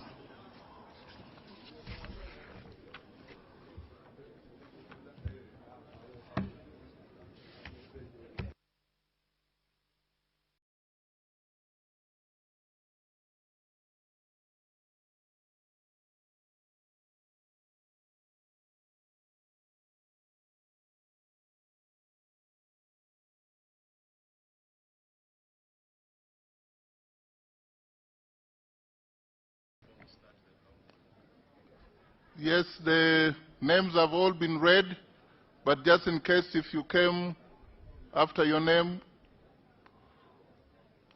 was already read, please you come up and we verify that you can be given opportunity to vote. Otherwise, we would be closing.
Okay. Now the polling has been closed. I want to direct the clerk so that they can open the box and the counting starts.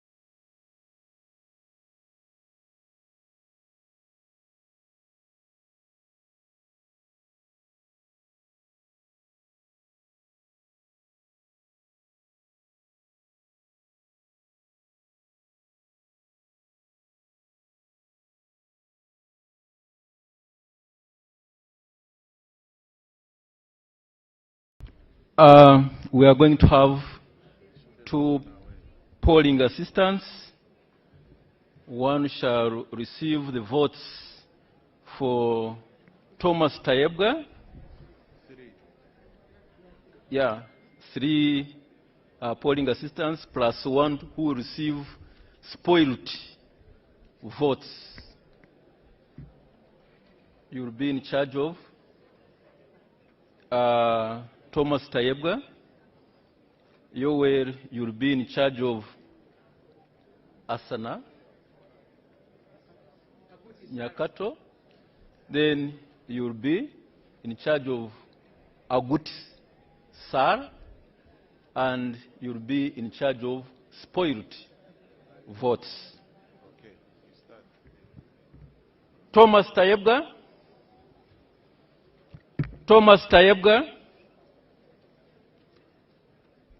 Thomas Tayebga. Thomas Tayebga. Thomas Tayebga. Thomas Tayebga. Sarah. Tayebga Thomas. Tayebga Thomas. Tayebga Thomas. Thomas Tayebga. Thomas Tayebga. Thomas Tayebga. Thomas Tayebga. TT Thomas Tayebga. Thomas Tayebga. Thomas Tayebga. Thomas Tayebga. Tayebga Thomas. Thomas Tayebga. Nyakato. Thomas Tayebga. Thomas Tayebga. Nyakato Asanasio. Tayebga Thomas. Thomas Tayebga. Thomas Tayebga. Thomas Tayebga. Tayebga Thomas. Agut Sara. Thomas Tayebga. Thomas Tayebga. Thomas Tayebga. Thomas Tayebga. Thomas Tayebga. Thomas Tayebga. Nyakato Asnans. Nyakato Asnans. Thomas Tayebga. Thomas Tayebga. Thomas Tayebga. Thomas Tayebga. Thomas Tayebga. Nyakato Asnas.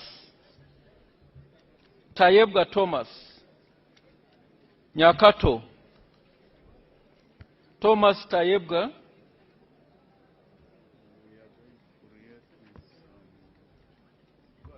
Thomas Tayebga. Thomas Tayebga. Thomas Tayebga. Thomas Tayebga. Thomas Tayebga. Thomas Tayebga. Thomas Tayebga. Thomas Tayebga. Thomas Tayebga. Thomas Tayebga, Thomas Tayebga, Tayebga Thomas, Tayebga Thomas, Thomas Tayebga, Thomas Tayebga, Honorable Tayebga Thomas, Tayebga Thomas, Tayebga Thomas, Thomas Tayebga, Thomas Tayebga, no vote.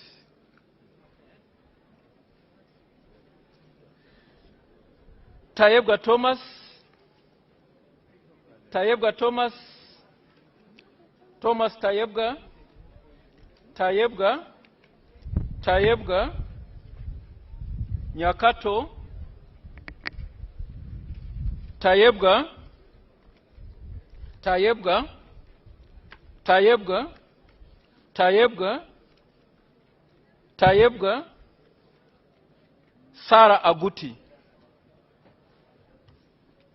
Thomas Tayebga, Tayebga, Tayebga, Tayebga, Tayebga, Tayebga, Tayebga, Tayebga, Tayebga, Tayebga, Nyakato.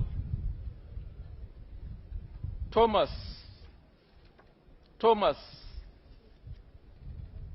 Tayebga Thomas, Tayebga Thomas, Tayebga Thomas, Tayebga Thomas, Thomas Tayebga, Tayebga Thomas, Thomas Tayebga, Thomas Tayebga, Tayebga Thomas, Tayebga Thomas, Thomas Tayebga, Tayebga, Thomas Tayebga, Thomas Tayebga,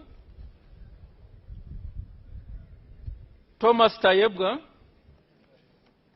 Tayebga Thomas, Thomas Tayebga, Tayebga Thomas, Tayebga, Tayebga Thomas, Thomas Tayebga, Tayebga, Tayebga,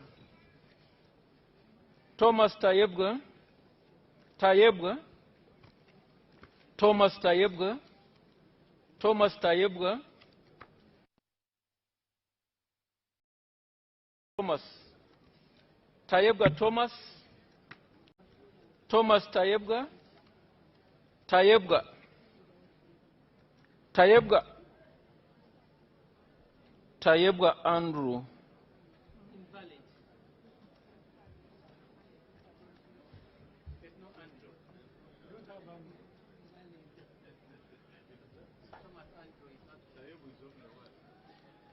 Thomas Tayebga,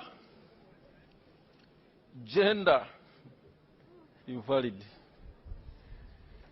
Thomas Tayebga, Thomas Tayebga, Thomas Tayebga, Tayebga Thomas, Tayebga Thomas, Agut Sarah. Tayebga Thomas, Thomas Tayebga, Agut Sarah. Tayebga Thomas, Tayebga Thomas, Tayebga Thomas, Tayebga, Tayebga, Nyakato Asnas, Tayebga, Thomas, Thomas Tayebga, Tayebga, Thomas Tayebga, Tayebga, Tayebga, Tayebga, Tayebga Thomas, Tayebga Thomas, Tayebga Thomas, Thomas Tayebga, Nyakato, Thomas Tayebga, Agut Sarah, Thomas Tayebga,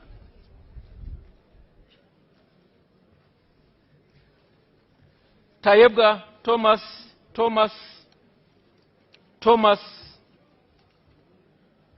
Thomas, Tayebga, Thomas, Thomas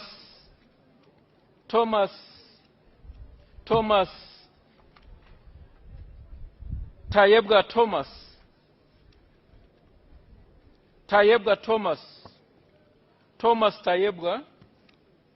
Tayebga Thomas Tayebga Thomas Tayebga Honorable Nyakato Thomas Tayebga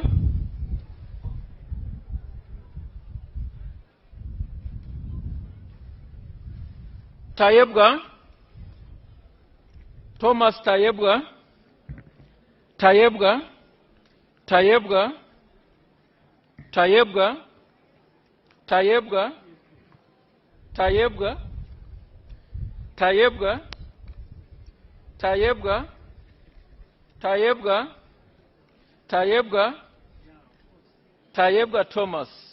Thomas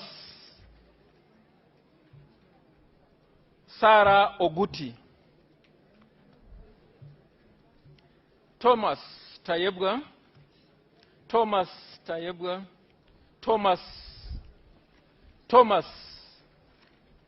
Thomas Asinas Nyakato Thomas Tayebga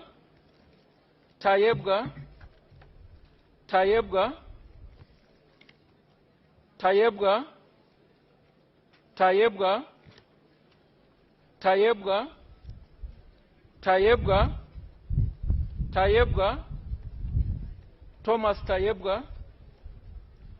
Thomas Nyakato Asinas Thomas Tayebga Thomas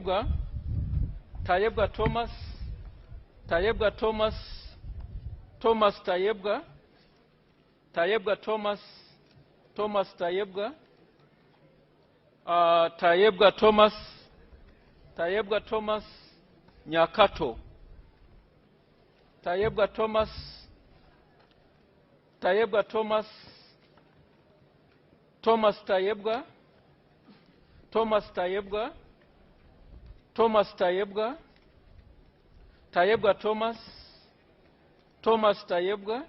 Nyakato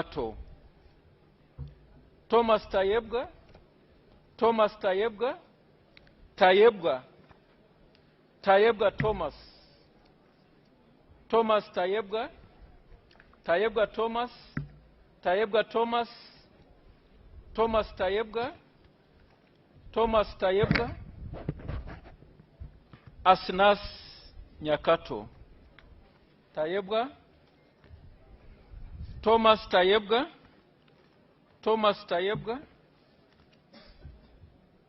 Tayebga Thomas Tayebga Thomas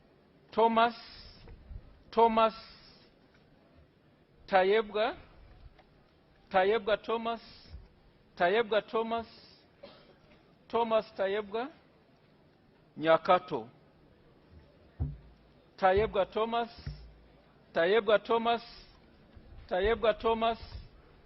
Thomas Nyakato Tayebga Thomas Nyakato Thomas Tayebga Thomas Tayebga Nyakato Agut Sar Tayebga Thomas Tayebga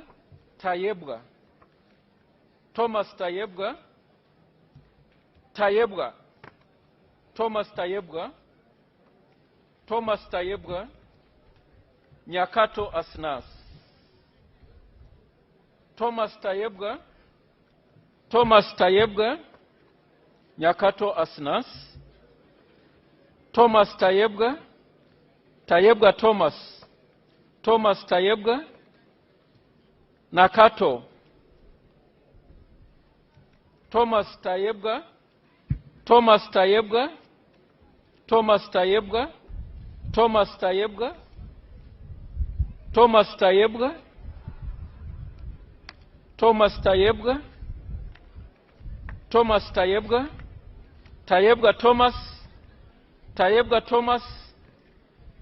Thomas Tayebga Tayebwa Thomas. Thomas Tayebwa. Thomas Tayebwa TT. Nyakato Asnans. Thomas Tayebwa. Thomas Tayebwa. Thomas Tayebwa. Thomas Tayebwa. Tayebwa Thomas. Thomas Tayebwa. Nyakato. Thomas Tayebwa. Thomas Tayebwa. Thomas Tayebwa. Thomas Tayebwa. Thomas Tayebwa. Thomas Tayebwa. Thomas Tayebwa. Thomas Tayebwa. Thomas Tayebwa. Thomas Tayebwa. Thomas Tayebwa. Tayebwa Thomas. Nyakato. Thomas Tayebwa. Agut Sara. Thomas Tayebwa. Thomas Tayebwa. Thomas Tayebwa. Tayebwa Thomas. Thomas Tayebwa. Tayebwa Thomas. Nyakato. Thomas Tayebwa. Thomas Tayebwa. Thomas Tayebwa. Thomas Tayebwa. Nyakato. Tayebwa Thomas. Tayebwa Thomas. Tayebwa Thomas. Tayebwa Thomas. Tayebwa Thomas. Tayebwa Thomas. Nyakato. Tayebwa Thomas. Thomas Tayebwa. Nakato. Nyakato. Tayebwa Thomas. Thomas Tayebwa. Thomas Tayebwa. Tayebwa Thomas. Thomas Tayebwa. Thomas Tayebwa. Thomas Tayebwa. Thomas Tayebwa. Thomas Tayebwa. Thomas Tayebwa. Thomas Tayebwa. Thomas Tayebwa. Thomas Tayebwa. Thomas Tayebwa. Thomas Tayebwa. Tayebwa Thomas. Nyakato Asnans. Tayebwa. Thomas Tayebwa. Thomas Tayebwa. Thomas Tayebwa. Thomas Tayebwa. Nakato Asnans. Thomas Tayebwa. Thomas Tayebwa. Thomas Tayebwa. Thomas Tayebwa. Thomas Tayebwa. Thomas Tayebwa. Thomas Tayebwa. Thomas Tayebwa. Tayebwa Thomas. Tayebwa Thomas. Thomas Tayebwa. Thomas Tayebwa. Thomas Tayebwa. Thomas Tayebwa. Thomas Tayebwa. Tayebwa Thomas. Tayebwa Thomas. Tayebwa Thomas. Thomas Tayebwa. Thomas Tayebwa. Nyakato. Nakato Asnans. Tayebwa Thomas. Asnas Nyakato. Thomas Tayebwa. Tayebwa Thomas. Thomas Tayebwa. Tayebwa. Tayebwa. Thomas Tayebwa. Thomas Tayebwa. Tayebwa Thomas. Thomas Tayebwa. Thomas Tayebwa. Tayebwa Thomas. Thomas Tayebwa. Tayebwa Thomas. Thomas Tayebwa. Tayebwa Thomas. Thomas Tayebwa. Tayebwa Thomas. Thomas Tayebwa. Tayebwa Thomas. Tayebwa Thomas. Nyakato. Tayebwa Thomas. Thomas Tayebwa. Thomas Tayebwa. Tayebwa T. Thomas. Tayebwa T. Thomas. Thomas Tayebwa. Thomas Tayebwa. Thomas Tayebwa. Thomas Tayebwa. Thomas Tayebwa. Tayebwa, Tayebwa, Agut Sara, Thomas Tayebwa, Tayebwa, Thomas Tayebwa, Tayebwa Thomas, Thomas Tayebwa, Thomas Tayebwa, Tayebwa Thomas, Thomas Tayebwa, Tayebwa Thomas, Tayebwa Thomas, Nyakato, Thomas Tayebwa, Thomas Tayebwa, Thomas Tayebwa, Thomas Tayebwa, Nyakato, Nyakato Asnans, Thomas Tayebwa, Thomas Tayebwa, Tayebwa, Tayebwa, Sara, Tayebwa Thomas, Tayebwa Thomas, Tayebwa Thomas, Tayebwa Thomas, Thomas Tayebwa, Thomas Tayebwa, Thomas Tayebwa, Sara, Tayebwa Thomas, Tayebwa Thomas, Agut Sara, Tayebwa Thomas, Thomas Tayebwa, Thomas Tayebwa, Thomas Tayebwa, Tayebwa, Tayebwa Thomas, Thomas Tayebwa, Thomas Tayebwa, Thomas Tayebwa, Thomas Tayebwa, Thomas Tayebwa, Thomas Tayebwa, Thomas Tayebwa, Thomas Tayebwa, Thomas Tayebwa, Thomas Tayebwa, Thomas Tayebwa, Thomas Tayebwa, Thomas Tayebwa, Tayebwa Thomas, Thomas Tayebwa, Thomas Tayebwa, Thomas Tayebwa, Thomas Tayebwa, Thomas Tayebwa, Tayebwa Thomas, Tayebwa Thomas, Thomas Tayebwa, Thomas Tayebwa, Thomas Tayebwa, Thomas Tayebwa, Tayebwa Thomas, Nyakato Asnans, Sara Aguti, Tayebwa Thomas, Tayebwa Thomas, Tayebwa Thomas, Tayebwa Thomas, Tayebwa Thomas, Tayebwa Thomas, Tayebwa Thomas,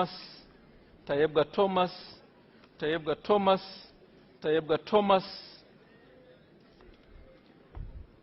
Tayebwa Thomas, Tayebwa Thomas, Tayebwa Thomas, Tayebwa Thomas, Nyakato, Asnas Nyakato, Thomas Tayebwa, Tayebwa, Tayebwa Thomas, Tayebwa Thomas, Tayebwa Thomas, Tayebwa Thomas, Tayebwa Thomas, Nyakato, Tayebwa Thomas, MP Hoima Site, Nyakato, Thomas Tayebwa, Tayebwa Thomas, Thomas Tayebwa, Thomas Tayebwa, Thomas Tayebwa, Tayebwa Thomas, Tayebwa Thomas, Tayebwa Thomas, and finally Tayebwa Thomas.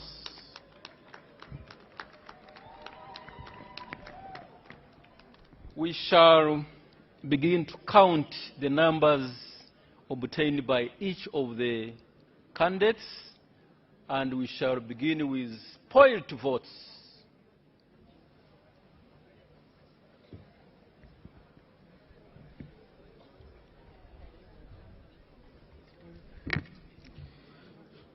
Spoiled votes number 1. Another spoiled vote number 2. Spoiled vote number 3.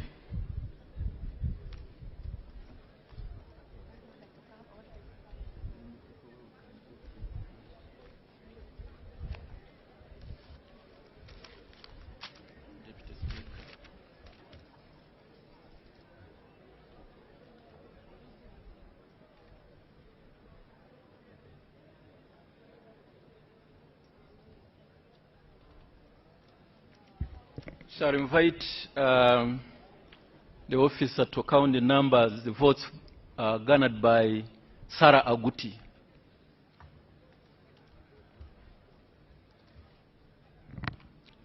Sarah Aguti, the number of votes for Sarah Aguti: 1, 2, 3, 4, 5, 6, 7, 8, 9, 10, 11, 12, 13, 14.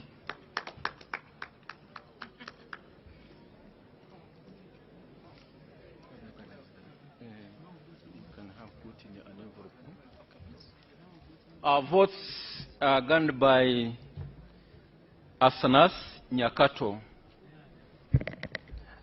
Votes for Honorable Nyakato Asinansi: 1, 2, 3, 4, 5, 6, 7, 8, 9, 10, 11, 12, 13, 14, 15, 16, 17, 18, 19, 20, 21, 22, 23, 24, 25, 26, 27, 28, 29, 30, 31, 32, 33, 34, 35,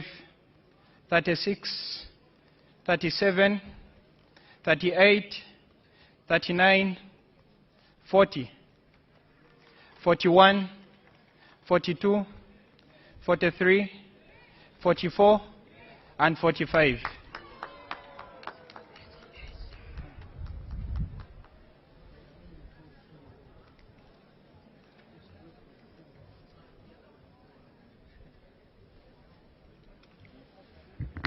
We shall now get the votes, count the votes obtained by Honorable Thomas Tayebwa.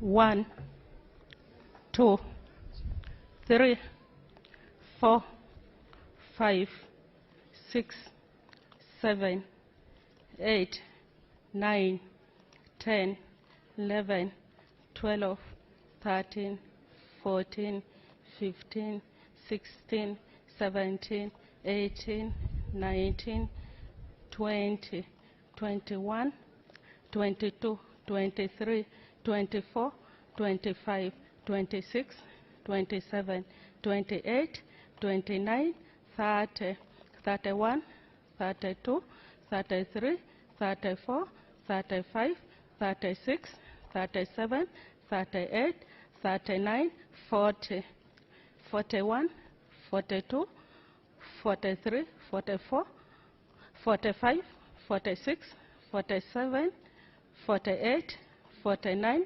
50, 51, 52, 53, 54, 55, 56, 57, 58, 59, 60, 61, 62, 63, 64, 65, 66, 67, 68, 69, 70, 71, 72, 73, 74, 75, 76, 77, 78, 79, 80, 81, 82, 83, 84, 85, 86, 87, 88, 89, 90, 91, 92, 93, 94, 95, 96, 97, 98,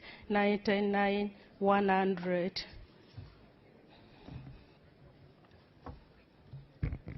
101, 12, 13, 14, 15, 16, 17, 18, 19, 110, 111, 112, 113, 114, 115, 116, 117, 118, 119, 120, 121, 122, 123, 124, 125, 126, 127, 128, 129, 130, 131, 132, 133, 134, 135, 136, 137, 138, 139, 140, 141, 142,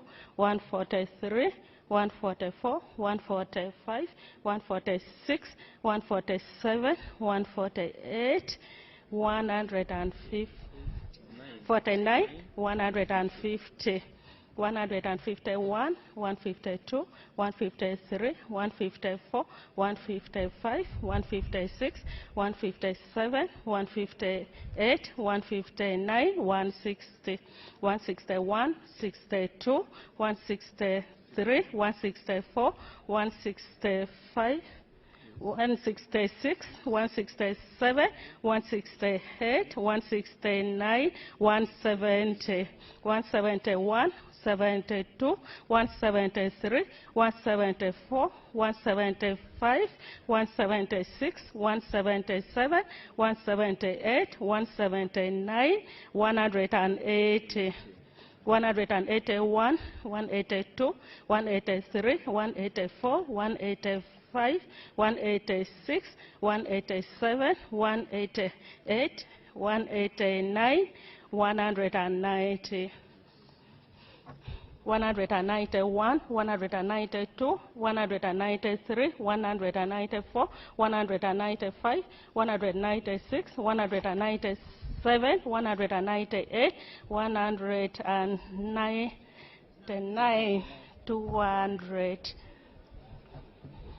201, 202, 203, 204, 205, 206, 207, 208, 209, 210, 211, 212, 213, 214, 215, 216, 217, 218, 220, 219, 220, 221, 222, 223. Help me.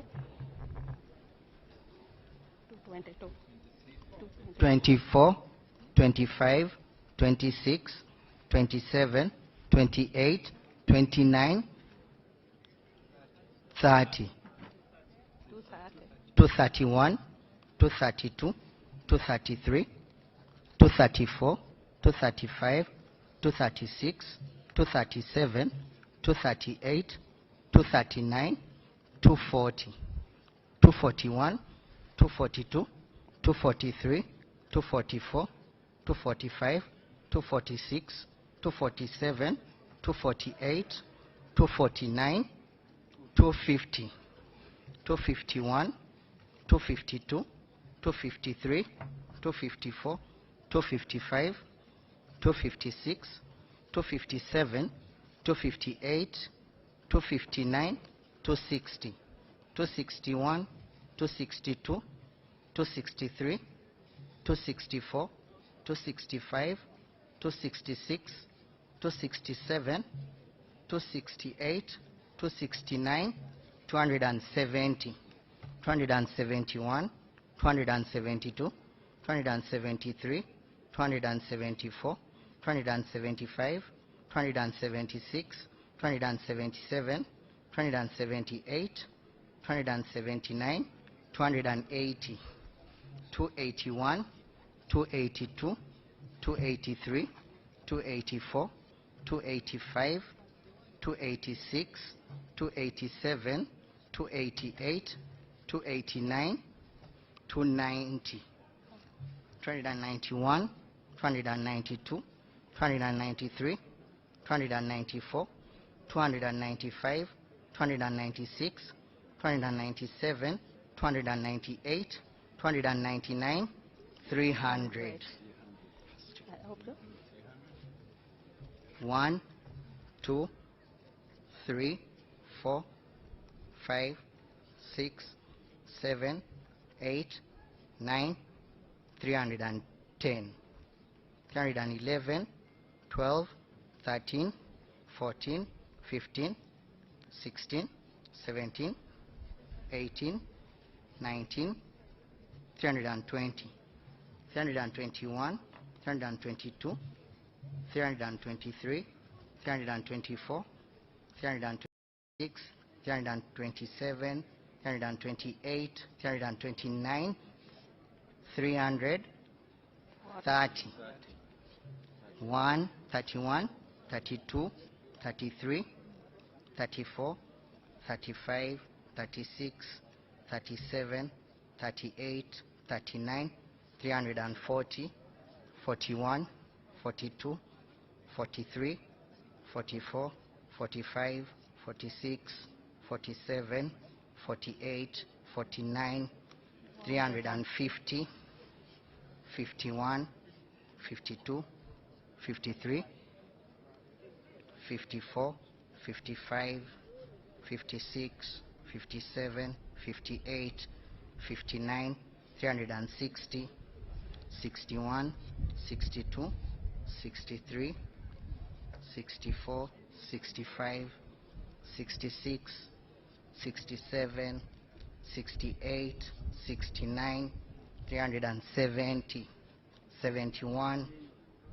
72, 73, 74, 75, 76, 77, 78, 79, 380, 81, 82, 83, 84, 85, 86, 87, 88, 89, 390, 91, 92, 93, 94, 95, 96, 97, 98, 400, 99, 400, 401, 2, 3, 4, 5, 6, 7, 8, 9, 10, 410, 400. When you don't use Momo, you are forced to quarrel. Mama ka balance. Eh? Ah, why didn't you meet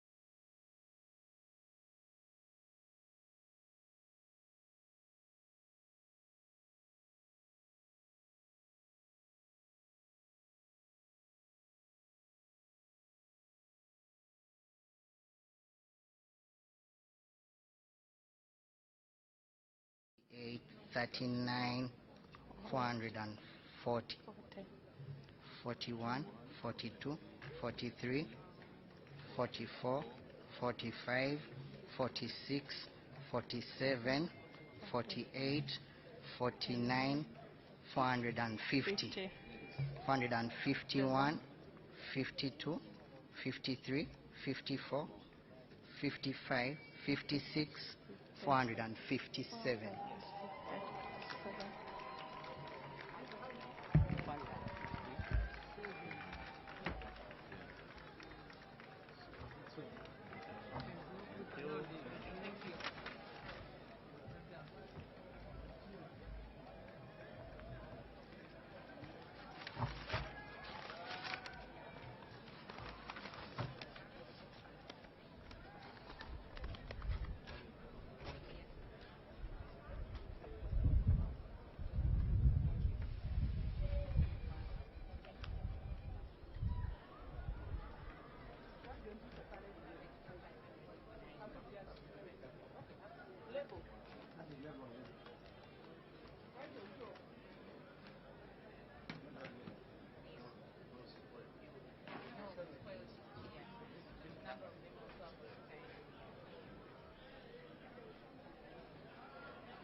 Declaration of results.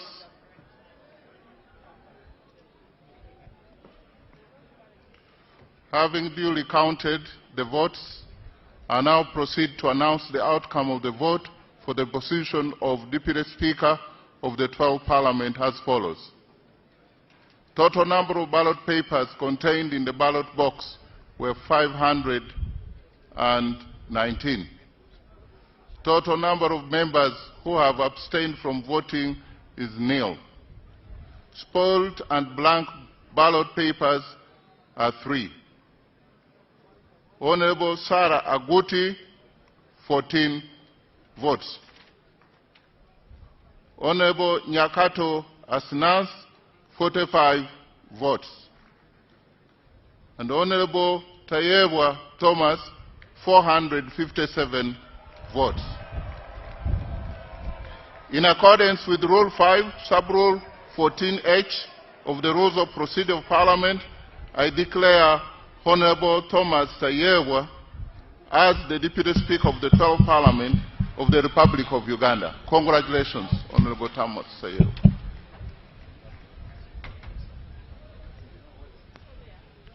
Item number 16, administration of oath to the Deputy Speaker by His Excellency the President.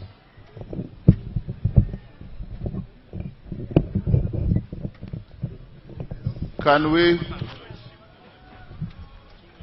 have the Deputy Speaker-elect, Honorable Thomas Tayewa,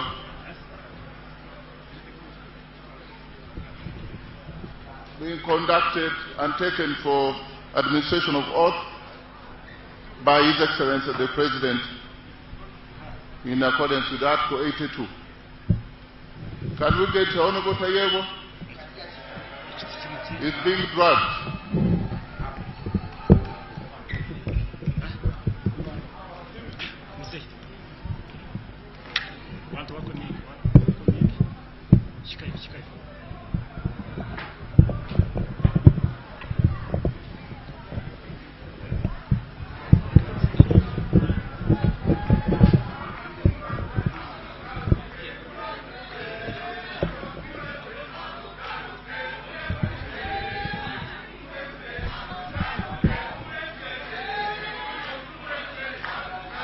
Honourable members, the Right Honourable Speaker is going to introduce the Deputy Speaker to His Excellency the President, and His Excellency the President will administer the oath of the Deputy Speaker to the Right Honourable Thomas Tayewa. After the oath, he will also receive the instruments of power as an alternate Speaker of Parliament.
documents ready?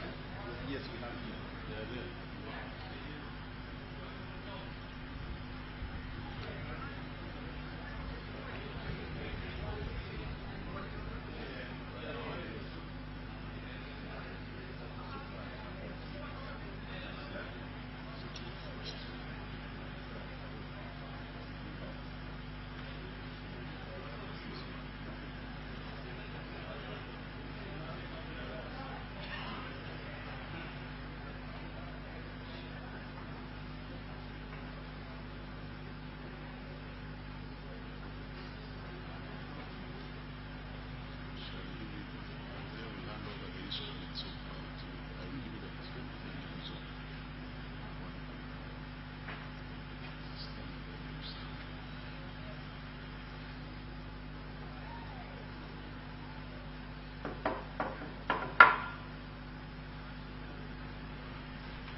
I, Thomas Tayebwa, swear in the name of the Almighty God that I will at all times well and truly serve the Republic of Uganda in the office of the Deputy Speaker, and that I will support and uphold the Constitution of the Republic of Uganda as by law established.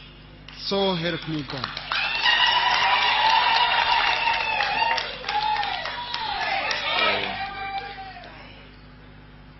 Having taken the oath of the Deputy Speaker and signing in the oath book to be appended by His Excellency the President, the Deputy Speaker shall also receive the same instruments of power, showing that once he is in the chair, he has the same powers as the Right Honourable Speaker.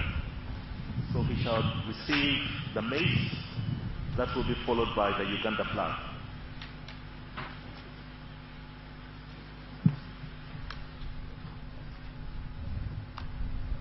His Excellency is signing the oath that was signed by the Deputy Speaker of Parliament, appending his signature, as is clearly stated in Article 82.10 of the Constitution,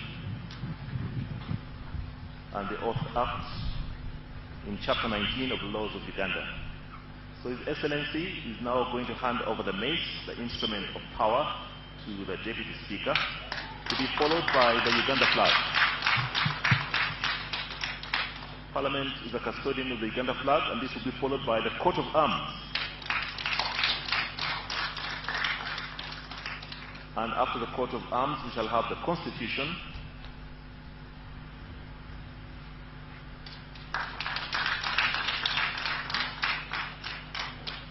and that will be followed by the rules of procedure of Parliament.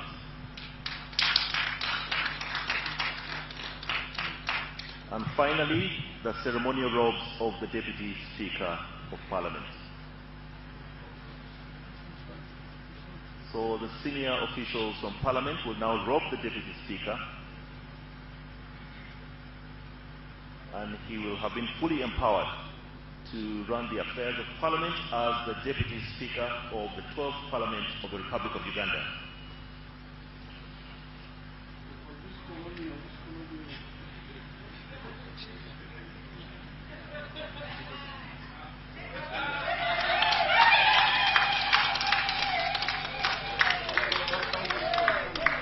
Honourable members, distinguished guests, the Parliament of Uganda now has a Right Honourable Speaker and a Right Honourable Deputy Speaker of Parliament.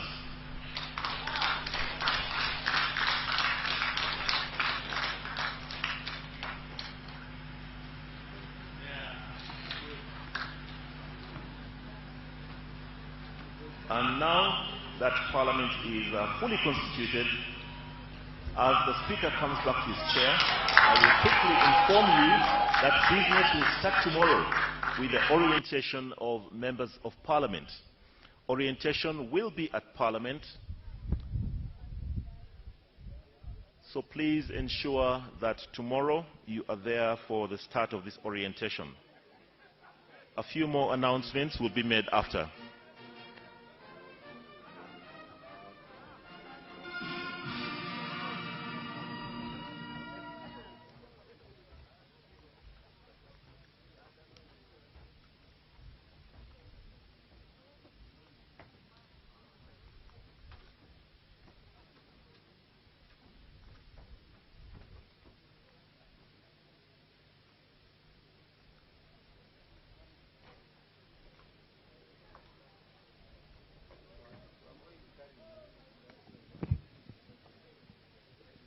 Item number 18, remarks by the Deputy Speaker of Parliament.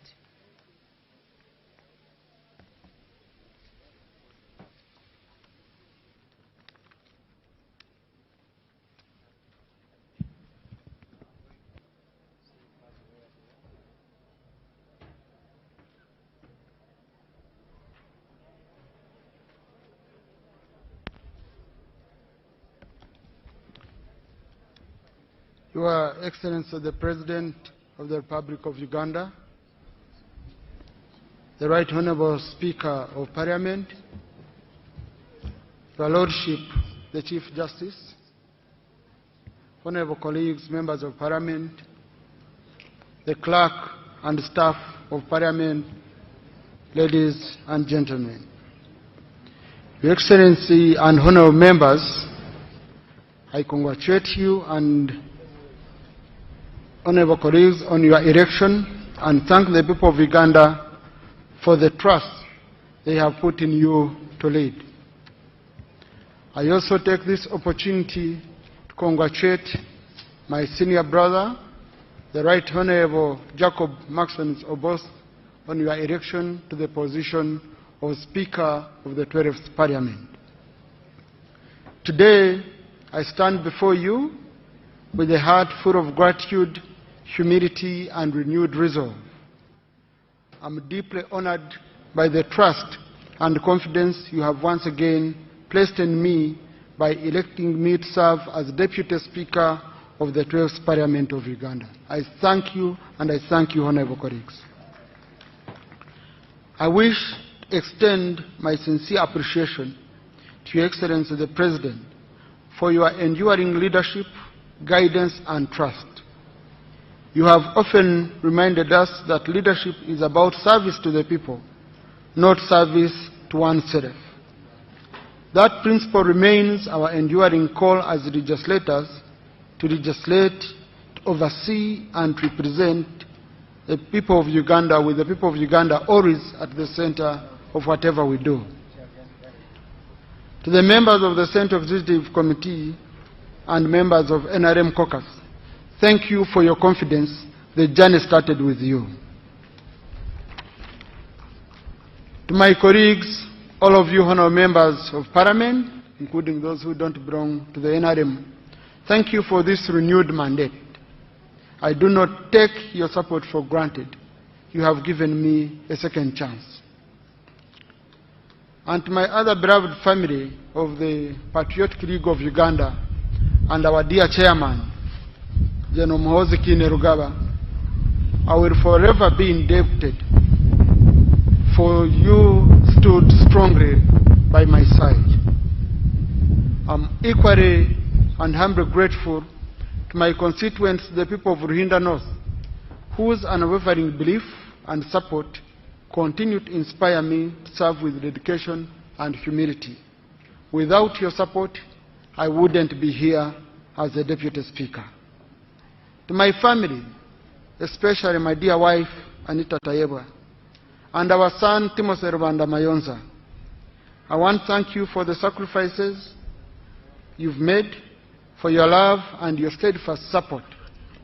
Public service demands very much, and your social support has been my anchor in whatever I do. You give me an inspiration to work hard every day so that you can live in a better Uganda.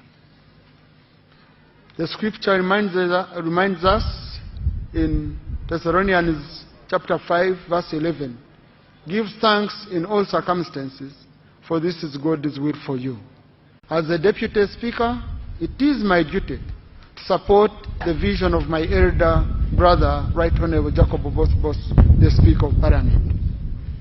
If I may tell you this, he has been my unofficial advisor. Now I'm going to be his quiet advisor as a deputy. I can't state my plans beyond what, Right Honorable, you have stated. In me, I promise you that you have a deputy who will not only support but also advise you whenever necessary or called upon. To my colleagues in the opposition and all of you honorable members, in all of us, if all of us have the same mission,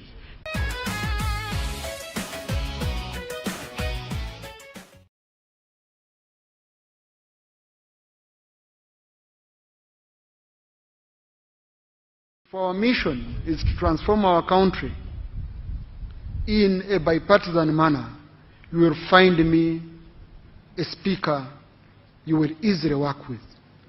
Let us focus, as our president has advised us, on the issue of what is the problem of Uganda, lifting our people out of poverty. We hold them accountable through oversight. I promise, honorable colleagues, that I know all the corners of the house. I know where we need cleanup. I know where we need to maintain the status quo. And I will be sharing this information with my senior leader, the Right Honorable Bosobos, so that we can build a parliament which we are all proud of. If you move out and you say, I'm a member of the 12th parliament, everyone should be able to say, we appreciate the work you're doing. May God bless you all, and may God bless Uganda, for God and my country. Right Honorable Speaker, sir, I request you to invite His Excellency the President to make his remarks. Right Honorable Speaker.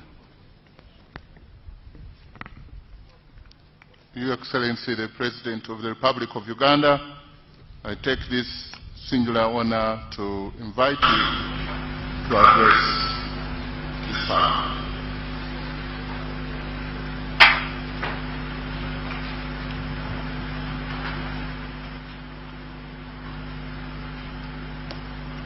The Right Honorable Speaker of Parliament,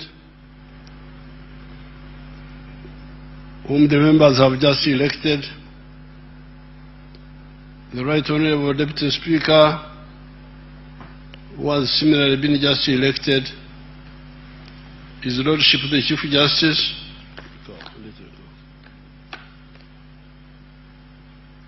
the Honorable Members of Parliament, and all the invited guests.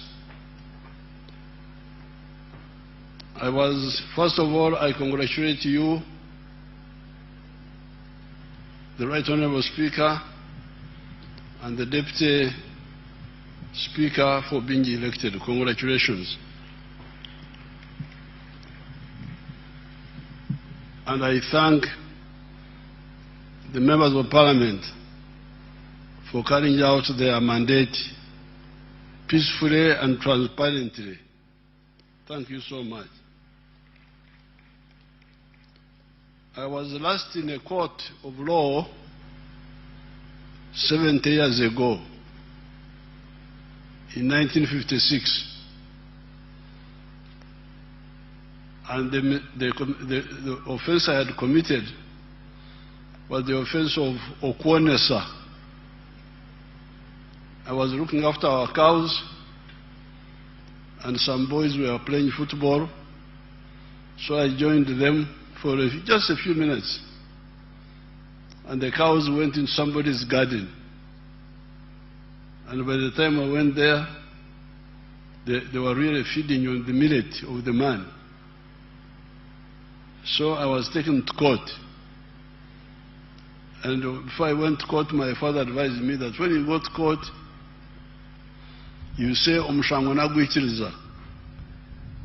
You plead guilty. If you plead guilty, they will be lenient to you. That was the last time I was in court, 70 years ago. So I was very amused today when I had the CJ deciding the case which was brought by one of the opposition people who wanted to campaign. And then the CJ, I was just listening carefully, the CJ, no, we cannot allow campaigning because what you are talking about is campaigning. I thought that was very interesting. I was amused because I have not been to a court system. Then the Speaker decided on the question of the numbers.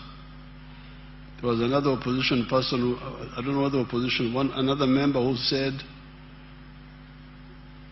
the members are 370 or 519. Then the Speaker also decided it very, very wisely, and I was interested. I was just watching and enjoying. But I remain with one grievance: the way the CJ blacklisted one of my votes, because somebody had written or both Tayewa.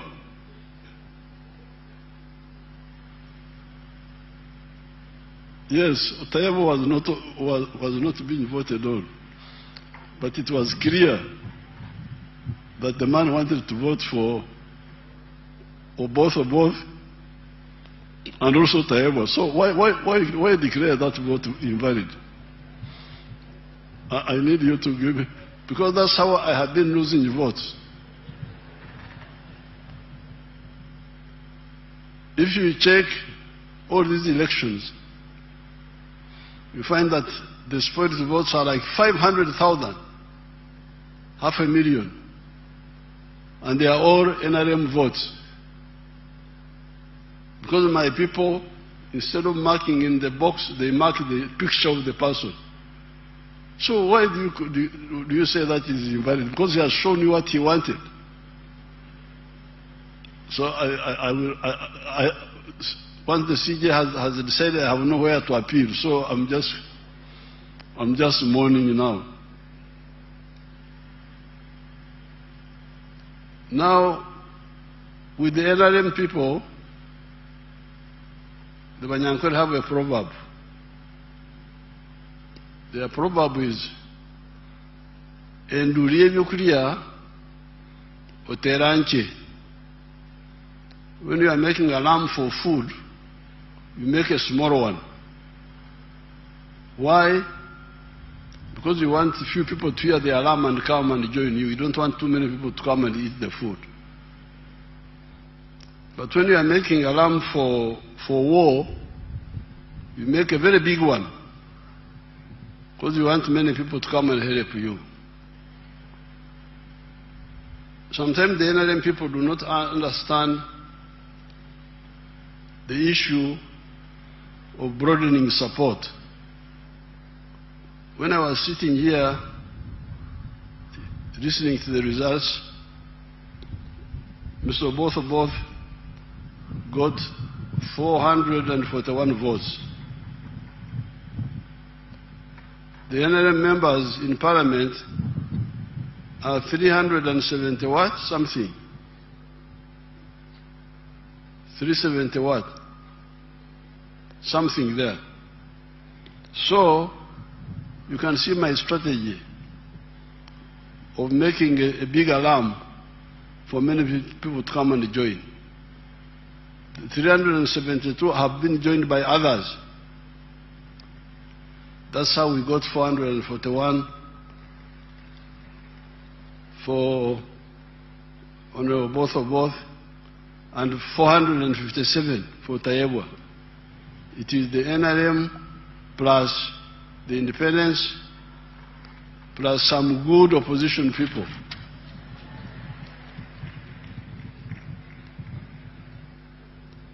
No, but I must mourn the 15 votes which my ally Mao took away. God, those are also my votes because I'm in alliance with Mao. But he took away my 15 votes.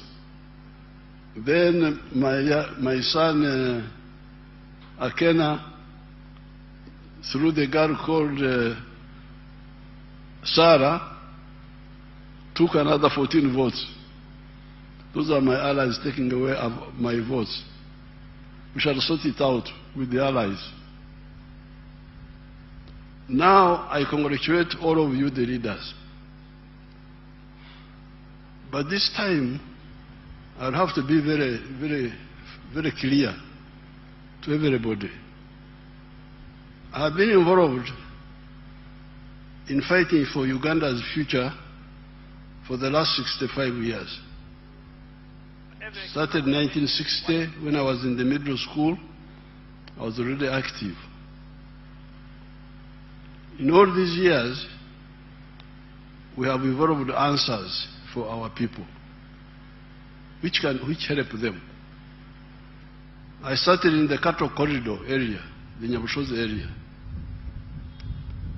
And if you go to the cattle corridor, those people have changed. They have gone from nomadism to settled agriculture, and they have developed a dairy industry which has given them a much better life. They have a lot of things to do. I'm still quarreling with them. They need to go from free range to growing pasture and zero grazing, because they will be much better, but they have moved all the same. After that, 1995, I moved to the rest of the country. And in the 1996 manifesto, we introduced the 4 acres model. Each of the MPs should get those 2 booklets. One booklet called From Wheels at Amatafari, how in the cattle corridor we were able to help people move from grass-thatched houses to permanent buildings. And then the other booklet entitled 4 sectors and 7 activities. This was in the manifesto of 1996. This is 30 years ago. And immediately after, we introduced interest-free capital in the form of entandikwa, being given out at the sub-county level. Now, all these years, we have been introducing programs for the poor people. And those who listen do very well. Show this wonderful parliament, my friend from Karamoja, the one who benefited from the Operation Wealth Creation. Let's see that man of Karamoja. I am a model farmer in Abim district. My village here is called Arangetoy West. Arangetoy Parish, Abuk Town Council, Abim district in Karamoja. The mango trees you are seeing here were given to me by the President through Operation Wealth Creation. I received 200 mango seedlings, and I planted all, and they are all doing well. Apart from this venture, I got money from PDM last year. I got 880,000. And I used 800,000 for buying 10 goats. And the goats are there. They have multiplied. They are now 16. Part of the money of PDM I used for buying cassava stems. Through that money, I've managed to plant 2 acres of cassava. They are now doing well. The first acre I intend to harvest next year in January. And then for the mangoes, you are seeing, I started harvesting last year in 2023. The first harvest, I got 6 million. That was in June. Then second harvest in September, November, not September, November, I got another 6 million. So last year, from these mangoes, I got 12 million shillings. I've been selling to the people around. Actually, Soroti Fruit Factory has booked this mango. They want me to take these mangoes tomorrow, 2025, to the factory. Actually, I've been selling locally. I've been selling one at 500 shillings, two 1,000. And people are buying. These mangoes are very good. The mangoes trees we are seeing here are giving me money, a lot of money. And I want to thank His Excellency, the President of the Republic of Uganda, Kaguta Museveni, for coming up with the idea of Operation Wealth Creation in the country. This is money. I am not going to suffer. My children will not suffer because of this wealth. I call it wealth now. I always harvest. I don't harvest mango. I harvest money, not mangoes. So I want to thank our president so much. And next year, if all goes well, I expect to get 18 million first harvest. And then second harvest, I also expect to get 18 million next year, 2025. So altogether, I expect to get 36 million shillings. Now, that is the testimony of somebody from Abim, more than 500 miles from here, who got materials, planting materials, and some money from two of those programs. He first got from Operation Wealth Creation, got seedlings. Now from PDM he got money for cassava and for goats. Now, where we are, after 60 years, 65 years of trying to move our people, I'm in a position to really be very rough with people who want a level of leadership but don't care about the people they lead. In the past, I've been polite. I talk as if I'm a preacher, like John the Baptist. Please, please, please, please. But now, as President of Uganda and Chairman of the NRM, I will be very, very, very, very rough with people who want titles but don't want to help, who betray the people they lead. Why? Because I have already laid a trap for all of those people. I have put money through government programs by begging and begging all these big people, parliament, what? We have got programs on the ground. As I speak now, in every parish, there is 500K, 650K. 2 shops, 2 prices. On Gigi.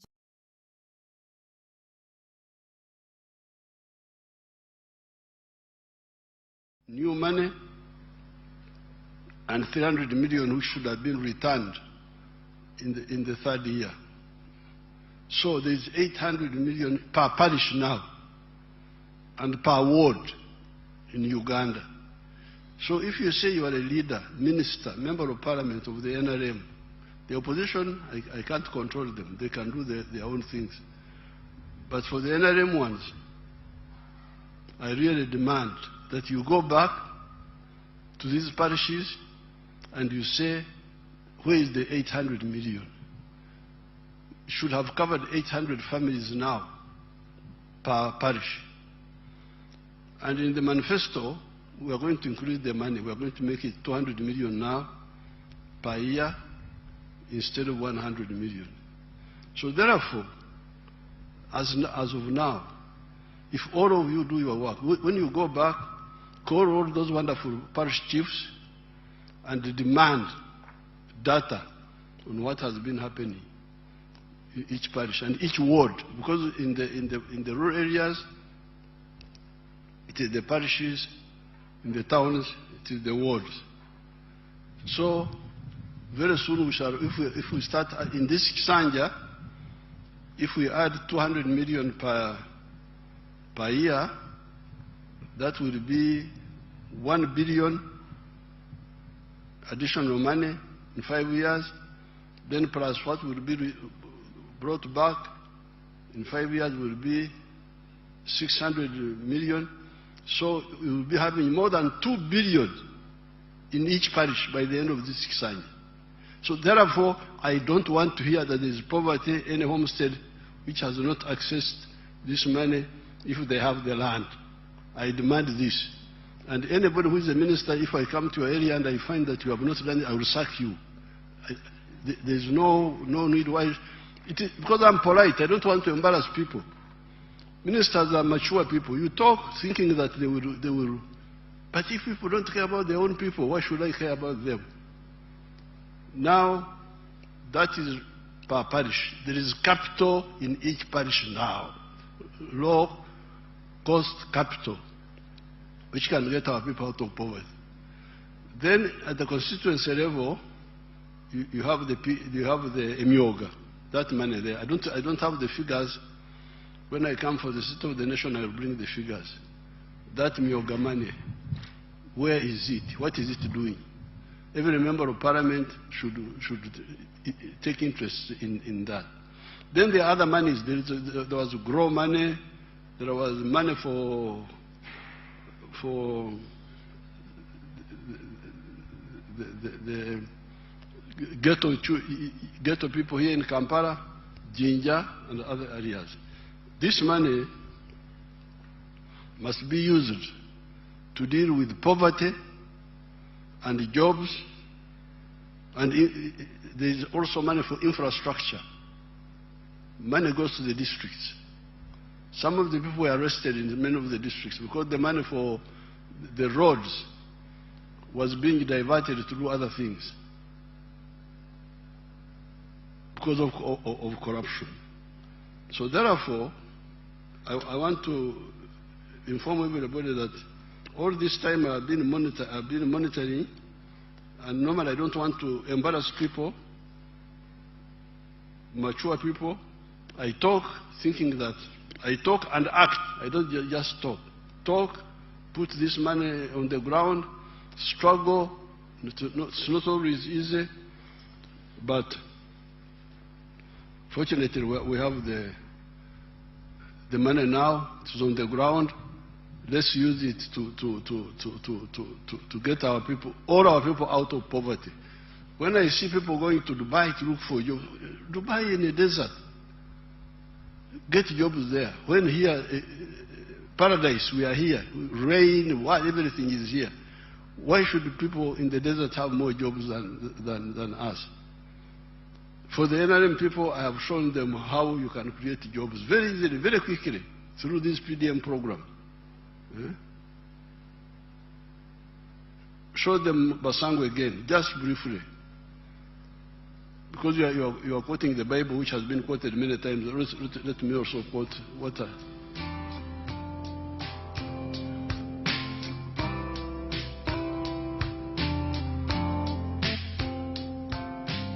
Mzee Wasangwa Johnson, Managing Director wa Jeka Poultry Farm.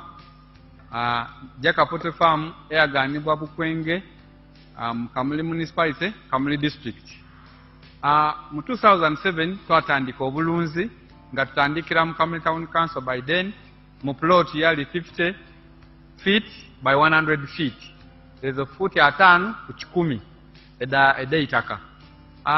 Tutandika tutya twali nga tulina ebyobufuzi wano mu Kamuli nga waliwo ensonga nga chairman wero C5 omugenzi Kawuga bamwidukira Katonda mu ekyumulo eky'emirembe nga bamutoyiremu abantu bangi abatamu application nga balikwenda okufuuka ba chairman ba 5. Aye president yaida yatulungamya yakoba ati bana abantu mwena temusobola kuba ba chairman ba 5. Aye abantu mujje mukola emirimu egindi ng'okulunda yayogera kulunda embidi okulunda enkoko byonna yabyogerako. Nze napikinga mu ekyokulunda enkoko n'atandika efaamu mu 2007 n'enkoko 5. Sawa dino wendogerera ku faamu kuno tize mabega ntambwire. President yaida yankyalira mu 2010 nga ndina enkoko 5,000 yasanuka ino. Sawa dino tutambwire tulina enkoko 1,000 mulala tufulumya amagi etule 2,000 buli lunaku. Etule 2,000 divaamu milioni 2 buli lunaku. Omwezi diba milioni 6. Omwaka tuba tuli mu bilioni ze 6 n'ekitundu etuba tukola ki tuyingiza. So tuwulirize omulamwa gwa president okuva ku kiseera ekyo twakati katukigiireko. President yabaire musanhufu ino ku bintu byenkoze era nga buli kaseera nkyekingako. Wendogerera kati tulina abakozi 300 be tukozesa wano ku farm. There you have the testimony of your own people. Basangwa started in 2007. After listening to my message as if it was a new one. Yet I had been giving that message from 1995. But because many of the leaders don't care to amplify that message, people get diverted.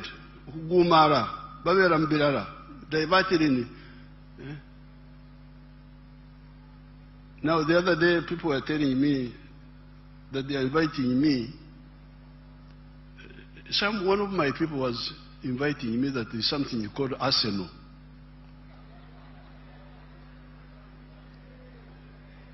I said, what is Arsenal? That it is a European club of football, that I don't know they have done what, and that I should go to celebrate. Celebrate for what? Please don't divert me. I was a footballer myself. Nobody can tell me about football, but I gave up football in 1966. I'm in Uganda. There is a Kagari. Put a PO there. Put a PO.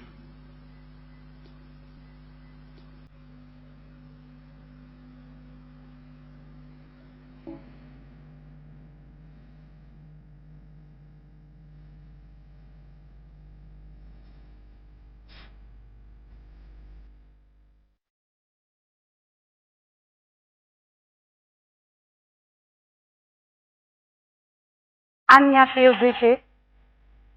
Aburi wan ti nana lingiri. Lingiri sel ti banya word. Ti my town council. Ti Lira district. Her name is Apio Vicky, a resident of Alingiri Cell, Banya Ward, Amach Town Council in Lira district. Agamu siene me PDM. Yari ariepirwa adek. She got the money for PDM in 2023. Laha bongo eni tutumia pira beru.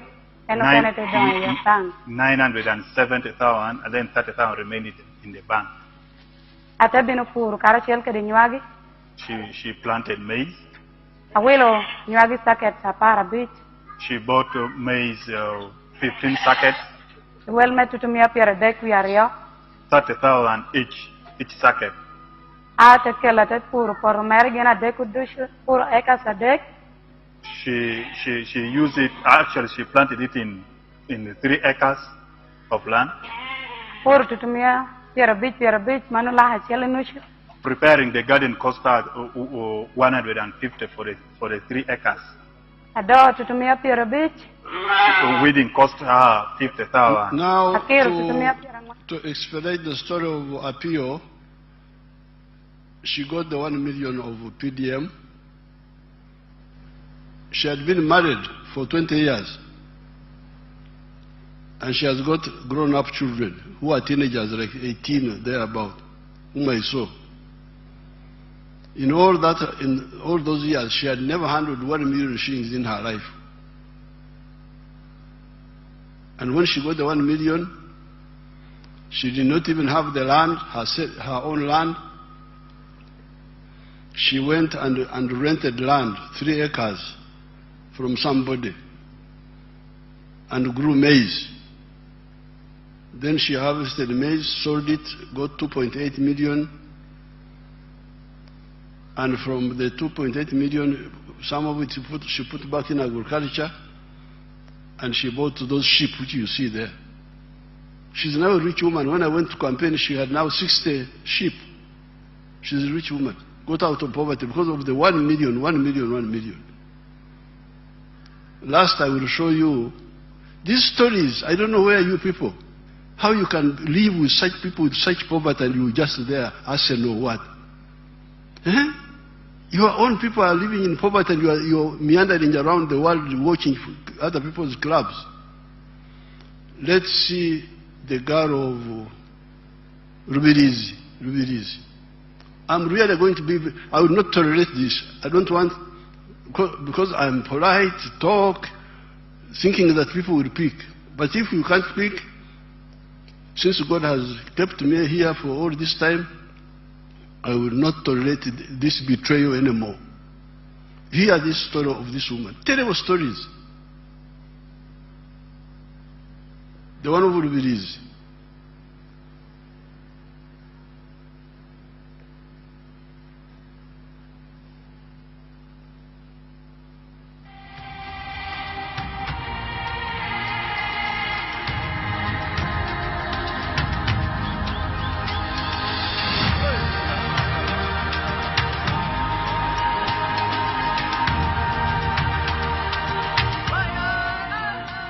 Amazina mbanyita Tumusime Dezerata omutuze wa Rubirizi district ate yimirira ndi omuseri ya Kizurugo nisima president wa Uganda ayatwire PDM nyo kuranyine myaka nkaga nina nkatene chinda tungira haka bakatwe sente za PDM milioni na yayi mtwari binasiga account yanje na rete mitwaro 98 kuna yicheraha na kwata emitwari 15 na gura makoko na yombeke bizui ati na guro mwagazi gwempunu guringaniri emitwaro 30 na garka na guro bwana buringanire buti bubiri emitwaro 22 ati kuna maze kubuteko mu kizu na kwata na gura ekitiho na kaleka emitwaro 2 gumwe zabe emitwaro 2 na gura no butundu bale mbubo bubiri na butekaho na sigaza emitwaro 9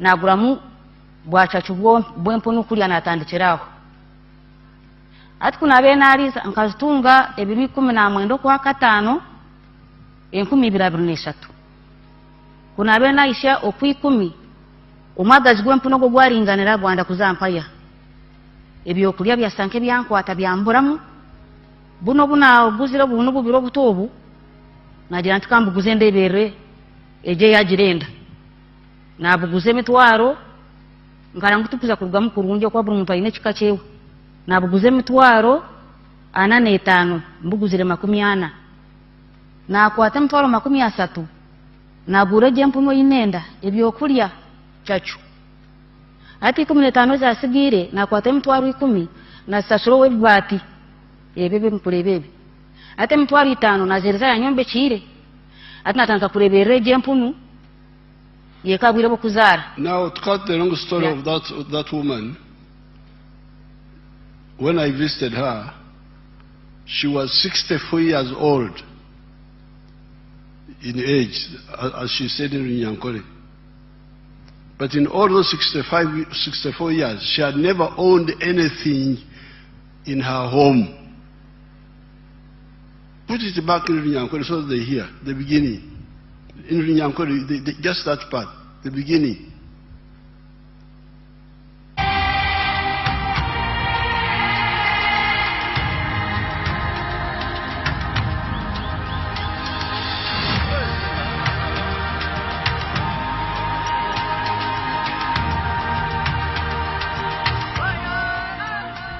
Amazina mbanyita Tumusime Dezerata omutuze wa Rubirizi district ate yimirira ndi omuseri ya Kizurugo nisima president wa Uganda ayatwire PDM nyo kuranyine myaka nkaga nina nkatene chinda tungira haka. Now, that's the story now. You hear that.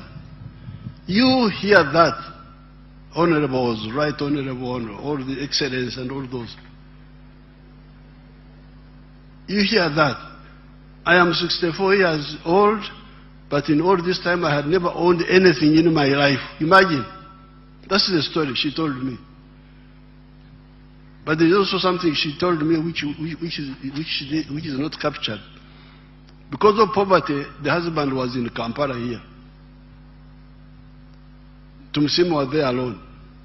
But with the PDM, the husband came back. I found the husband back there.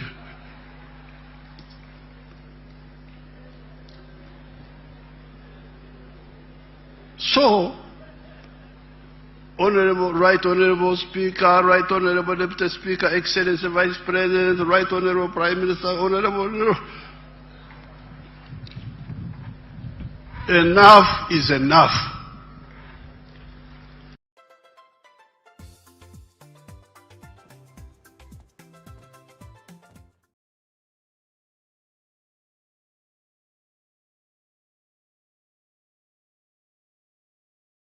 Obugaga bwe buzaala emirimu. Lonyo is the one producing teach. Teach comes from Lonyo. You cannot have teach without Lonyo, without wealth. So I'm now in a very bad mood because the capital is there. So in the past, my case was not so strong. Because people would say, how do we start? Like to Musime, how do I start? But there is now capital there. There's 800 million shillings in each parish already. Use it instead of arsenal. And okay, you can have arsenal, but please solve that first if you are a leader. Finally, I was watching here, I was sitting here, watching you shaking hands, hugging. But these people, they know that there is Ebola. Me, I will not touch any of you. Sorry. Habari. Sibakwata konze. Ebola, fortunately, Ebola is not like Corona. Corona was very dangerous because it was spreading through breathing. Ebola doesn't go through breathing, but it goes through contact, greeting, hugging. Why do you hug? There's a danger. Me, I don't have a budget for sickness. Because if I had been sick, how would I have done all these things in the last 65 years? So please, set example. There's a big problem now in Congo. Here, let's everybody stop this shaking of hands and all this. And this Ebola first goes away. So, but thank you very much for supporting the NRM. At least you support the NRM even if you don't do other things. NRM has been able to move forward because of your support. But now, in order to consolidate the support, let's solve all these problems. Let's really get our people out of poverty and create jobs. We can create more jobs than the population here. I have given you that mathematics. You can create more than 100 million jobs by just commercial agriculture alone, even before you go to manufacturing and so on. During the address of the nation, I will say more. For today, I congratulate everybody. I also congratulate the opposition for bringing their candidates.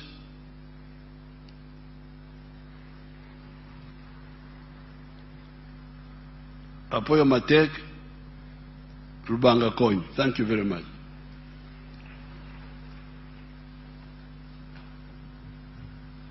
Thank you very much, Your Excellency, for the wise counsel to us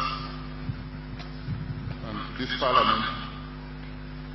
We really appreciate you taking out time to come and perform your constitutional obligation under Article 82 of the Constitution of the Republic of Uganda. And now, before we close and do the anthems, I want to ask the Leader of Opposition to forward the names of those that can be appointed on Appointment Committee. The NRM side, they have already forwarded their names. We are seeking for those from the opposition so that we can constitute that Appointment Committee. Your Excellency and my Lord, the Chief Justice, we also want to thank you for taking up time to be with us today to perform your constitutional obligation. We don't take your attendance for granted. This House will stand adjourned to 4th of June 2026 at 2 p.m. same venue in Kololo Ceremonial Grounds. And can we rise up for the national anthems in the reverse order?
Morning, and I hope you cannot regret having kept it on your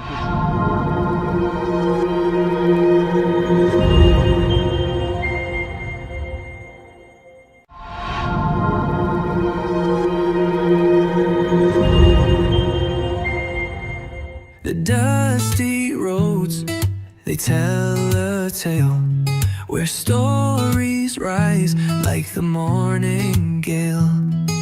Market stalls and a beating heart, Lyra cities where the dreams all start. A sky so wide, it's an endless blue. The fields so green, they're calling you. Drums, they echo through the town tonight. Lyra city shining like the northern light. Boda dust weave through the street. Life's a rhythm you feel in your feet. Neighbors smile, they always greet. Under the sun where hearts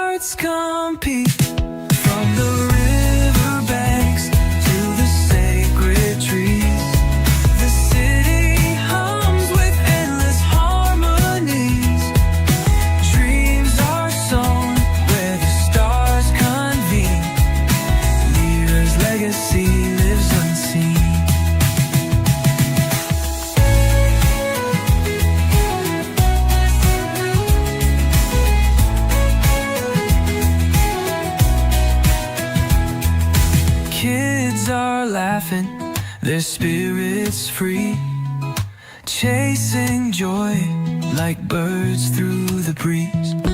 The elders speak of what used to be. Lyra holds our history. A sky so wide, it's an endless blue. The fields so green, they're calling you. Drums, they echo through the town tonight. Lyra City shining like the